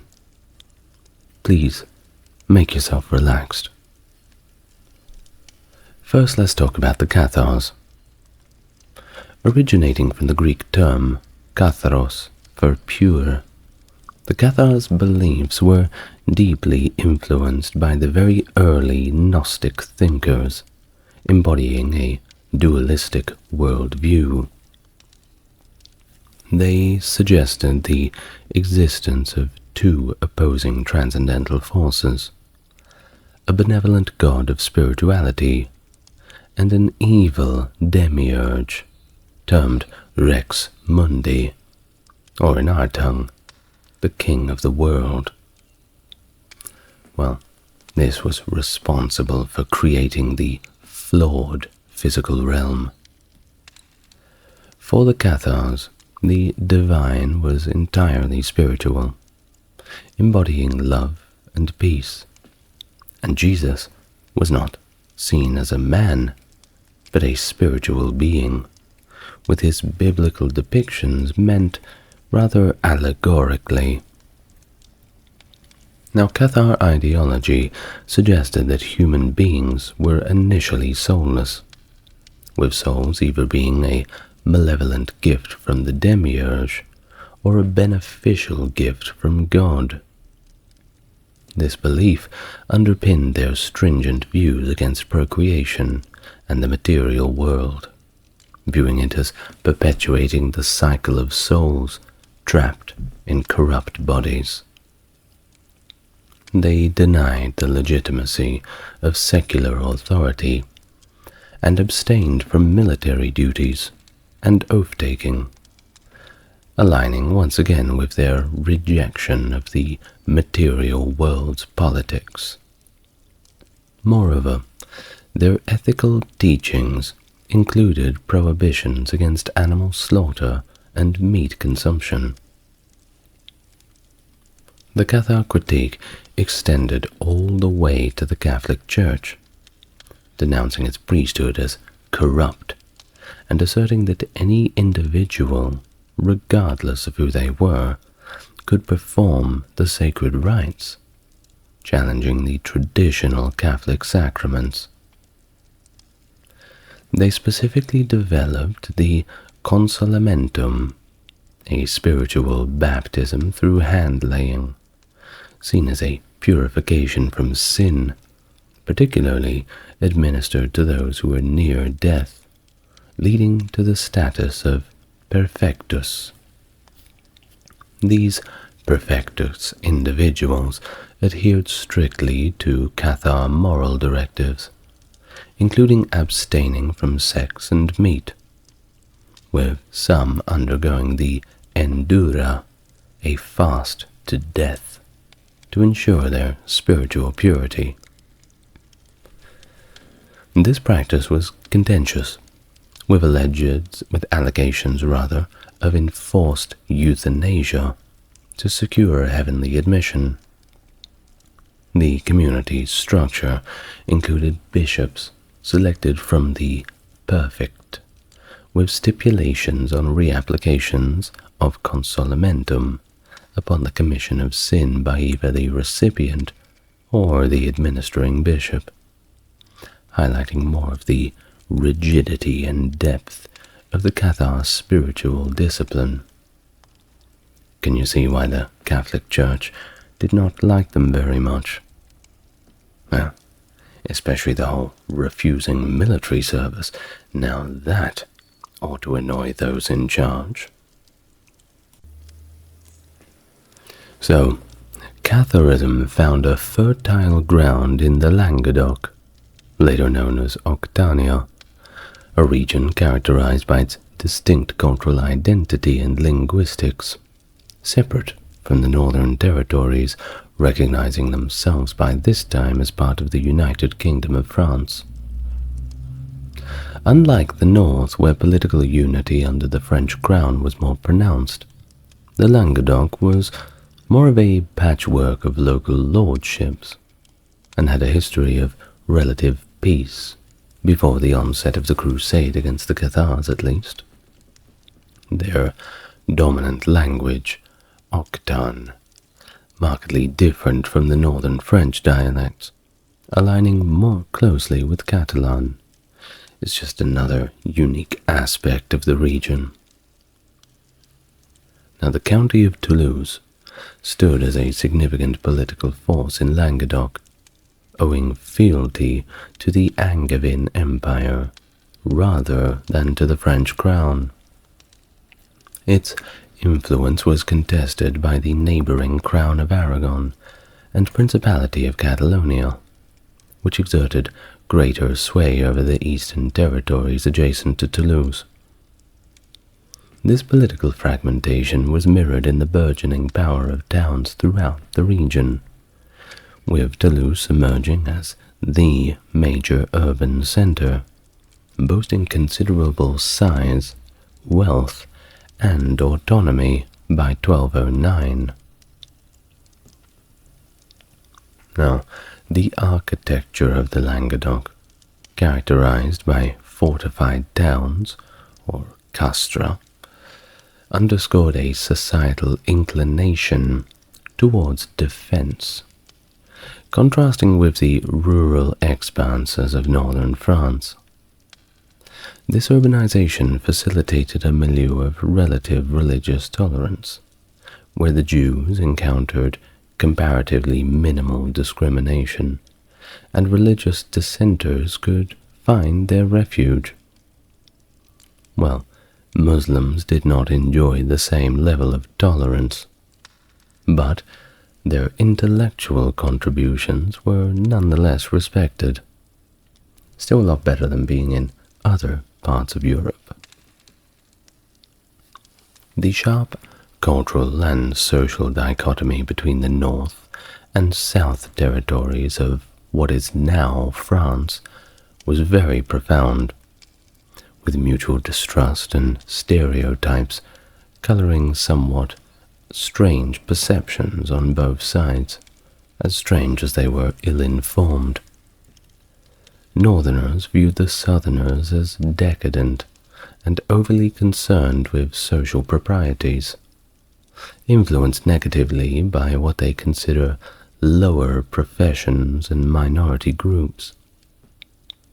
On the other hand, the Southerners perceived the Northerners as uncouth and aggressive. This divide set the stage for what would eventually be a protracted and acrimonious conflict between the two regions, should war erupt. Yeah, of course it always does, doesn't it? Well, it wasn't a new idea. The Cathars were integral to a broader movement of spiritual reform across medieval Europe that traces its origins all the way back to around 653, when Constantine Silvanus introduced the Gospels to Armenia.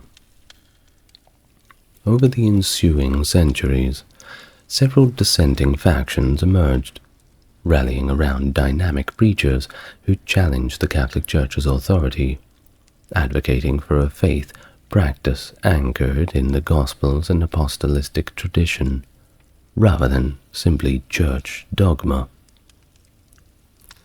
These groups, including the Paulicians, Bogomils, Arnoldists, Petrobrusians, Henricans, and the Waldensians, of course, faced severe persecutions, with responses ranging from expulsion all the way up to brutal executions.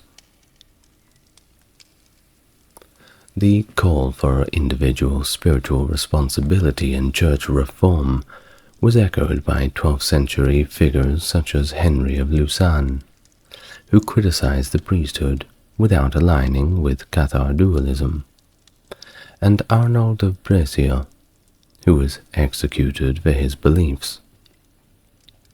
Now the Waldensians, followers of Peter Waldo, also suffered extreme persecution. While these groups shared the Cathars' anti-clerical stance and skepticism towards sacraments, only the Paulicians and Bogomils were noted for dualist beliefs that were similar to the Cathars. Now, scholars have debated the origins of the Cathars, with some proposing a direct link to the Bogomils within a broader Manichaean tradition. This connection was possibly strengthened by Latin settlers in Constantinople after the First Crusade, who may have facilitated the transfer of dualist Bogomil texts to the West, introducing the consummentum ritual and sparking the first organized dualist movements in Western Europe. By the 12th century, dissident groups like the Cathars and Waldensians became more visible in Europe's burgeoning urban centers. The Cathars, particularly in the highly urbanized Western Mediterranean France, evolved into a mass movement, spreading into areas like Lombardy by the 1170s. The movement was partly a critique of the clergy's corruption and a manifestation of the discontent with papal authority, which there was plenty of, and if you haven't heard of it, just remember, some of the records at the time are written by the papacy themselves. Now, while the Cathars shared some views with the Waldensians, especially in their critique of the Catholic hierarchy and emphasis on austerity, they differed in a few of their theological positions, with Cathars being the ones to adapt a more radical stance. This divergence led to the Church directing its efforts more aggressively against the greater of two evils as they saw it, namely Catharism. The persecution of heretics intensified, exemplified by the burning of Cathars in Cologne in 1163, marking a shift towards more frequent executions for heresy, a practice that previously just occurred sporadically, often more for political rather than religious reasons. And this is before the main crusade has started, by the way. The exchange between the older dualist communities in the Byzantine Empire and the newer ones in Western Europe further cemented these dualist beliefs in the West. Catharism's stronghold was, though, undoubtedly the Languedoc, where it flourished significantly more in England, France, or Germany, where its presence was either minimal or short-lived. The Cathars, also known as the Albigensians, named after Albi, a city closely associated with them, faced charges of heresy by the Church, notably at a council near Albi in 1176, and again during the Third Lateran Council of 1179. The remarkable success of the Cathar movement in the Languedoc has been attributed to various factors, with the alleged corruption and incompetence of the clergy frequently cited. The region's priests, particularly those in the rural areas, were often described as poorly educated and engaged in monetary and physical misconduct, with many holding their positions through lay appointments. While such clerical inadequacies were reported across Europe, the Languedoc's episcopacy was notably more corrupt, exemplified by the Archbishop of Narbonne's neglect of his diocesan duties and financial exploitation, which led the Pope Innocent III suspending him and 3 of other bishops, which were reportedly his close buddies. Now, the inability of the Church to address heresy effectively in Languedoc was partly due to the region's lack of political centralization and the papacy's prioritization of appointments in more politically strategic areas. Despite being a minority, the Cathars gained significant acceptance among local Catholics, with some even achieving positions within Toulouse's city council. The region's ambivalence towards popular religious movements, such as the Crusades, despite initial enthusiasm read by Raymond IV, Count of Toulouse, suggest a prevailing laxity that permitted the growth of nonconformist beliefs without much substantial opposition. Well, upon his election in 1198, Pope Innocent III made it his priority to confront the Cathar heresy in Languedoc head-on, where the Cathars were disrespecting the authority of both the French king and the local Catholic Church. At least, that's how the local French king and the Catholic Church heard about it. Now, their protection by influential nobles, motivated by desire for autonomy from the king, led some of these nobles to actually outwardly support Catharism, albeit without adhering to its rigorous ethical demands. Faced with this challenge, and unable to gain support from Philip II of France, who was very much preoccupied with conflicts elsewhere, Innocent III proposed a military crusade against the Cathars, promising the same spiritual benefits as those accorded to crusaders heading to the Holy Land. Raymond IV of Toulouse, Raymond VI, rather, of Toulouse, a significant regional power, actually showed quite a bit of sympathy toward the Cathars and resistance to French royal authority. But of course, he stopped just a little bit short of adopting the Cathar beliefs. His refusal to cooperate with Innocent's delegates led to his excommunication in 1207, and a papal interdict was placed on his lands. That's right, do as we tell you, or you're out of the club. Well, Innocent III's subsequent efforts to reclaim the Cathars through diplomatic means and preaching, led by Cistercian monks under Pierre de Castelnau, saw a little bit of success, but significant opposition, and it culminated in Pierre de Castelnau's murder in 1208, allegedly by an associate of Raymond IV. This act, of course, escalated the conflict, with Innocent III declaring Raymond anathematized and absolving his subjects of loyalty to him.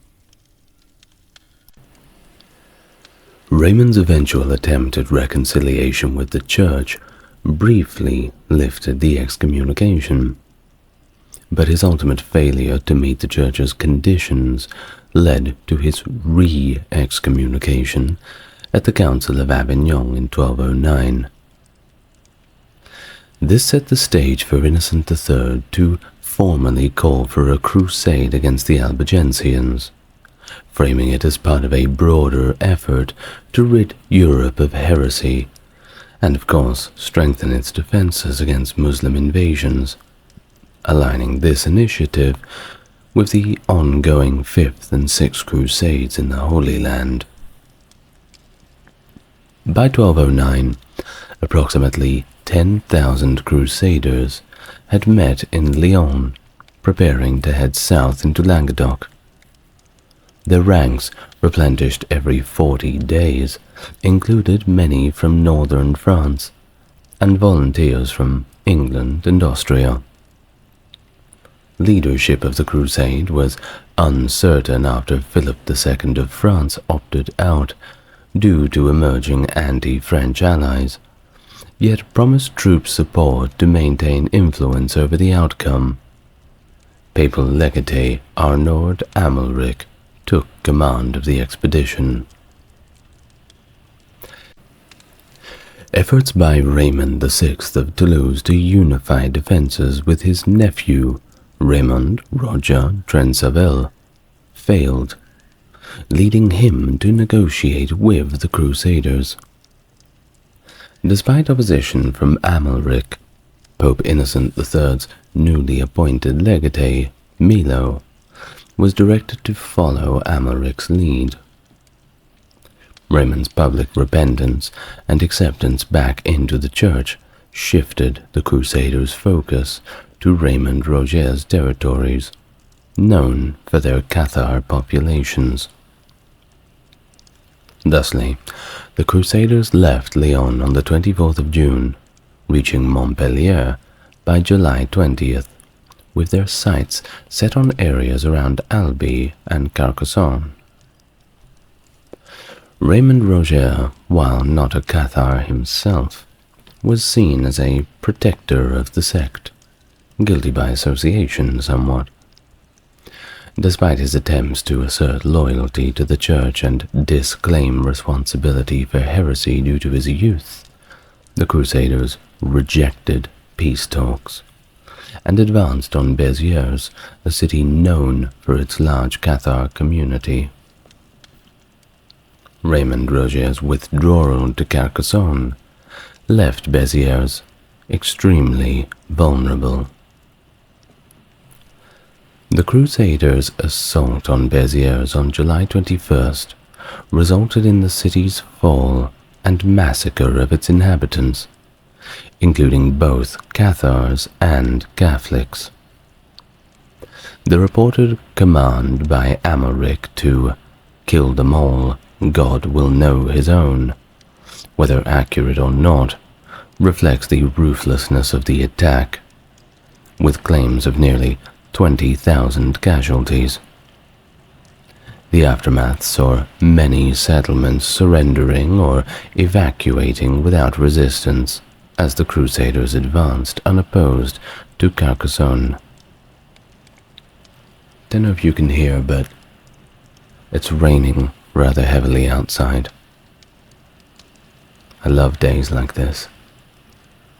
Anyway, following the devastating massacre at Béziers, Carcassonne became the Crusaders' subsequent major objective. Despite its strong fortifications, the city was at a disadvantage, as it was overwhelmed by refugees seeking sanctuary. The Crusaders covered the distance from Béziers to Carcassonne in 6 days, initiating the siege on August 1st, 1209. The siege swiftly intensified as the Crusaders severed the city's water supply by August 7th. And in a bid for peace, Raymond Roger Trenceval, the Viscount of Carcassonne, entered negotiations, but was captured under the flag of a truce. The city, on August 15th, capitulated, and while its inhabitants were spared death, they were expelled, made to leave with minimal clothing, as described by differing accounts from Peter of Vaudesernay and Guillaume de Peleurance. Now, Raymond Roger's subsequent death in captivity, officially attributed to dysentery, sparked more than a few suspicions of foul play. I mean, it seems a bit dodgy, don't you think? In the aftermath of this, the leadership of the Crusader forces was conferred upon Simon de Montfort, a decision that also saw him gain control over territories including Carcassonne, Albi, and Béziers. The capitulation of Carcassonne led to a series of unopposed surrenders across the region, with Albi, Castelnaudary, Castres, Fanjeaux, Limoux, Lombers, and Montreal, all falling to the Crusaders by autumn. The conflict then shifted to Les Tours and Cabaret, with an unsuccessful attack on the latter in December 1209 by the Crusaders. The harsh winter conditions and limited troop numbers led Simon de Montfort to focus on consolidating his gains, rather than launching new offences. With the arrival of reinforcements, Bram fell to the Crusaders in the March of 1210, followed by the siege of Minerve in June. Despite its lack of strategic significance, Minerve was targeted due to the presence of numerous Cathar prefects. Perfects, rather. After a prolonged siege that culminated in the destruction of the city's main water supply, Minerve surrendered on the 22nd of July. While Simon favored leniency, Arnaud Amalric insisted on harsh treatment for the Cathar perfects, leading to the execution of them who refused to renounce their faith. All 140 of them brought out into the public and dealt with harshly, in a show of force, made an example of, it seems. The crusade continued to Termes in August, enduring despite interventions from Pierre-Roger de Cabaret. The defenders' situation became dire due to water shortages, but they were momentarily relieved by a rainstorm, delaying their surrender. Ultimately, the defenders escaped on November the 22nd. By 1211, dissatisfaction with the Crusaders' tactics had alienated many of the key lords, including Raymond of Toulouse. Lastors capitulated in March, and the siege of Le Var began in April. Crusader reinforcements were then decimated in an ambush at Montgay by forces from Toulouse led by the Count of Foix. Following the recapture of Aymery de Montreal's castle, numerous Cathars faced execution. The Crusaders' campaign proceeded with the fall of Cassis and the siege of Montferrand, leading Baldwin to defect to the Crusaders. Efforts to besiege Toulouse faltered due to logistical challenges, prompting de Montfort's withdrawal. Raymond de Toulouse's counterattack at Castelnaudary saw the Crusaders narrowly averting defeat. Throughout early 1212, Simon de Montfort effectively isolated Toulouse, undermining Raymond's support and resources. Now seeking to counter the Crusaders, the Cathars enlisted the help of Peter II of Aragon, who, after notable victories against the Moors and an alliance through marriage to Raymond VI, possessed considerable influence.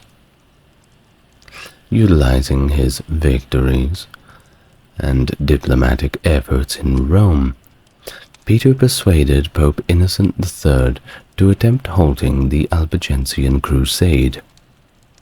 Motivated by the Pope's desire to focus on the Middle East and ongoing conflicts with the Moors. By January of 1213, Innocent III had called for peace in the Languedoc, instructing Arnaud Aumery and Simon de Montfort to cease their aggressive campaigns, and proposing a council to reconcile differences under Peter's guidance. Hold on a moment. Wasn't this your idea in the first place, Mr. Pope Innocent III? Well, either way, the cat was out of the bag now, wasn't it? Who would have thought that initiating the Holy War would have become so violent? Well, despite Peter's efforts at the Council of Le Var to secure a peaceful resolution and restore the lands to Raymond VI, his propositions were dismissed, maintaining the excommunication of Raymond and the seizure of lands that were deemed heretical. Peter's rejection of this decision and concern over Simon de Montfort's growing power led him to support Toulouse actively. This alliance alarmed Innocent III, who, misled by Simon's delegation, denounced Peter and called for the renewal of the crusade against him.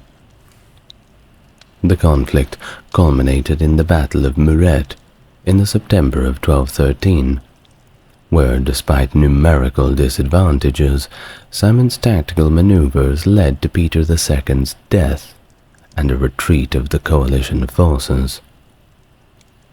This defeat severely weakened the resistance against the Crusaders, forcing Raymond VI and his son to flee all the way back to England, where they found limited support from King John, who was cautious of the Crusade's implications. The Crusaders' momentum continued through 1214, with significant victories and territorial gains, including strategic castles in Perigord. By 1215, with the capture of Toulouse and its subsequent handover to Simon de Montfort, recognized officially by the Fourth Council of the Lateran, Crusader control was all but solidified.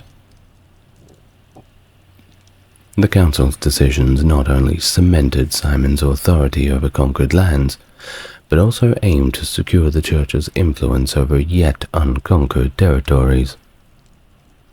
Amidst all of this, the call for a new crusade in the Middle East by Innocent III redirected potential reinforcements from the Albigensian Crusade, leading Simon to increasingly depend on mercenaries to maintain some form of control.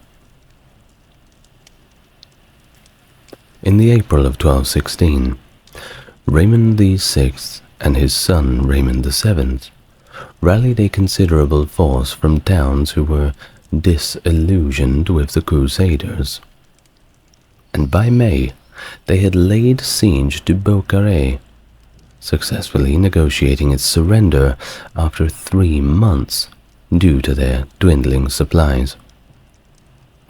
Despite efforts by Montfort to intervene, he was repelled. Pope Innocent III's death in July of 1216 left the crusade somewhat directionless, with leadership passing to a more hesitant Philip II of France, who was preoccupied with conflicts elsewhere. Montfort then quelled a rebellion in Toulouse, before attempting to recapture Bigorre, facing defeat at Lourdes in December of 1216. And Raymond VI recaptured Toulouse in the September of 1217, exploiting Montfort's engagement in Foix.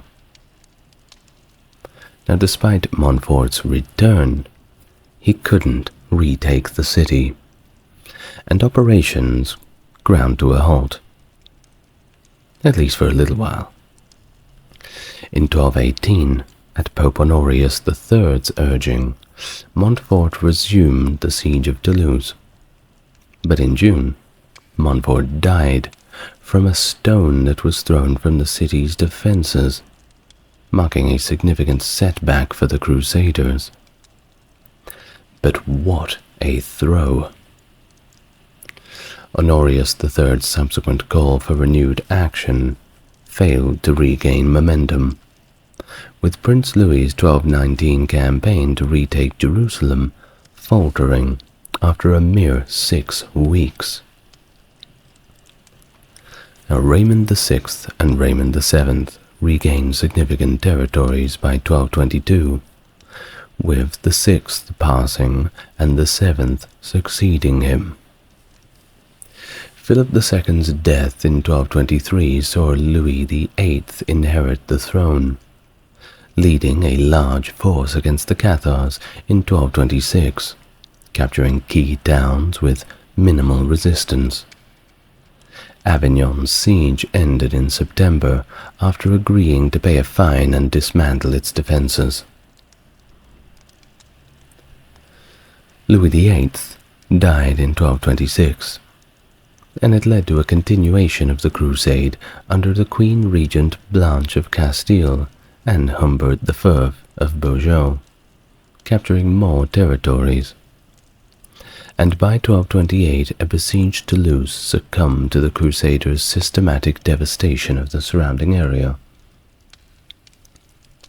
The Treaty of Paris in 1229 ended Raymond VII's resistance, recognizing his rule over Toulouse in exchange for concessions to the crown and a marital alliance with Alphonse of Poitiers, ensuring the region's return to royal control upon Raymond's death.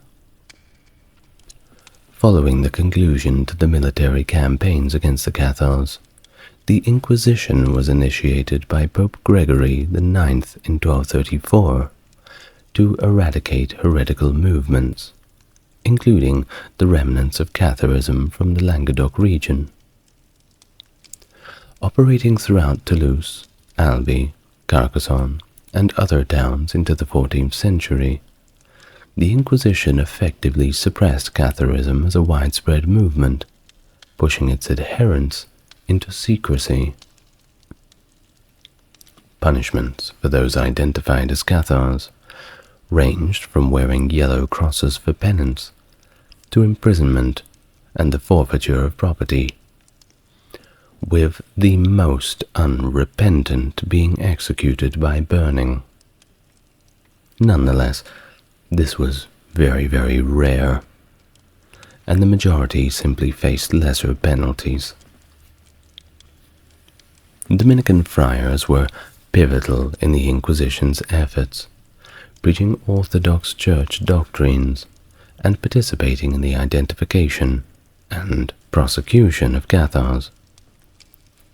But despite all these measures, Catharism persisted in some areas, largely out in the countryside where no one really likes to look.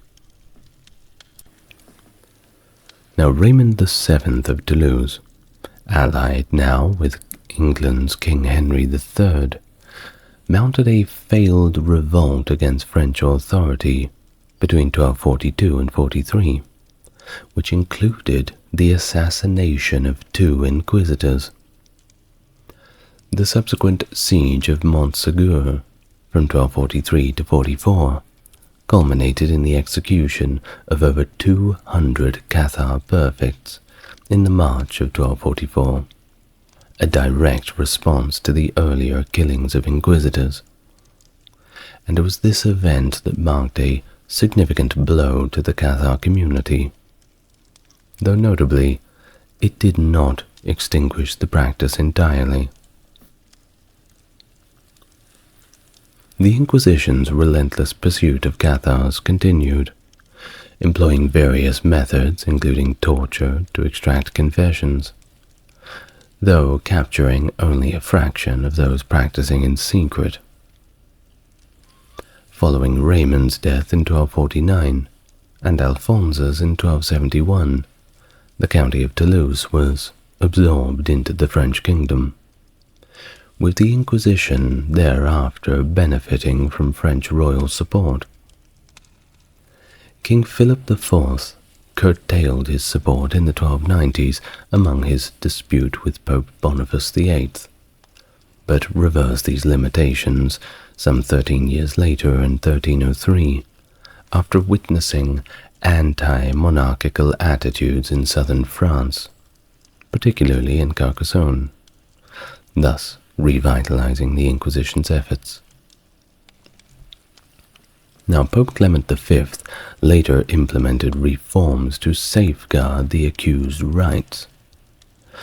Bernard Guay, serving as the Inquisitor of Toulouse from 1308 to 1323, composed a manual outlining the practices of various non-Catholic groups, including detailed descriptions of Cathar customs, and provided guidance for inquisitors on handling heresy allegations.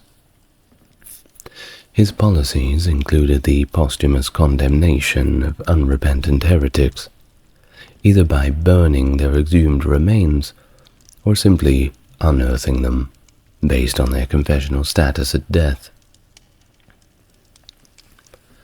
Under Guay's tenure, a concerted effort to eradicate the remnants of Catharism was launched, successfully eliminating the movement, at least on paper, by 1350. Well, the Albigensian Crusade, characterized by its brutality, diverged quite significantly from Pope Innocent III's envisioned reforms, which rather emphasized confession, clerical and lay reform, and pastoral teachings as a means to counteract heresy. The escalation of violence was largely attributed to the crusade being commandeered by unruly mobs, minor rulers, and local bishops, all of whom deviated from Innocent's principles. The rampant, indiscriminate violence perpetrated by these groups and the secular courts against the alleged heretics prompted the papacy to seek enhanced control over heresy prosecutions, leading to the establishment of a more formalized legal process for handling such cases, which of course wasn't perfect, but baby steps first. The immediate aftermath of the Albigensian Crusade saw a diminished number of French participants in the subsequent Fifth and Sixth Crusades. The cultural impact of the Albigensian Crusade is clearly evident in the surviving works of troubadour poet-composers, many of whom were also knights. Notable examples include Raymond de Miravel, who appealed through his songs for Peter II's assistance in reclaiming his castles seized by Simon de Montfort, and the collaboration between Thomier and Paleazzi, whom criticized Raymond VI's treatment and encouraged resistance. The Crusade and its fallout marked the beginning of the decline of the troubadour tradition, once flourishing under the patronage of Occitan courts. They faced decline as these courts were simply destroyed. Consequently, many troubadours migrated from southern France to royal courts across Italy, Spain, and Hungary, seeking new patrons and audiences for their art. But their story is one for another video. Hello and welcome. We're going to keep reading from the Book of Martyrs by John Fox, and this section is the second section in the work dealing with, firstly, persecutions in the region known as Persia, and then moving to other regions. Enjoy.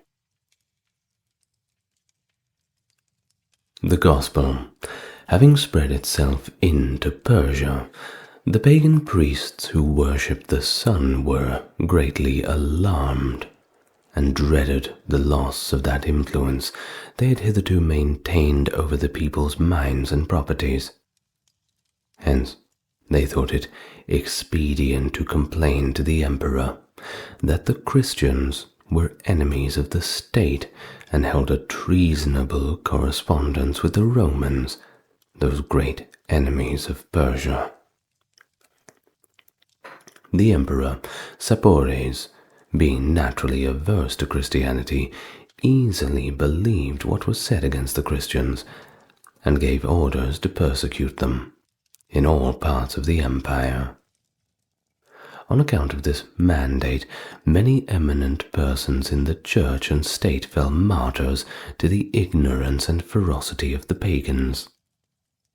Constantine the Great, being informed of the persecutions in Persia, wrote a long letter to the Persian monarch, in which he recounts the vengeance that had fallen upon the persecutors, and the great success that had attended those who had refrained from persecuting Christians.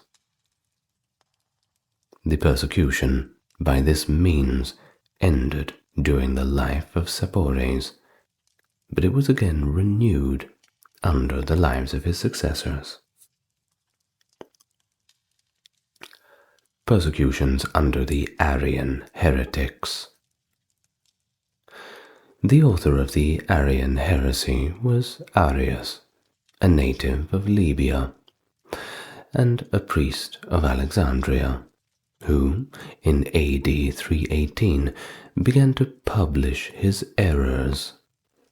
He was condemned by a council of Libyan and Egyptian bishops, and that sentence was confirmed by the Council of Nice, AD 325. After the death of Constantine the Great, the Arians found means to ingratiate themselves into the favor of Emperor Constantinus, his son and successor in the East, and hence a persecution was raised against the Orthodox bishops and clergy. The celebrated Athanasius and other bishops were banished, and their sees filled with Arians. in Egypt and Libya, 30 bishops were martyred, and many other Christians cruelly tormented, and AD 386, George, the Arian bishop of Alexandria, under the authority of the emperor, began a persecution in the city and its environs, and it carried it out on with most infernal severity. He was assisted in his diabolical malice by Cataphonius, the governor of Egypt, Sebastian, general of the Egyptian forces, Faustinus, the treasurer, and Heracchus, a Roman officer. The persecution now raged in such a manner that the clergy were driven from Alexandria, the churches were shut, and the severities practiced by the Arian heretics were as great as those that had been practiced by the pagan idolaters. If a man accused of being a Christian made his escape, then his whole family were massacred, and his effects confiscated. Persecution under Julian the Apostate. The emperor was the son of Julius Constantius, and the nephew of Constantine the Great. He studied the rudiments of grammar under the inspection of Mardomus, a eunuch and a heathen of Constantinople. His father sent him some time after to Nicomedia to be instructed in the Christian religion by the bishop of Eusebius, his kinsman, but his principles were corrupted by the pernicious doctrines of Ecebolius the rhetorician and Maximus the magician. Constantius dying in the year 361, Julian succeeded him, and had no sooner attained the imperial dignity that he renounced Christianity and embraced paganism, which had for some years fallen into great disrepute. Though he restored the idolatrous worship, he made no public acts against Christianity. He recalled all banished pagans, allowed the free exercise of religion to every sect, but deprived all Christians of offices at court, in the magistracy, or in the army. He was chaste, temperate, vigilant, laborious, and pious. Yet he prohibited any Christian from keeping a school or public seminary of learning, and deprived all the Christian clergy of the privileges granted to them by Constantine the Great. Bishop Basil, himself first famous for his opposition to Arianism, which brought upon him the vengeance of the Arian bishop of Constantinople, he equally opposed paganism. The emperor's agents in vain tampered with Basil by means of promises, threats, and racks, but he was firm in his faith, and remained in prison to undergo some other sufferings when the emperor came accidentally to Ancyra. Julian determined to examine Basil himself, when that holy man being brought before him, the emperor did everything in his power to dissuade him from persevering in the faith. Basil not only continued as firm as ever, but, with a prophetic spirit, foretold the death of the emperor, and that he should be tormented in the other life. Enraged at what he heard, Julian commanded that the body of Basil should be torn every day in 7 different parts, till his skin and his flesh were entirely mangled. This inhumane sentence was executed with rigor, and the martyr expired under its severities on the day of the 28th of June, AD 362.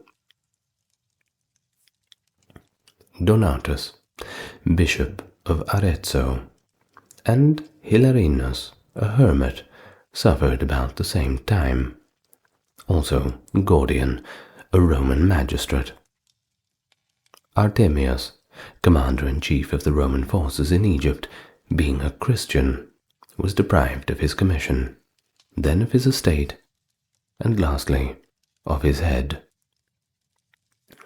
The persecution raged dreadfully about the latter end of the year 363, but as many of the particulars have not been handed down to us, it is unnecessary to remark in general that in Palestine many were burnt alive, others were dragged by their feet through the streets naked till they expired. Some were scalded to death, many stoned, and great numbers had their brains beaten out with clubs.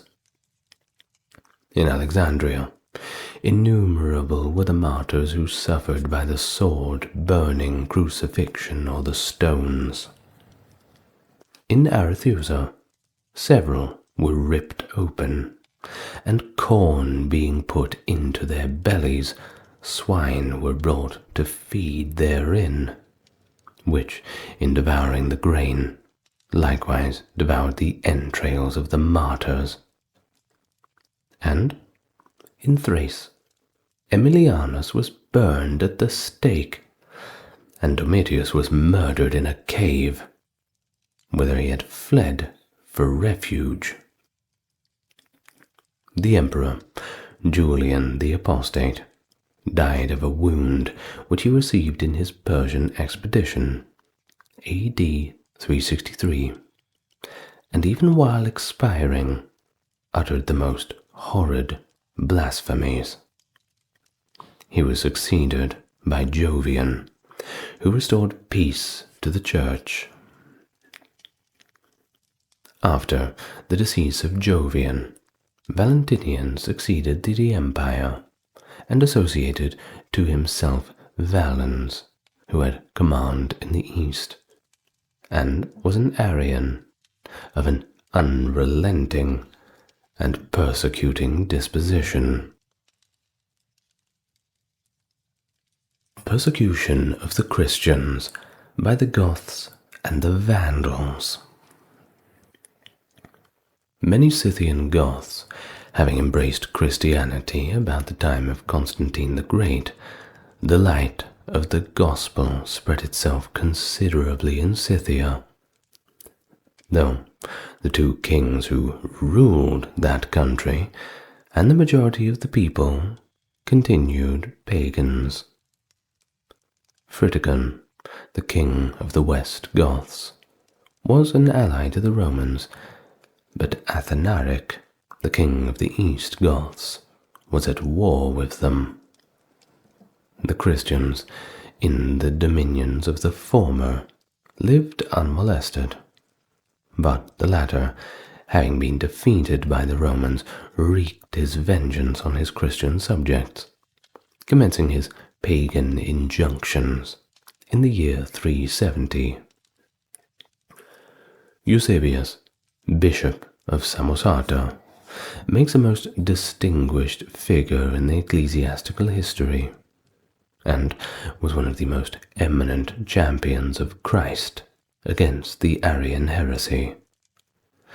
Eusebius, after being driven from his church and wandering about through Syria and Palestine, encouraging the Orthodox, was restored with other Orthodox prelates to his see, which, however, he did not long enjoy, for an Arian woman threw a tile at him from the top of a house, which fractured his skull and terminated his life in the year 380 AD. The Vandals, passing from Spain to Africa in the 5th century, under their leader Genseric, committed the most unheard-of cruelties. They persecuted the Christians wherever they came, and even laid waste the country as they pleased. That the Christians left behind, who had escaped them, might not be able to subsist. Sometimes they freighted a vessel with martyrs, let it drift out to sea, or set fire to it, with the sufferers shackled on the decks. Having seized and plundered the city of Carthage, they put the bishop and the clergy into a leaky ship and committed it to the mercy of the waves, thinking that they must all perish, of course. But, providentially, the vessel arrived safely at Naples. Innumerable Orthodox Christians were beaten, scourged, and banished to Capsur, where it pleased God to make them the means of converting many of the Moors to Christianity. But this coming to the ears of Genseric, he sent orders that they and their new converts should be tied by the feet to chariots and dragged about until they were dashed to pieces. Pampinian, the bishop of Mansuets, was tortured to death with plates of hot iron. The bishop of Uris was burned, and the bishop of Habensa was banished for refusing to deliver up the sacred books which were in his possession. The Vandal tyrant, Genseric, having made an expedition to Italy and plundered the city of Rome, returned to Africa, flushed with the success of his arms. The Arians took this occasion to persuade him to persecute the Orthodox Christians, as they assured him that they were friends to the people of Rome. After the decease of Huneric, his successor recalled him, and the rest of the Orthodox clergy, the Arians, taking the alarm, persuaded him to banish them again, which he complied with. When Eugenius, exiled to Languedoc in France, died there of the hardships he underwent on the 6th of September, AD 305.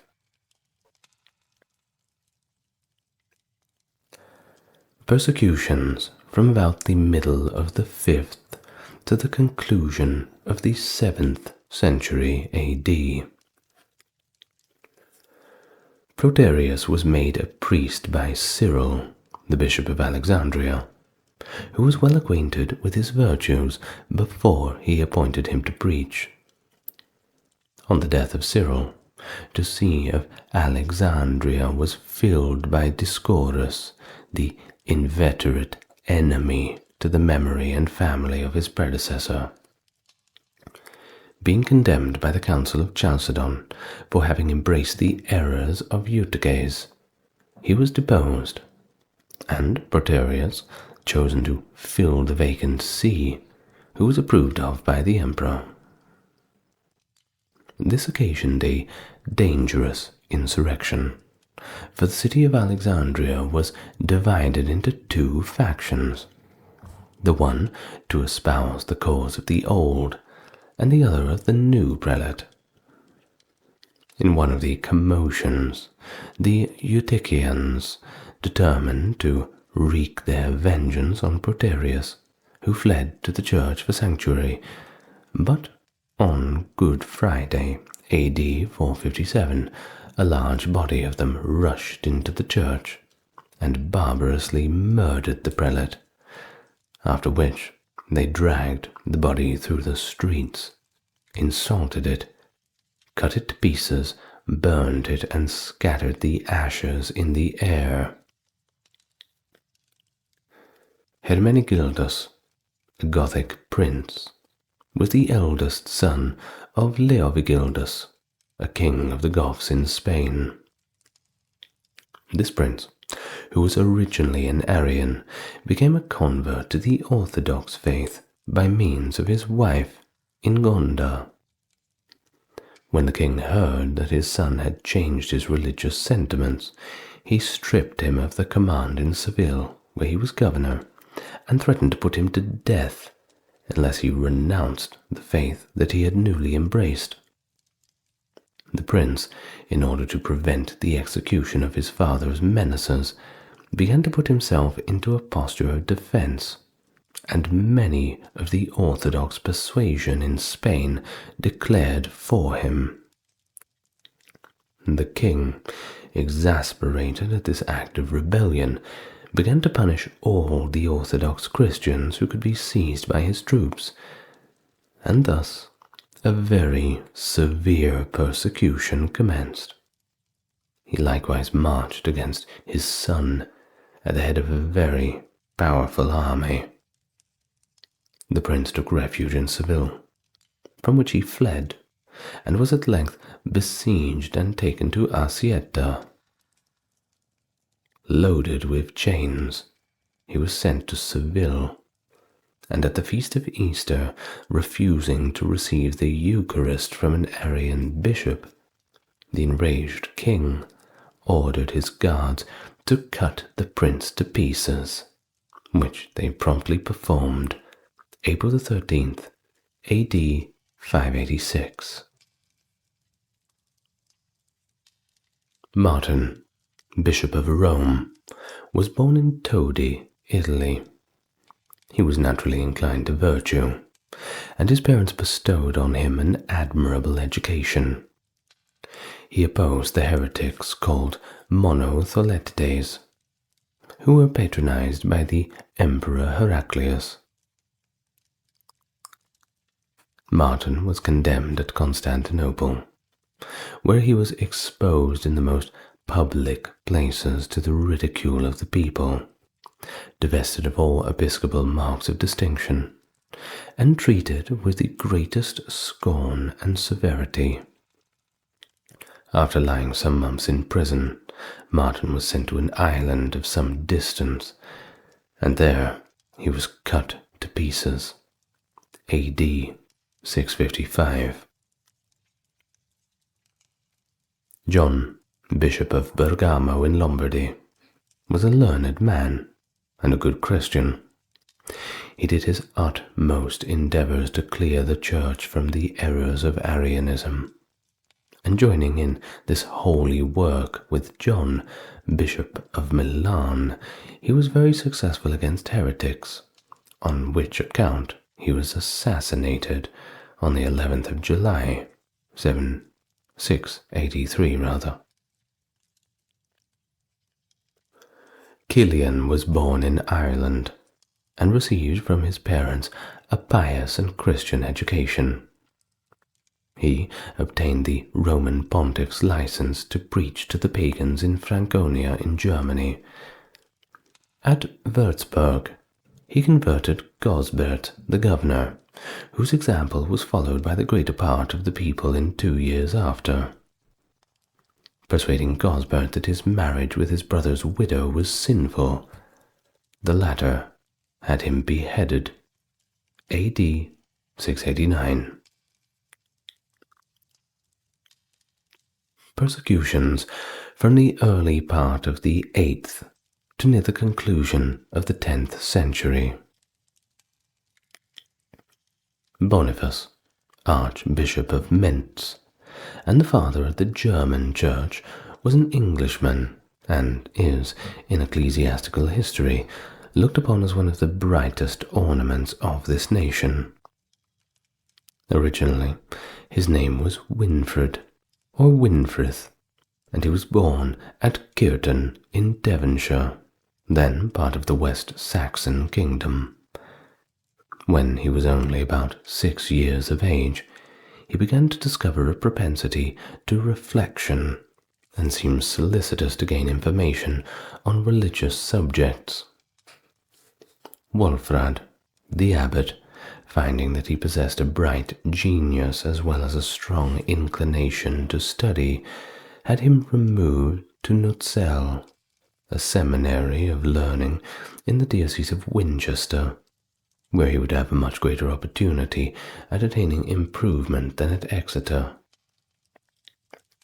After due study, the abbot, seeing him qualified for the priesthood, obliged him to receive that holy order when he was about 30 years old, from which time he began to preach and labor for the salvation of his fellow creatures.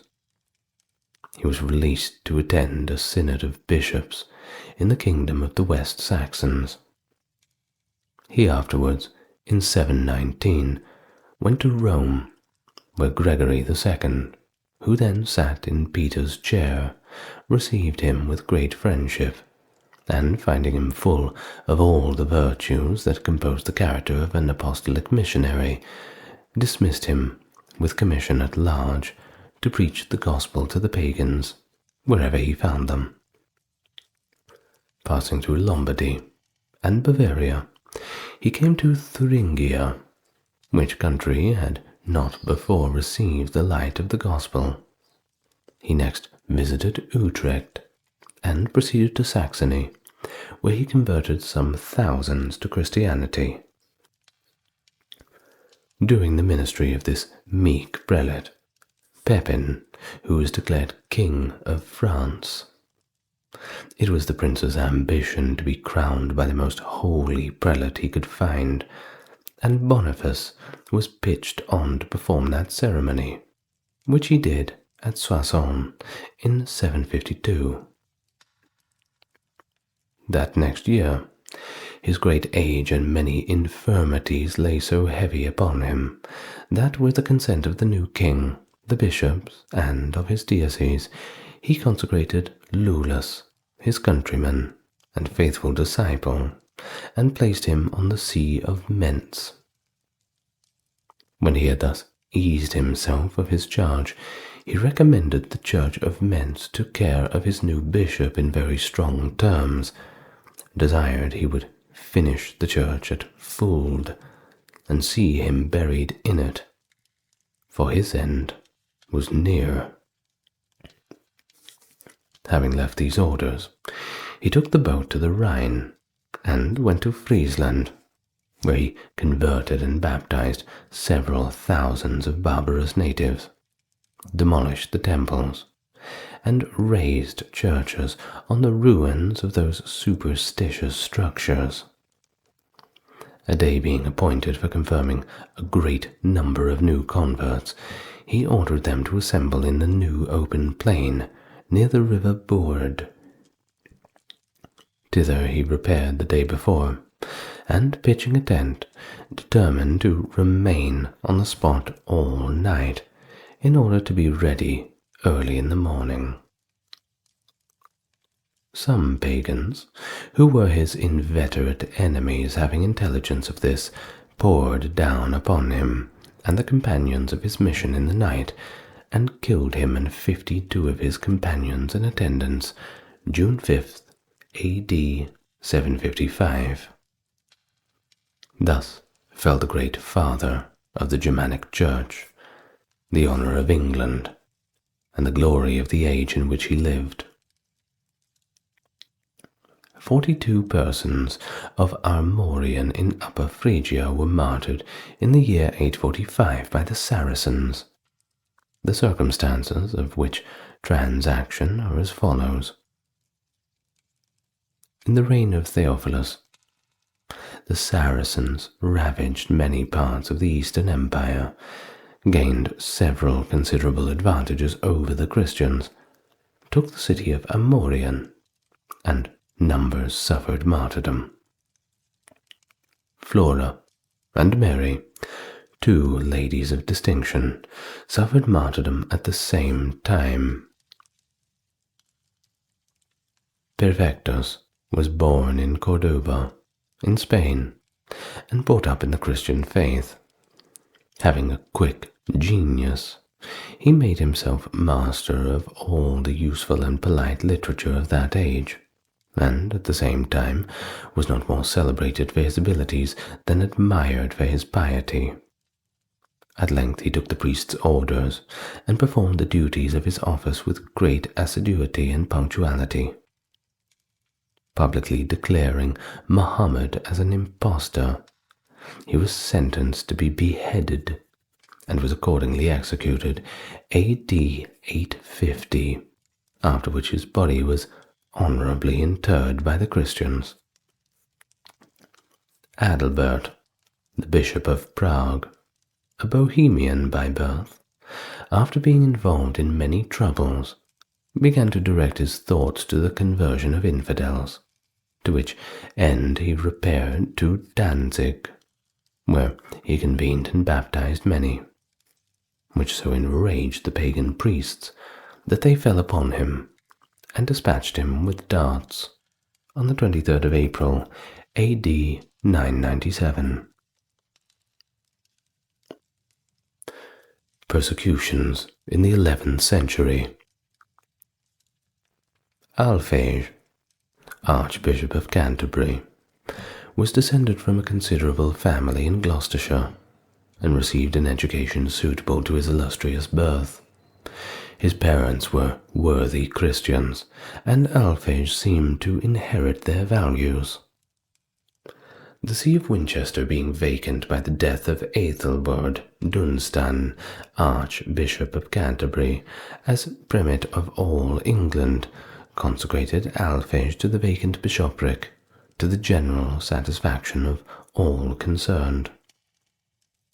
Dunstan had an extraordinary veneration for Alphege, and, when at the point of death, made it his ardent request to God that he might succeed him in the see of Canterbury, which accordingly happened, though not till about 18 years after Dunstan's death, in the year 1006.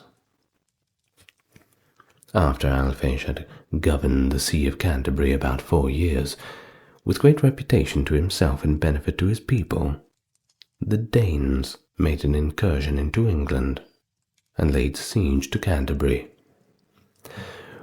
When the design of attacking the city was known, many of the principal people made a flight from it, and would have persuaded Alphege to follow their example.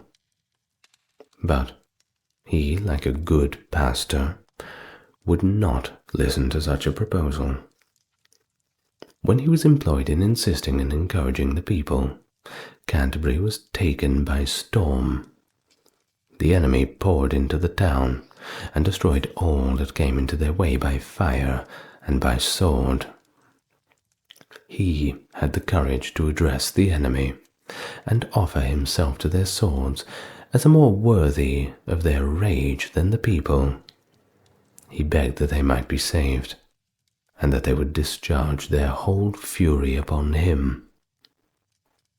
Accordingly they seized him, tied his hands, insulted and abused him in a rude and barbarous manner, and obliged him to remain on the spot until his church was burned and the monks were massacred.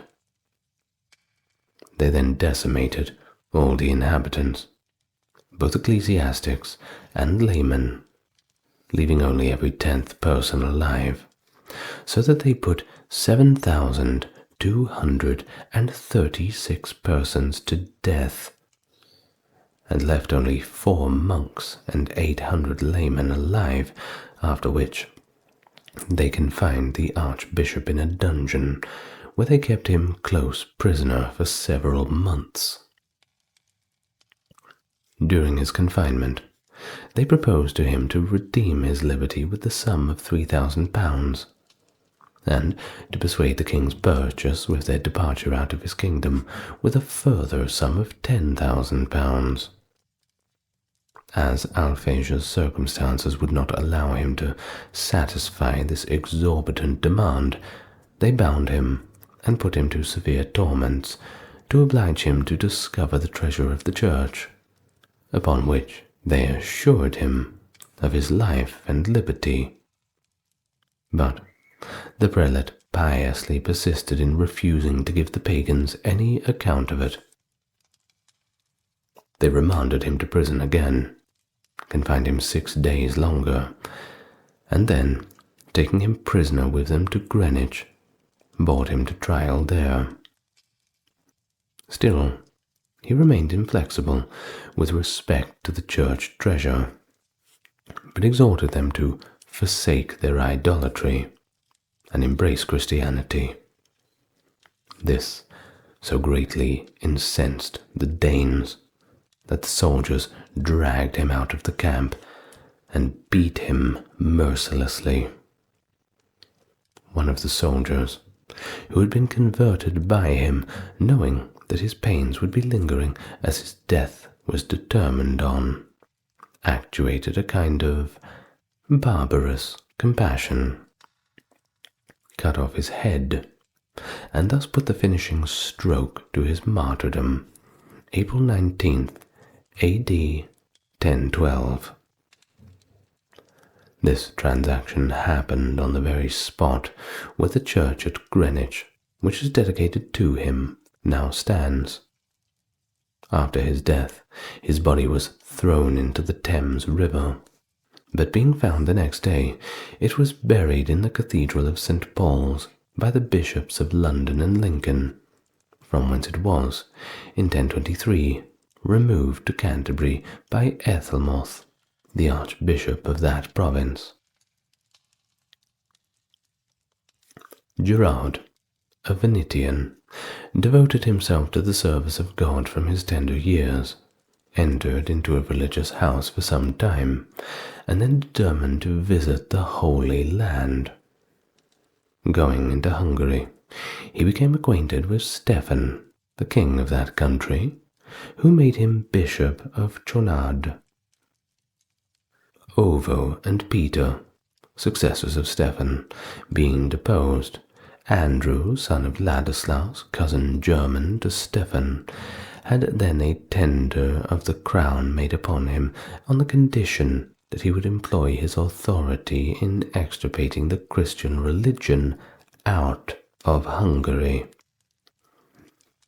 The ambitious prince came into the proposal, but Gerard, being informed of his impious bargain, thought it his duty to remonstrate against the enormity of Andrew's crime, and persuade him to withdraw his promise. In this view, he undertook to go to that prince, attended by 3 prelates, full of like zeal for religion. The new king was at Alba Regalis, but, as the 4 bishops were going to cross the Danube, they were stopped by a party of soldiers who were posted there. They bore an attack of a shower of stones, patiently, when the soldiers beat them unmercifully, and at length they dispatched them with lances. Their martyrdoms happened in the year 1045 A.D. Stanislaus, Bishop of Krakow, was descended from an illustrious Polish family. The piety of his parents was equal to their opulence, and the latter they rendered subservient to all the purposes of charity and benevolence. Stanislaus remained for some time undetermined whether he should embrace a monastic life or engage among the secular clergy. He was at length persuaded to the latter by Lambert Zula, Bishop of Krakow, who gave him holy orders and made him a canon of his cathedral. Lambert died on November 25, 1071, when all concerned in the choice of a successor declared for Stanislaus, and he succeeded to the prelacy. Boleslaus, second king of Poland, had by nature many good qualities, but giving away to his passions, he ran into many enormities, and at length had the appellation of cruel bestowed upon him. Stanislaus alone had the courage to tell him of his faults, when, taking a private opportunity, he freely displayed to him the enormities of his crimes. At length, determined at any rate to get the better of a prelate who was so extremely faithful. Hearing one day that the bishop was by himself in the chapel of St. Michael, a small distance from the town, he dispatched a group of soldiers to murder him. The soldiers readily undertook the bloody task, but when they came to the presence of Stanislaus, the venerable aspect of the prelates struck them with such awe that they could not perform what they had promised. On their return, the king, finding that they had not obeyed his orders, stormed at them violently, snatched a dagger from one of them, and ran furiously to the chapel, where, finding Stanislaus at the altar, he plunged the weapon into his heart. The prelate immediately expired on the 8th of May, A.D. 1079. May the 11th, 1348. The city of Pistoia in Italy bravely prepares to confront the Black Death, the highly lethal pandemic ranking among the most devastating in history. Amidst the devastation of the spread of the plague throughout Europe, causing widespread death and societal disintegration, the officials of Pistoia swiftly enacted a set of health regulations in a desperate effort to safeguard their population. This meticulous documentation of these regulations sheds light on how medieval society confronted the atrocities of the pandemic by imposing restrictions on trade, travel, and enforcing quarantine measures. Additionally, they even mandated specific funeral rituals. But despite being centuries away from contemporary medicine, the laws offer an intriguing glimpse into how cities such as Pistoia grappled with the challenge of containing the disease, albeit with the limited knowledge and resources available to them at the time. So, in this video, I'm going to read the entire document and provide a little bit more context about it. But first, let me welcome you to the channel. If you've not been here before, well, it's a pleasure to meet you. For those coming back, it's good to see you again. What do you think about the plague? Why don't you tell me in the comments? And if you provide something very interesting, I may perhaps pin you at the top so everybody can enjoy your observation. Now, without any further ado, let's get straight into it, because I've been looking forward to doing this one for a while. First of all, what exactly is Pistoia? Or rather, where exactly? Well, during the early 14th century, it was a moderately significant city. Not too big, not too small, but depending on the time, it had an urban population ranging from 10 to 15,000, surrounded by a rural population of around 25,000, depending on which estimates. Now, it was situated in the region of Tuscany. That's less than 30 kilometers northwest of Florence, which was of course a much larger city, having a population of around 100 to 140,000. Well, during this period, the town was prosperous and had a very strong industrial base. The economy of Pistoia was intimately linked to the industries of Florence, being that it was so close, but it also had an extensive trade with Lucca and exported a significant number of its products through the nearby port of Pisa. The governance of the state was administered by a select executive council, consisting of the elders, who were known as the Anziani, and the Gonfalonier, the standard bearer of justice. Now, the primary executive officials were the captain of the people and the podesta, both of who held the office for 6-month periods. Both of these officers were not actually from Pistoia, but they were sent from the larger city of Tuscany, having a little bit more experience in a larger context, translating into managing a smaller place. But of course, it's not just all about the higher-ups. Let's talk about the people.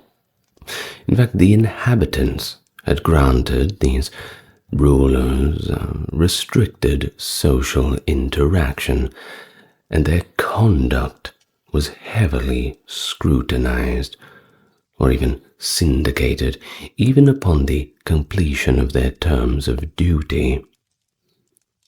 This provision granted the right to any individual who believed that they had been treated unfairly by either officer to file charges against them, and often they did.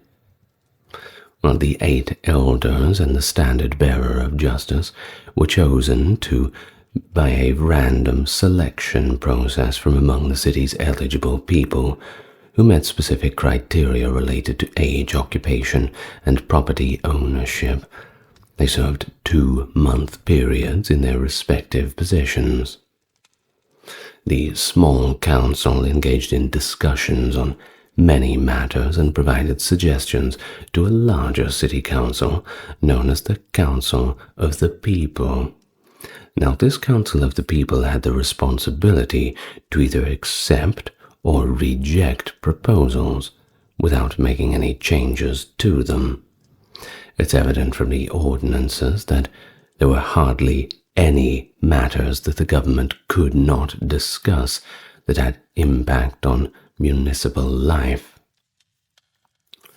Now, the set of ordinances discussed in today's video pertains to the city's response to the plague, which struck interior Tuscany around March or April of the year 1348. The ordinances were implemented somewhat roughly a month after an outbreak occurred. Now, in terms of Pistoia, Pistoia possesses a more comprehensive and well-preserved collection of city statutes compared to the majority of Italian cities. So this is not to say that other Italian cities did not make precautions or write down specific plans of action. It's just that we are blessed with a very well-preserved and unique account from the Pistoia records.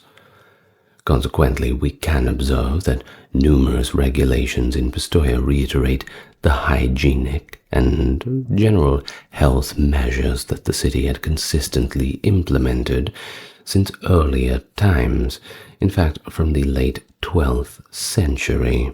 Do remember that the Black Plague, in terms of bubonic plague, those observable symptoms of this illness, was kind of a new thing in its scale, but plagues in general as a blanket term they were not a new thing. Illnesses and these kinds of epidemics were always going on in those days. I dare say will continue to do so for quite some time.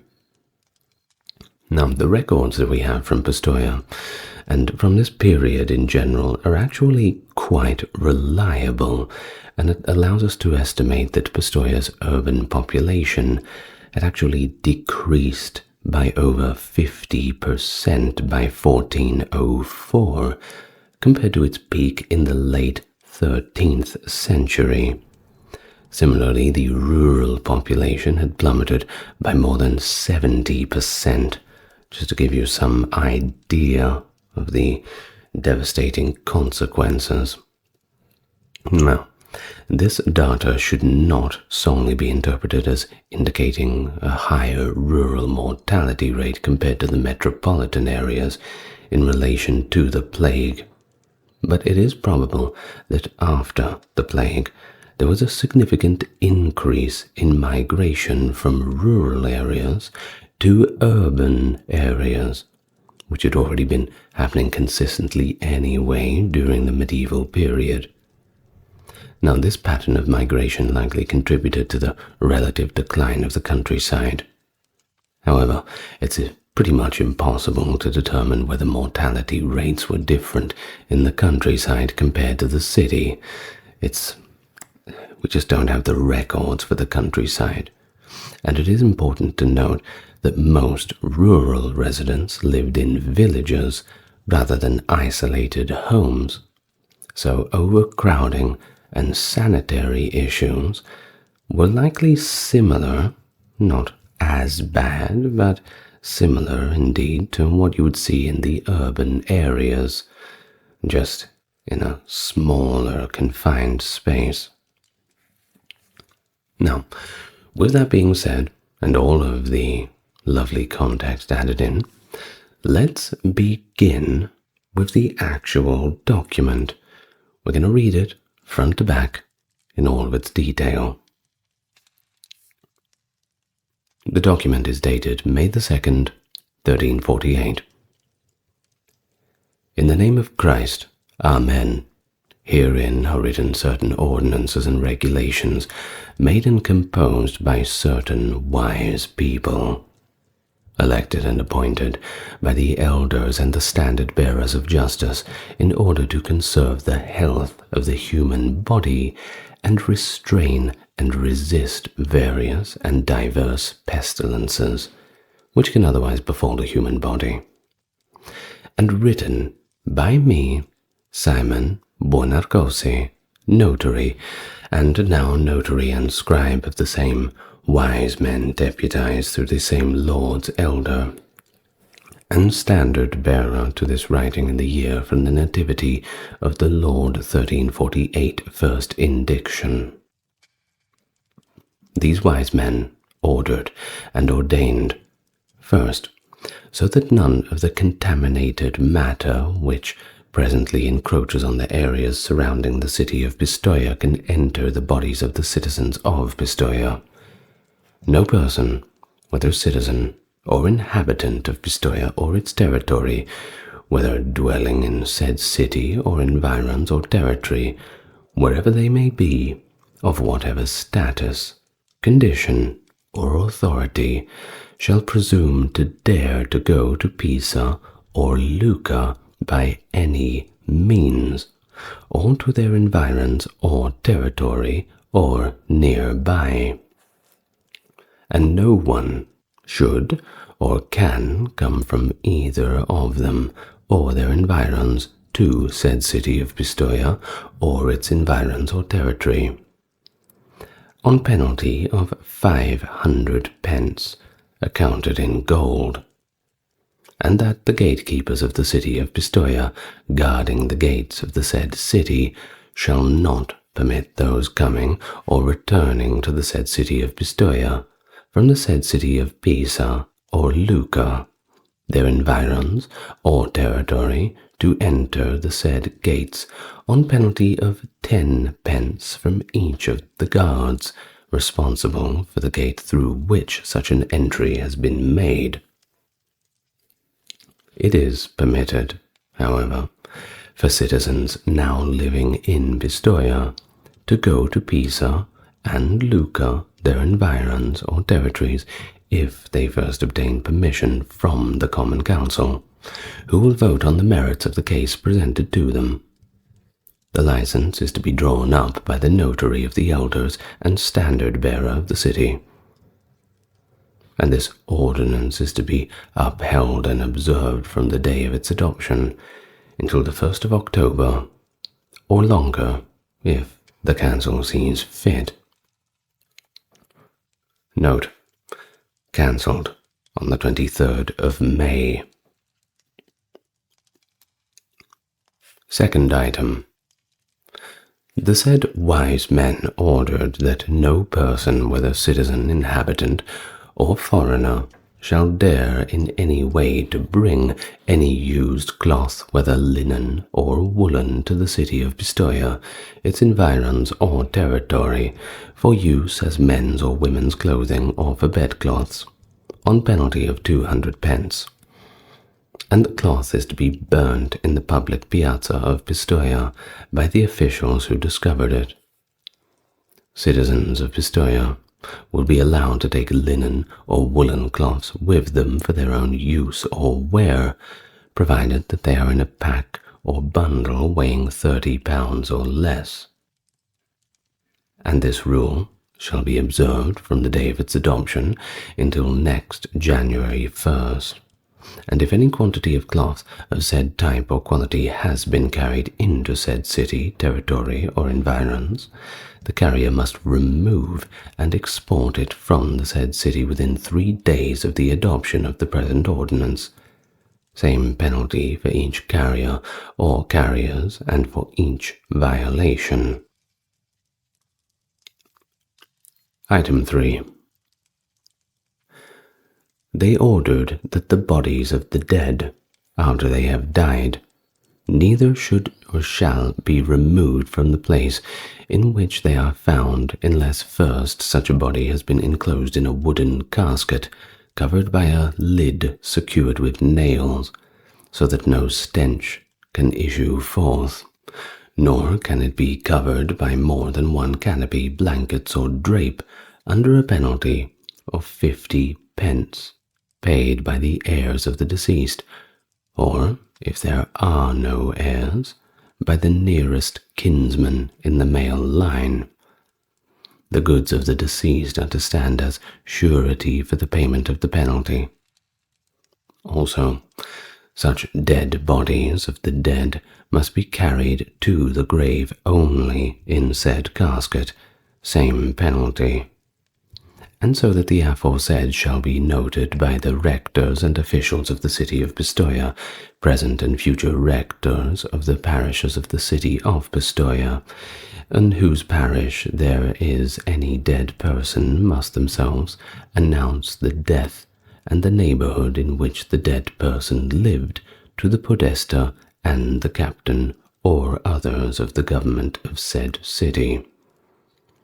They must notify them of this, or pay said penalty for each violation, and the podesta and captain to whom such announcement or notification has been made must immediately send one of their officials to the same location, to see if the contents of the present article and other statutes concerning funerals are being observed, and punish anyone found guilty with the same penalty. The aforesaid shall neither be extended nor enforced upon poor persons, those who are declared to be poor according to the statutes of the city. Item 4. In order to avoid the foul stench that the bodies of the dead give off, they have ordered that any ditch in which a body is to be buried must be dug underground to a depth of 2½ arm lengths by the measure of the city Pistoia, i.e., about 6 feet deep. Item number 5. They have ordered that no person, of whatever condition of status or authority, shall dare to return or carry to the city of Pistoia any dead body, in or out of a casket, or in any manner, on penalty of 25 pence, paid by whoever carries, brings, or orders a body to be carried or brought for each occasion, and that the gatekeepers of the city shall not permit such a body to be brought into the city on penalty of the same fine for each gatekeeper at the gate through which the body was brought. Item 6. They have ordered that any person who will have come for the burial or to bury any dead person neither should nor shall be in the presence of the body itself, nor with the relatives of such a dead person, except for the procession to the church where it will be buried. Nor shall such persons return to the house where the defunct person lived, nor enter into that house or any other house on said occasion, on penalty of 10 pence. Item number 7. They have ordered that when anyone has died, no person should dare to present or send any gift before or after burial to the same former dwelling place of such a dead person, or any other place on the said occasion, or to attend or go to a meal in that house or place on said occasion, on penalty of 25 pence. Children, carnal brothers and sisters, nieces and nephews of such a dead person, and their children, however, shall be exempted from this provision. Item 8. They have ordered that, in order to avoid useless expenses, no person should dare to dress in new clothing during the period of mourning for any dead person, or during the 8 days after that, on penalty of 25 pence for whoever contravenes this, and for each time. Wives of such dead persons, however, shall be exempted. They can be dressed in whatever new clothing they wish, without any penalty. Item 9. They have ordered that no paid mourner shall dare to mourn publicly or privately, or to invite other citizens of Pistoia to go to the funeral or to the dead person, nor may anyone engage said mourner, horn player, crier, or drummer. Item 10. So that the sounds of bells might not depress the infirm nor fear arise in them, the wise men have ordered that the ringers or custodians in charge of the bell tower of the Cathedral of Pistoia shall not permit any bell in the said bell tower to be rung for the funeral of the dead, nor shall any person dare to ring any of these bells on the said occasion. At the chapel or parish of said dead person, or at the friary, if the person is to be buried at a church of the friars, they can ring the bell of the chapel, parish church, or church of the friars, so long as it is rung only one time, and moderately, on the foresaid penalty, in the foresaid manner, for each violation. Item 11. They have ordered that no one shall dare to gather, or cause to gather, any persons for the purpose of bringing any widow from the former habitation of a dead person, unless at the time she is being returned from the church or cemetery where such a dead person was buried. Blood relatives of such a widow, however, wishing to bring the widow from the house at times other than at the time of burial, may send up to 4 women to accompany the said woman, who is to be brought from the foresaid house of the dead person. Item 12. They have ordered that no person should dare to raise or cause to be raised any wailing or clamor over any person, or because any person who has died outside the city, environs, or territory of Pistoia, nor on the said occasion should any persons be brought together in any place, except blood relatives and associates of such a dead person. Nor on the said occasion should any bell be rung or cause to be rung, nor announcements be made throughout the city of Pistoia by mourners, nor on the said occasion should any invitation to join the mourners should be made, on a penalty of 25 pence. It must be understood, however, in any written ordinances speaking of the dead and of honouring the burial of the dead, that the aforesaid shall not have force in the burial of the body of any soldiers of the militia, doctors of laws, judges, or physicians, whose bodies, because of their dignity, may be honored illicitly at burial in a manner pleasing to their heirs. Item 13. So that the bodies of the living will not fall from the putrid or rotten food, no butcher or meatmonger, even in the smallest of amounts, should dare in any way to inflate meat or keep meat inflated, or to sell or arrange to have it kept and sold inflated in his shop over the counter. A penalty of 10 pence to be paid by each butcher and meatmonger for each offence, and the masters of the butchers' guild are bound, for the time being, to investigate and inquire concerning these things on every day that meat is slaughtered. They are to immediately denounce those found culpable to the Lord Podesta or Captain, or to any of their officials, same penalty to be paid by the same masters or by any of them, if they or any one of the masters does not arrange for all of the aforesaid things to be carried out. And the Podesta and Captain are each bound for the time being to send one of their officials to inspect and investigate and inquire concerning each and every one of the things contained in this article.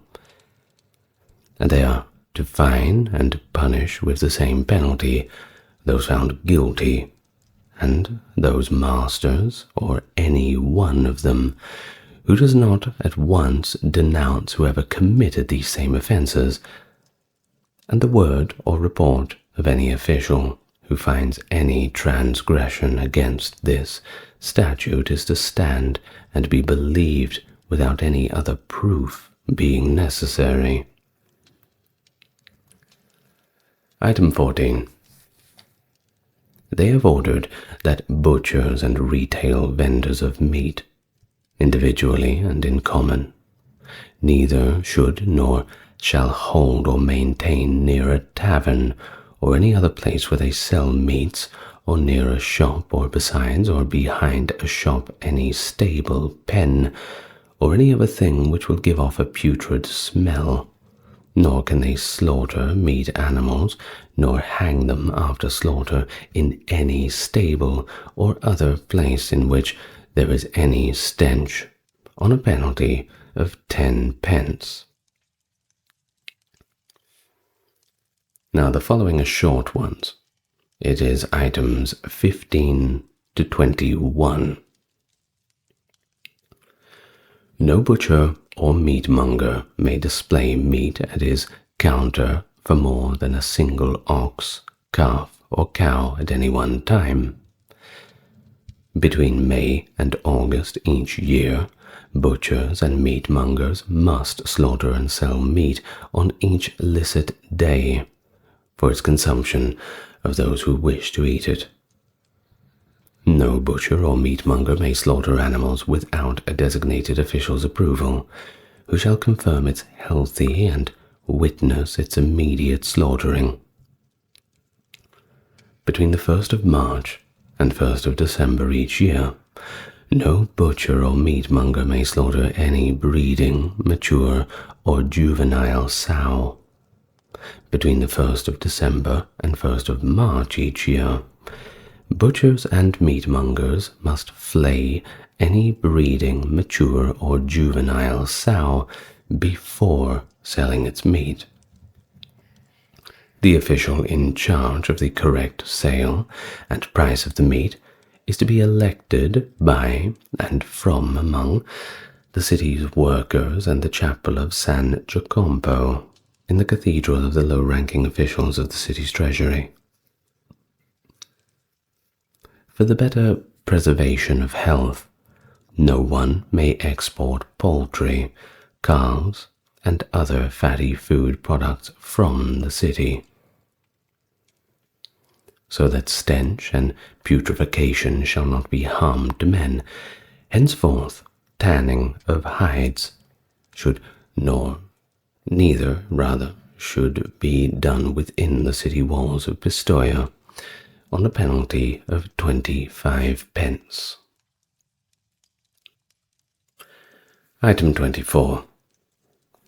For the observance of each and every provision contained in the present articles, and everything in the articles speaking of funerals of the dead, of butchers and retail vendors of meats, they order that the Lord Podesta and Captain and their officials, charged for the time being with said duties, shall and must proceed against, investigate, and inquire concerning all acts contrary to the aforesaid, and cause whatever has been here enacted to be reviewed as often as possible, and punish the guilty by stated fines. Also, any person may accuse or denounce before either the said Podesta or Captain any persons acting against the aforesaid, or any of the content of the said statutes. And such denunciation or accuser shall, may, and will have 1/4 of the fine after it is levied and paid, which fourth part the treasurer pro tem of the treasury of the said city shall have to pay the said to the accuser and informer as soon as the fine and the penalty has been paid. And sufficient proof shall be offered by one witness worthy of belief, or 4 persons of good reputation who have learned of the violation. So that's the main part of the document. But it was revised on the 23rd of May, 1348. So, at the end of the document, we have these little notes on the revisions. Revisions of the 23rd of May. Item 15. It is provided and ordained that, in a restating and correction of the Article 22 of these ordinances, which begins, item, in order that its stench and putridity, etc., and ends for each offence, should be added to, and the added words should be understood as thus, namely, that skinners and tanners of skins should be able, and it is allowed to them, to tan the skins that they have now in their tanneries in the usual manner, which is to take effect from the day of enactment of the present ordinance, i.e. May the 23rd, 1348, until the 15th day of the month of June next to come. Moreover, that henceforth the tanning done, and ought to and can be done within the city walls of Pistoia, but only in the following places, namely, in the houses lining the street and contrada district from the courtyard, or house of the canons of Pistoia situated in the chapel of Santa Maria del Nuova in the city of Pistoia. Then down the street along which one goes towards the gates of San Pietro and of the said city, up to the vicinity of the said gate, and including the land round about the said gate. And they may stretch out their skins, and do other things necessary for the said tanning process, as it pleases them, in the aforesaid places. And tanning should be done, and ought to and can be done in the place below the Castel Traiecti, up to and in the vicinity of the Carmelite Friary of Santa Maria del Monte, and in the houses and courtyards and land situated in the said places. And anyone who goes against the aforesaid stipulations, or against any one of them, is to be fined and punished for each offence, according to the penalty contained in this said article of the said ordinances.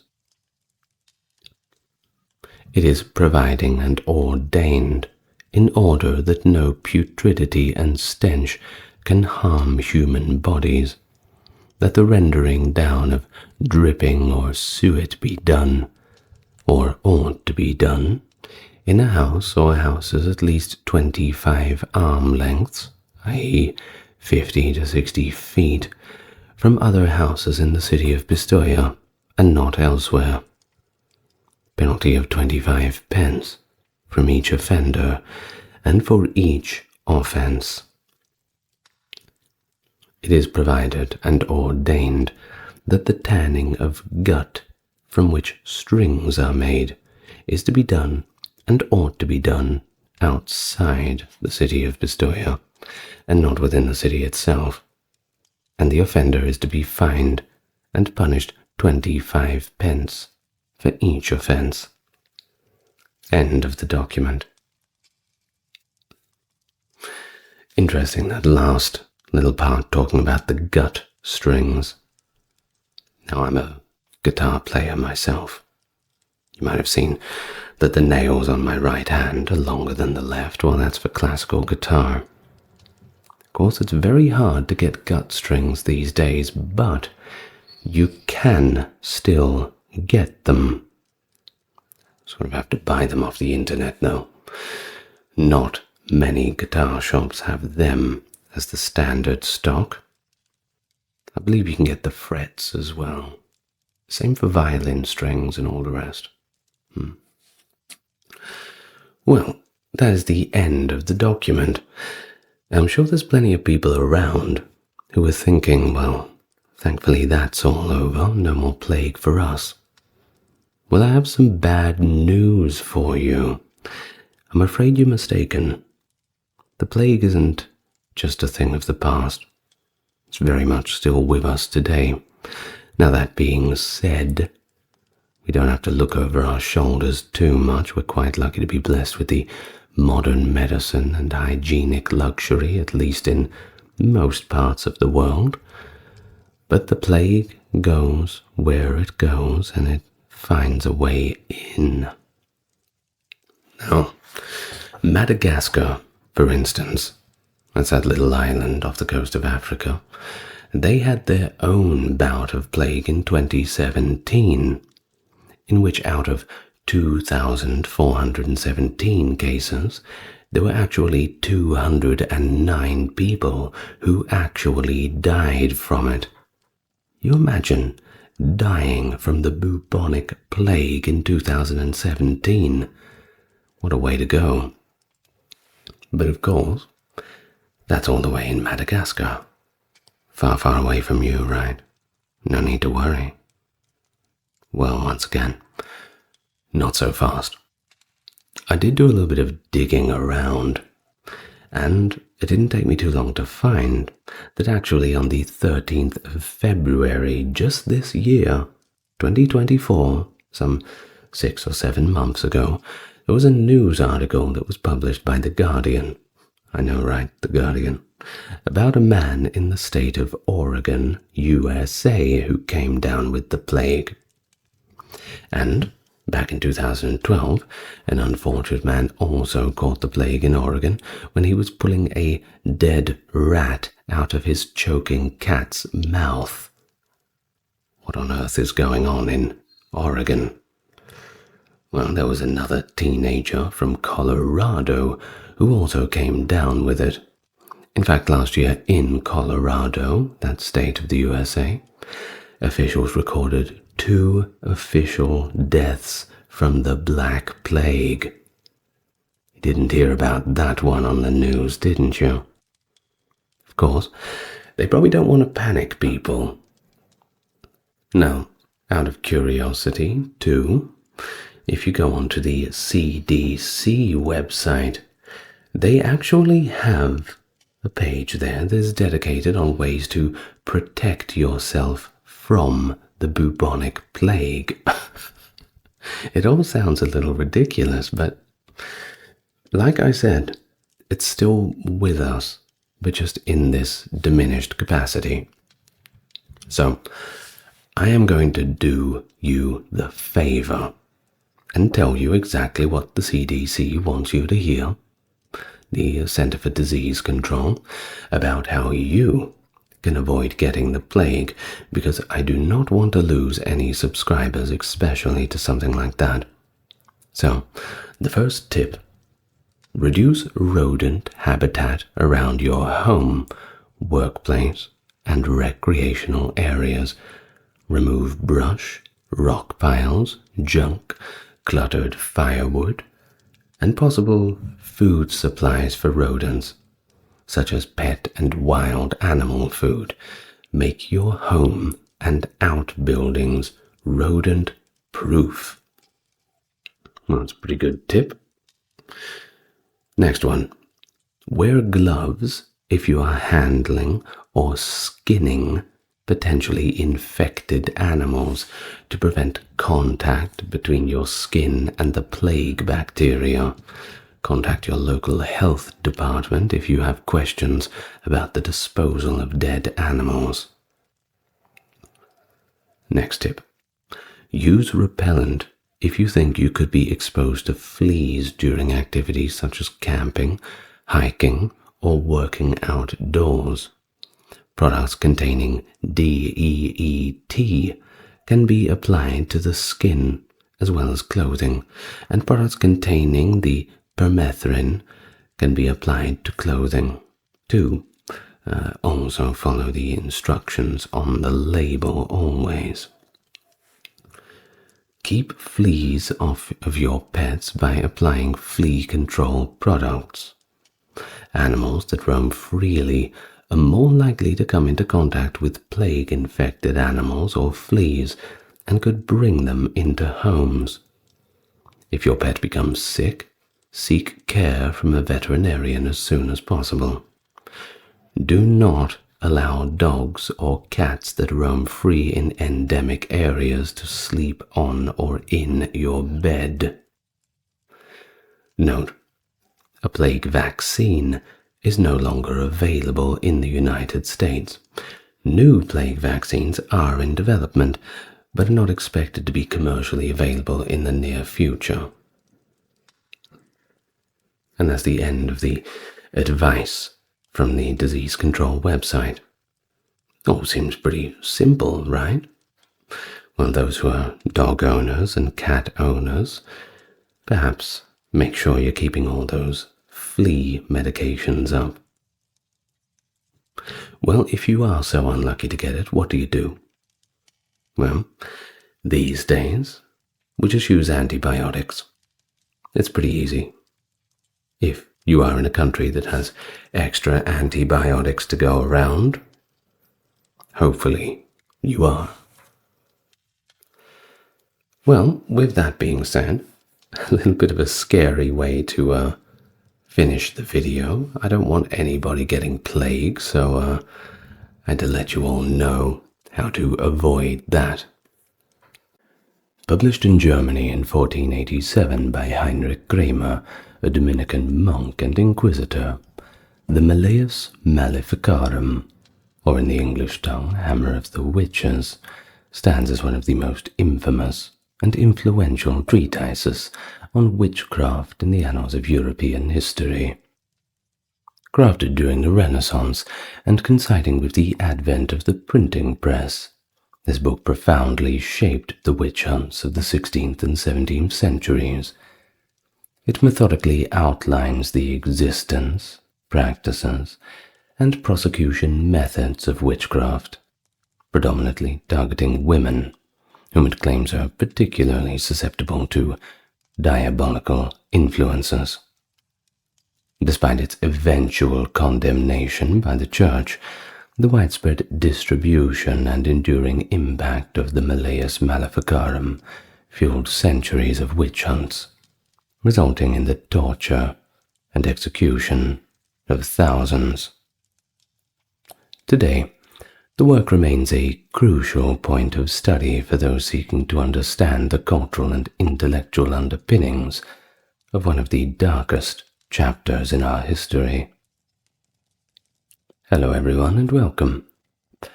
Well, today we're talking about something particularly interesting, the old Malleus Maleficarum.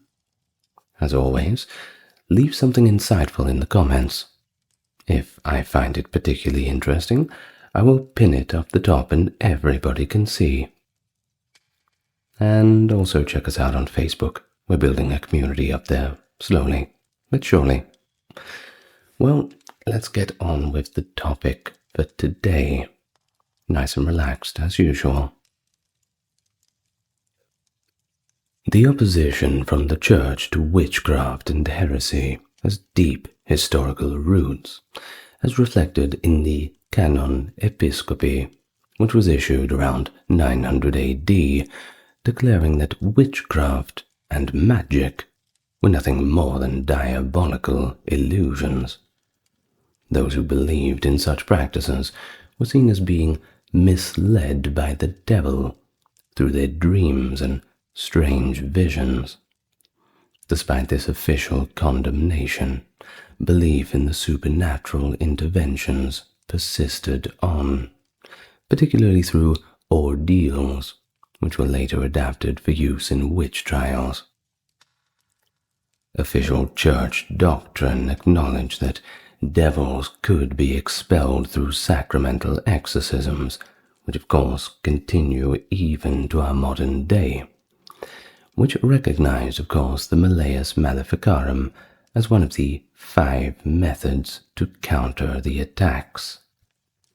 But unlike exorcism, the practices of prayer and transubstantiation were, of course, not regarded as magical rituals. In 1484, a clergyman by the name of Heinrich Kramer made one of the earliest attempts to prosecute individuals accused of witchcraft around the Tyrol region. However, his efforts were unsuccessful, and even led to his expulsion from Innsbruck and dismissal by the local bishop, who described him as senile and insane. It's been suggested that Kramer's motivation for writing the Malleus Maleficarum was to vindicate himself and even in some way exact revenge.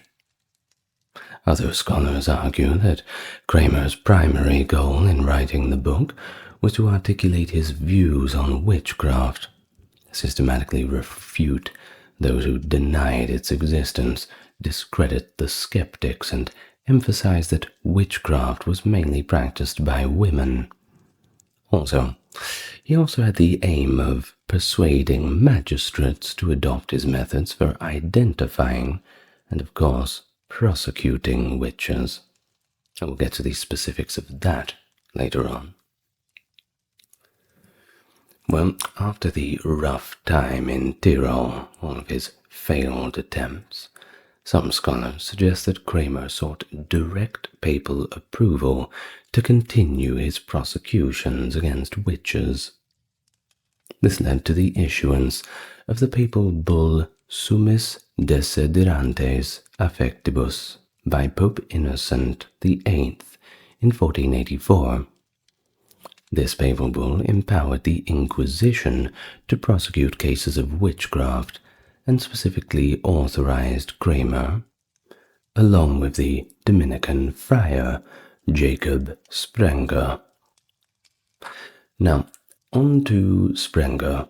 Contrary to the belief that he collaborated with Kramer, some academics argue that Sprenger was actually a consistent critic of him, even going as far to prohibit him from preaching and banning him from Dominican convents under Sprenger's control. There is one Wolfgang Behringer, a modern historian who supports this view. He suggests that Sprenger was not a co-author of the Malleus Maleficarum as is once perceived, and that his relationship with Kramer was somewhat adversarial rather than cooperative.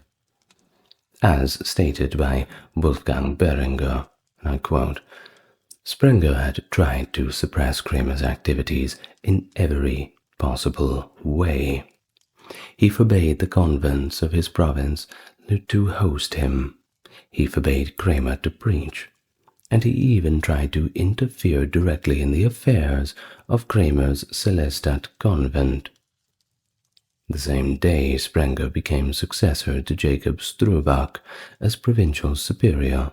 October 19, 1487, he obtained permission from his general, Joachino Turiani, to lash out against Master Heinrich Kramer, Inquisitor. Now, the preface also has purported a unanimous approval from the Faculty of Theology at the University of Cologne. However, numerous historians have contended that there is strong evidence from other sources, other than the Malleus, that the theology faculty of the university condemned the book due to its unethical methods and its contradiction of key principles of Catholic theology. Additionally, it is alleged that Institores deceitfully fabricated a document to falsely claim unanimous approval. The book served as the authoritative guide for secular courts across Renaissance Europe, but the Inquisition refused to acknowledge the Malleus's authority, and they did not utilize it. Now, prior to the year 1400, it was very uncommon for anyone to face legal action for practicing what was perceived as witchcraft. However, the growing prevalence of prosecuting individuals for heresy, combined with the inability to completely eradicate these heretics, set the stage for future criminal prosecutions. During the 15th century, the belief in witches had become extensively acknowledged and accepted in European society. In the past, individuals found guilty of practicing witchcraft usually faced relatively mild punishments, such as public humiliations like being placed in the stocks.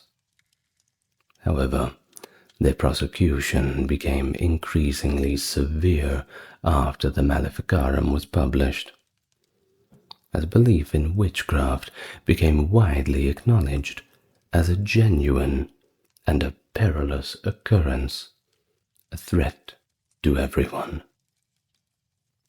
The most stringent prosecutions occurred from 1560 to 1630, and at least in Europe, they mostly ceased by 1780, with a few sporadic occurrences here and there, but not for much long after. Of course, the witch trials in the New World provinces, Massachusetts, all the rest, well, we'll get to them in a different video. Demonologists, and there were quite a few of them, all throughout Europe were obsessed with a fervent dispute about the nature of witches during the 16th and 17th centuries. As a result, they issued numerous printed sermons, books, and pamphlets. The Catholic Church exerted significant influence in creating the discourse on demonology, while the Reformation had quite minimal impact upon it. Of course, Martin Luther firmly believed in the existence and malevolence of witches, and played his own role in advancing Protestant demonology. But nothing is as extensive as the Catholic writings on it. It's quite fascinating. I do recommend you go and read some of the Catholic demonology. They really put a lot of effort into it. Now, both Catholic and Protestant demonologies shared similar fundamental views on witches, and most authors concurred on the gravity of the offense of witchcraft. The acceptance of witch hunting was evident in both Catholic and Protestant legislatures, as it was backed by governments of both religious denominations. You see, witches were considered enemies to Christianity, and witchcraft was seen as a most severe offense and transgression against God. In continental and Roman law, witchcraft was considered the crimen exceptum, a heinous crime that surpassed all regular judicial proceedings. During the Age of Enlightenment, the belief in the ability of witches to cause damage started to diminish in Western societies. Post-Enlightenment Christians held disbelief because of their adherence to reason and empiricism. Now, onto the actual work itself. It's split up into 5 different sections, and we're going to talk about them one by one, provide some quotes from the book and some analysis upon them. So let's talk about the first section, being named Justification. This section provides a concise explanation of how the widespread use of sorcery, which is a strategy employed by the devil in his ultimate attack on God's creation, served as a motivation for authors to compose the Malleus Maleficarum. And this is a quote from the work. Lucifer attacks through these heresies at the time in particular, when the evening of the world declines towards its setting and the evil of men swells up, since he knows, in great anger, as John bears witness in the book of Apocalypse 12:12, that he has little time remaining. Hence, he has also caused a certain unusual heretical perversity to grow up in the land of the Lord. A heresy, I say, of sorceresses, since it is designed by the particular sex over which he is known to have power. In the midst of these evils, we inquisitors, Jacobus Sprenger, together with the very dear associate inquisitoris delegated by the Apostolic See for the extermination of so destructive a heresy, we will bring everything to the desired conclusion, naming the treatise Hammer for Sorceresses. We are undertaking the task of compiling the work for an associate. The second section is regarding the papal bull. The Malleus Maleficarum indicates a replica of a papal bull called Summis Desiderantes Affectibus, which is directed towards Heinrich Institutoris and Jacob Sprenger. Pope Innocent VIII admits that the existence and malevolence of sorceresses are indeed a problem, and recognizes their involvement in satanic activities. Based on the date of the document, the papal bull was issued in 1484, which was 2 years prior to the completion of the final Malleus Maleficarum. Thus, it does not signify support for a particular definitive version of the Malleus. However, its inclusion indirectly validates the handbook by offering overall affirmation of the existence of witchcraft and complete authorization to Sprenger and Institutoris in their teachings and actions. And this is from the text itself regarding the papal bull. And they shall also have full and entire liberty to propound and preach to the faithful word of God, as often as it shall seem to them fitting and proper, in each and all of their parish churches and the said provinces, and to do all things necessary and suitable under the aforesaid circumstance, and likewise freely and fully carry them out. From the papal bull, Summis Desiderantes Affectibus. Now the next section is approbation. The section of the Maleficarum referred to as the approbation of the following treatise and the signatures thereunto to the doctors to the illustrious University of Cologne follows in the form of a public document. It consists of unanimous endorsements of the Malleus Maleficarum by all the doctors of the theological faculty of the University of Cologne, who have personally signed it. The proceedings are certified by Notary Public Arnold Kolich of Euskirchen, who is a sworn clergyman of Cologne. The confirmation of this testimony is provided by present witnesses Johannes Volda of Merchen, a sworn beadle, Nicholas Cooper de Vanraff, the sworn notary of Curia of Cologne, and Christian Vincent of Euskirchen, a clergyman of the Diocese of Cologne. The text of the approbation states that during the proceedings, institutors, who do remember that that is the Latinized name of Heinrich Kramer, don't get confused, received a letter from Maximilian, who had recently been crowned King of the Romans and was the son of Emperor Frederick III. We're, of course, talking about the Holy Roman Empire here. Now, the letter is summarized in the approbation as follows. Maximilian I provides full protection to these inquisitors, and orders and commands all subjects of the Roman Empire to offer their support and assistance to the inquisitors. They are also instructed to act in accordance with the instructions contained in the letter. It is reported that in early December 1486, Kramer traveled to Brussels, the capital of Burgundy, with the intention of obtaining a privilege from the future emperor. Kramer did not have the courage, apparently, to involve Frederick III, whom he had previously offended. But once the new guy was in power, it wasn't so awkward anymore. However, this response he received must have been quite unfavorable anyway, as it could not be included in the foreword.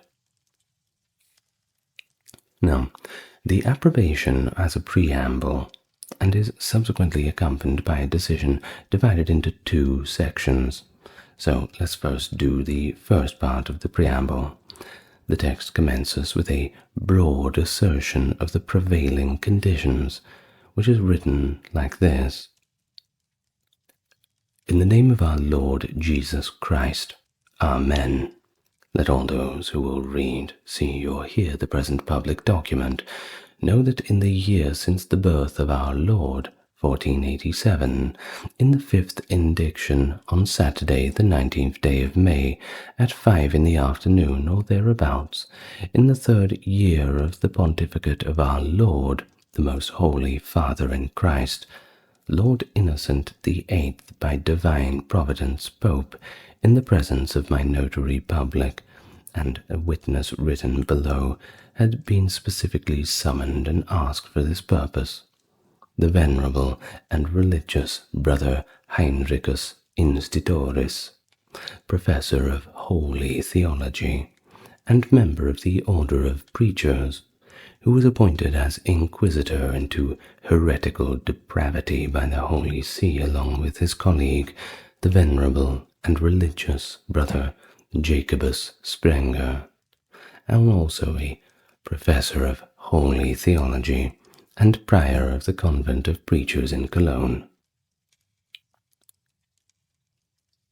Signatories express their dissatisfaction with certain religious leaders who boldly deny the existence of sorceresses in their sermons.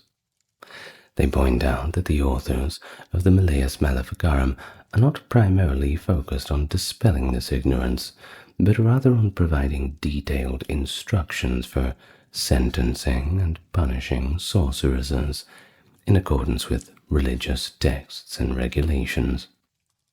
These signatories then clarify their motivation for sharing their expertise. And this is from the signatories. It is consonant with reason that those things that are done on behalf of the common good should also be confirmed through the common approval of the doctors, and therefore, lest the aforementioned poorly educated curates and preachers think, in their ignorance of Holy Scripture, that the aforesaid treatise, which was composed in the manner mentioned above, is poorly supported by the determinations and pronouncement of the doctors. They offered it for examination and comparison against Scripture to the illustrious University of Cologne, or rather to certain professors of holy theology, in order that if any things were found to be worthy of censure or incompatible with the Catholic truth, they should be refuted by the judgment of those professors, and that those things found to be compatible with the Catholic truth should be approved. Now, this was, in fact, done in the ways written below. So the next section is resolution. There are two signings, which are occasionally referred to as two approbations. The distinction lies in the fact that in the first part, 4 signatories confirm that they have scrutinized the treatises and support its content, whereas in the second part, signatories do not claim to have read the treatises, but still demonstrate approval by explicitly reiterating certain overarching principles of the treatises and endorsing them. The initial section presents the viewpoint of Lambertus de Monte of Herenberg, who serves as the temporary dean of the Faculty of Holy Theology at Cologne. Subsequently, Professors Jacobus Strehlen of Notlink, Andreas Schermer of Oceanfurt, and Master Thomas de Scotia provide testimony affirming their agreement with his perspective. Now here is a portion of the opinion. I proclaim that this 3-part treatise, which has been examined by me carefully and compared against Scripture with regard to its first 2 parts, contains nothing, in my humble opinion, that is contrary to the pronouncements of the non-erroneous philosophers, or against the truth of the holy Catholic and Apostolic faith, or against the determinations of the doctors approved or admitted by the Holy Church, and that the 3rd part should certainly be upheld and approved in regard to the punishments of those heretics whom it reads. In it does not contradict holy canons, and also because the personal experiences described in this treatise, which are believed to be true because of the reputation of such great men, particularly since they are inquisitors. It should be ensured that this treatise will become known to learned and zealous men, who will then, on the basis of it, provide various healthy and appropriate advice for the extermination of sorceresses. Now, the second section is endorsed by the original signatories, as well as by many professors from Cologne. The signatories affirm that 1. The Masters of Holy Theology written below commend the inquisitors into heretical depravity appointed by the authority of the Apostolic See, in conformity with the canons, and argue that they think it right to carry out their office zealously. 2. The proposition that acts of sorcery can happen with God's permission through sorcerers or sorceresses when the devil works with them is not contrary to the Catholic faith, but consonant with the statements of Holy Scripture. Indeed, according to the pronouncements of the holy doctors, it is necessary to admit that such acts can sometimes happen. 3. It is therefore erroneous to preach that acts of sorcery cannot happen, because in this way preachers impede to the extent that they can the pious work of the inquisitors, to the prejudice of the salvation of souls. Nonetheless, secrets that are heard at any time by inquisitors should not be revealed to anyone. And 4.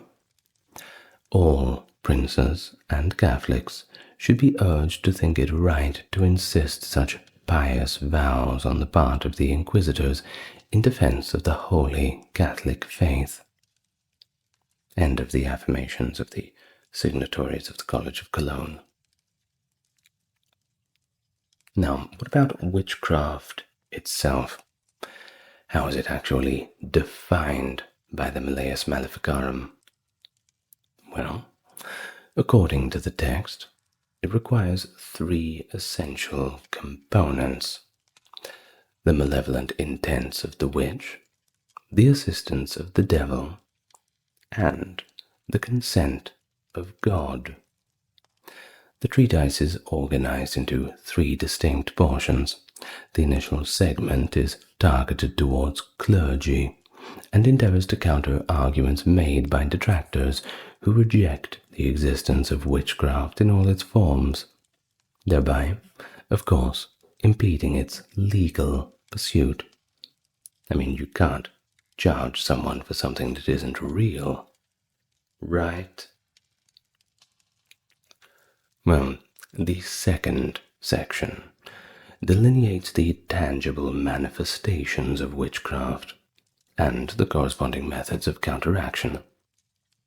The primary objective of the third division is to provide support to judges, there being secular judges, by the way, in dealing with and countering witchcraft, as well as to alleviate the strain placed on inquisitors. Each of the 3 sections explores the predominant issues of the nature of witchcraft and the identification of witches. Section 1 explores the theoretical aspect of witchcraft, analyzing it from the perspective of natural philosophy and theology. More precisely, it explores the inquiry into the authenticity of witchcraft as either an actual occurrence or simply a figment of one's imagination. Do remember, it was the Renaissance.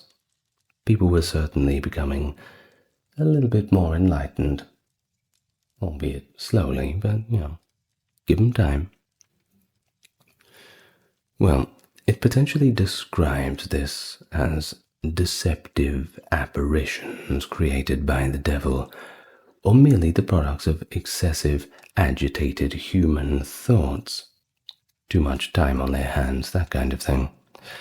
Now, the inference made is that the existence of witchcraft is actually supported by the existence of the devil, cannot have one without the other, and it's believed that witches had made a bargain with Satan to gain the ability to carry out damaging magical actions in the mortal realm, hence establishing a crucial connection between witches and the devil.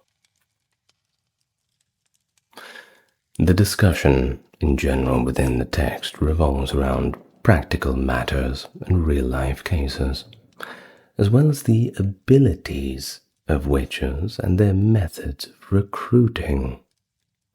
The statement asserts that witches, rather than the devil, are mostly responsible for recruitment, bringing other people into the covens, They achieve this by causing misfortune in the life of a respected woman, which prompts her to seek the guidance of a witch.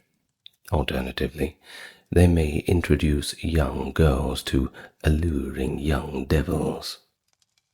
This text provides a comprehensive explanation of the methods employed by witches to perform spells, as well as offering potential countermeasures to thwart witchcraft or aid individuals who have fallen victim to its effects.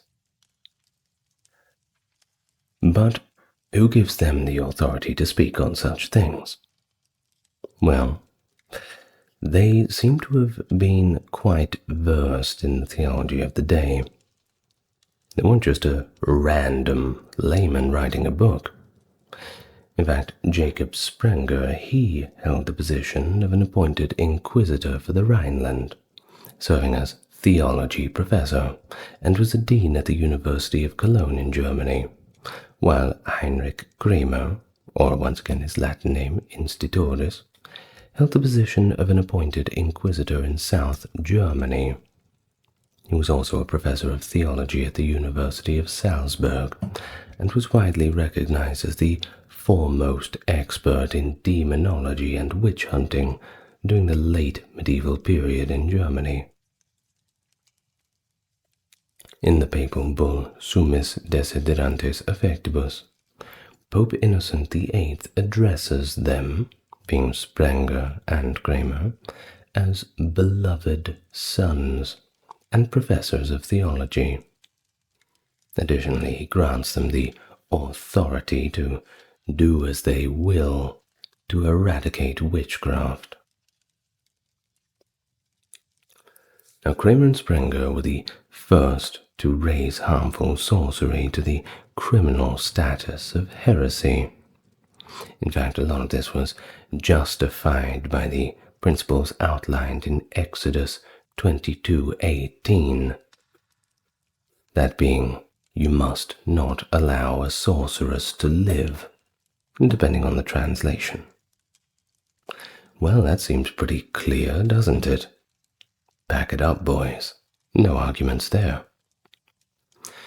Well, if harmful sorcery is a crime on the order of heresy, Kramer and Sprenger argue, then the secular judges who prosecute it must do so with the same vigor that the Inquisition would in prosecuting a heretic. The Malleus urges them to adopt torture, leading questions, and the admission of denunciation as valid evidence. And of course, any other inquisitorial practices to achieve swift results. I'm sure it'll be a fair trial. I'm being sarcastic, obviously. Well, moreover, the authors insist that the death penalty for convicted witches is the only sure remedy against witchcraft. They maintain that the lesser penalty of banishment, as prescribed in earlier works like the Canon Episcopi, for those convicted of harmful sorcery, does not apply to these new breed of witches, whose unprecedented evil justifies capital punishment. The initial portion of the book's primary material employs the scholastic technique of Thomas Aquinas, which is distinguished by a style of debating questions particularly exemplified by his work Summa Theologica. It was a commonly used method of argumentation in scholarly discussions with a lengthy history. In fact, the majority of the citations in the Malleus Maleficarum are derived from various works attributed to Thomas Aquinas. Now, Aquinas is, he's a well-known figure. I've made a video on him, quite fascinating, you can go and watch it. And indeed, you'll find him as the primary reference for the first section of the Maleficarum, and you'll find him peppered about pretty much every other section too. Formicarius by Johannes Nieder is also a significant source for section 2, and Directorium Inquisitorum by Spanish Inquisitor Nicholas Emmerich is also a vital source for section 3. Of course, the Malleus advocated for the use of both torture and deception to extract confessions. It suggested that the judge, along with other devout individuals, should attempt to convince the prisoner to confess voluntarily, and if they wouldn't, you just convince them harder, and keep convincing them until they do confess. See where this is going? However, if the suspect refuses to confess, The judge orders the attendants to restrain the prisoner using the strappado and other torture devices. Now, if you don't know what the strappado is, that's probably for the best. But basically, you have your hands tied behind your back, and then a rope is tied around your wrists. And then they pretty much jerk you up by this rope, and your shoulders dislocate and all of your bones crack, and they just thrash you around for a while. Think about it when you pull a fish out of the water. It's kind of like that, except with your hands bound and your joints creaking and not good. Moving on from that, I'm sorry for that explanation of that, but hey, it's relevant to the text, so we have to know. Well, of course, faced with this sort of outcome, the attendants promptly comply, sometimes with simulated agitation. Subsequently, under the request of certain individuals in attendance, the captive is released once more and is separated from the group, and then once again convinced to admit guilt under the false impression that doing so would spare their life. Well, all confessions obtained through the use of torture, of course, had to be verified, and this is what it says about that in the text. It should be noted that if an individual confesses while being subjected to torture, they must subsequently be taken to a different location in order to corroborate and certify that their confession was not solely a result of physical coercion. Nevertheless, in the absence of confirmation, the act of torture could not be replicated. However, it was permitted to persist on a designated day, with the condition that if the prisoner fails to satisfactorily confess to the truth, alternate forms of torture must be presented to him, or her, rather, along with the declaration that unless a confession is made, they will have to endure these further tortures too. However, even if the method fails to instill fear and elicit the truth, then the following day or the day after should be scheduled for a continuation of the tortures, not a repetition, as it should only be performed if new evidence is presented. Next, the judge must formally inform the inmates of the following statement. We, the judge, etc., have scheduled a specific day for the resumption of the tortures so that you may speak the truth and have the entire process documented by the notary. Well, traditionally, witches were predominantly of the female gender, and following the release of the Malleus Maleficarum, it appears that 75% of individuals who were accused and tried as witches were indeed women. Of course, they were seen to have less faith and be more focused on physical desires than men. But there's something a little deeper, and it's just my opinion.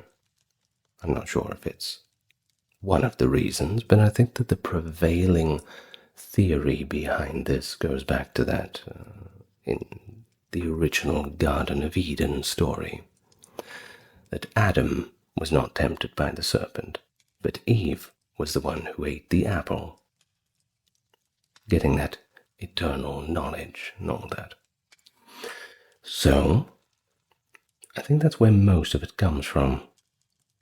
That opinion that women were more susceptible to the wiles of the devil than men were. Well, the primary explanation, at least by the Malleus, was the fundamental principle of sorcery, which is the rejection of faith. Now, according to this belief, women are considered inherently bad due to their tendency to doubt in matters of faith more readily.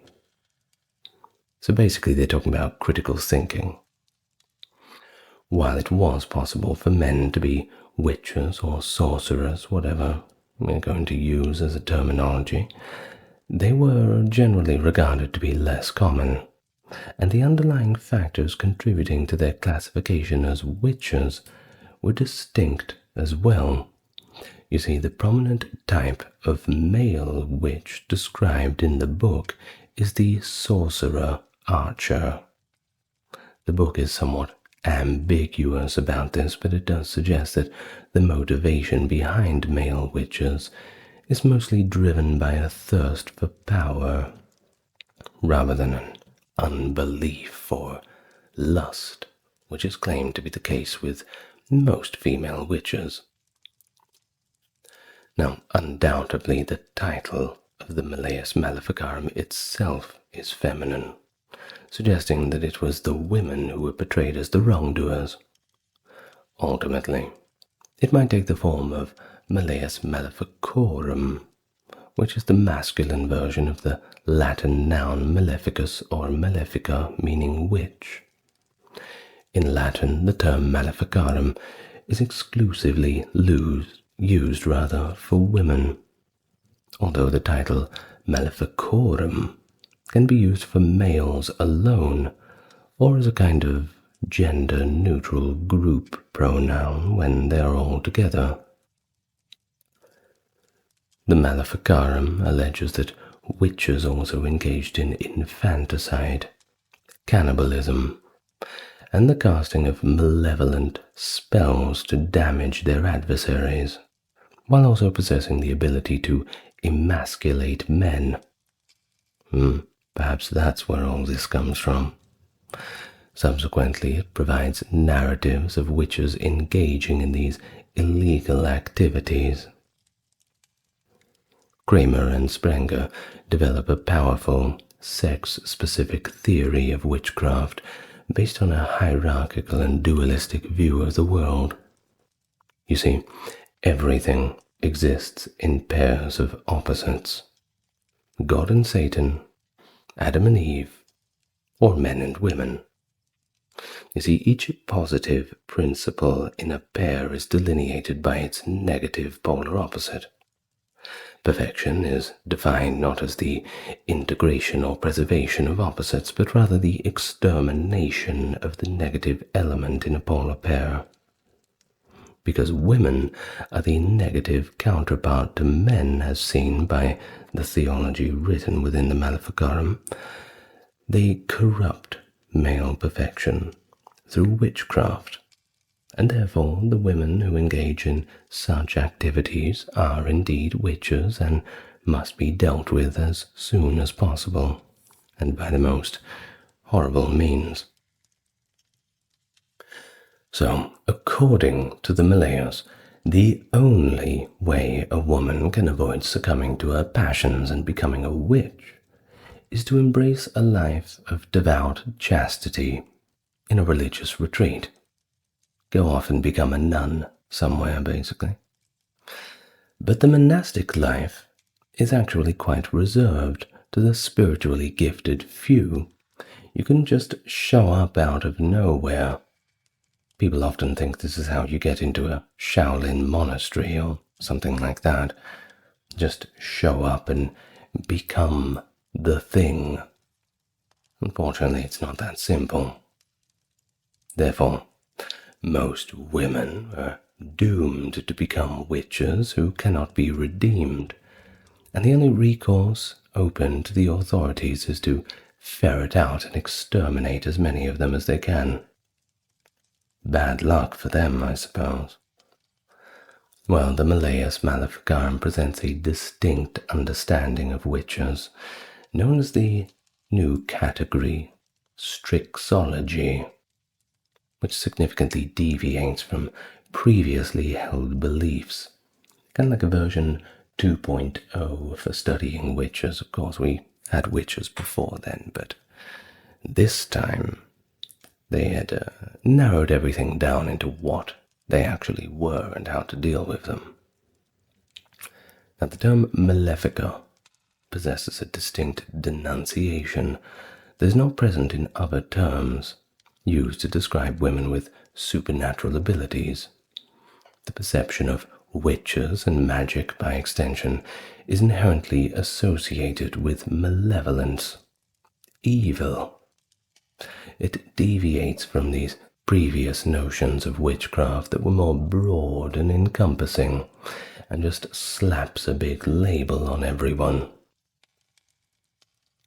Now, at this time, witchcraft formed a distinct and opposing religious belief. Once again, those polar opposites. The witch's once formidable authority over the deities was relinquished, as her capacity to compel their compliance was superseded by complete submission to the devil. Simply put, the witch transformed into a mere instrument of Satan, not some powerful being, just a tool of the devil. This portrayal of witches was a component of perception of magic that scholars referred to as Satanism or diabolism. According to this belief, a witch was a participant in an evil organization led by Satan and committed to doing harmful acts of sorcery on others. Now, in terms of the acts themselves, we can pretty much put them down to 6 specific activities. And it goes like this. First is aerial flight for the purpose of attending meetings with the devil, which is quite convenient, I will say. An assembly presided over by Satan himself and the attendants thereof, at which the initiates entered into the pact, and incest and promiscuous sexual acts were engaged in by the attendees. Also the practice of maleficent magic, sexual relations with the devil himself. A pact entered into the devil, specifically blood pacts, these kind of things, a concomitant apostasy from Christianity, and probably the worst one, the slaughter of babies, which is not good in any context. Of course, demons play a key role in the Malleus, as they are responsible for enticing humans to engage in magic and are central actors in the witches' pledges. They engage in sexual interactions with the witches on a regular basis. According to the book, it asserts that customary for all witches to engage in these depraved acts with demons. Quoting from the book, this activity constitutes a significant aspect of human-demon interaction, with demons engaging in it not for the purpose of pleasure, but rather with the intention of causing corruption. Now it's important to mention that not all devils and demons engage in such activities. According to the book, it's a little bit more complex than that. Certain demons are reluctant to engage in certain behaviors and immoral deeds due to the nobility of their character. Credit where it's due, I suppose. While the work did not explicitly provide a roster or categorization of demons, as found in certain demonological writings or spell books from that time period, such as the Liber Juratus, it does actually make mention of several varieties of demons. For instance, the book extensively covers topics related to incubi and succubi, including their involvement in pregnancies, the subjection of witches to incubi, and the methods of defense against them. Now, with that, we've spoken enough about the Malleus Maleficarum. Of course, there's plenty of things to learn from the primary text itself. I'll probably do a full reading of it, because why not? But what do you think about it? Do you think the witches are real? Do you have salt lamps and crystals in your house? Tell me in the comments. For now, though, we're all going to have a nice rest and think about what we've learned. But of course, before we go, I'm going to thank the top tier patrons: Doug, Carrie, Kimberly, Ember, Ben, Britt, Charles, Aaron, James, Jeffrey, Melissa, Scott, Stark Factory, Wendy, Jaden, Sherry, and Jessica. Thank you very much. And I will see you next time. Let's try not to be so judgmental towards others. Good night. Lots of love to you all.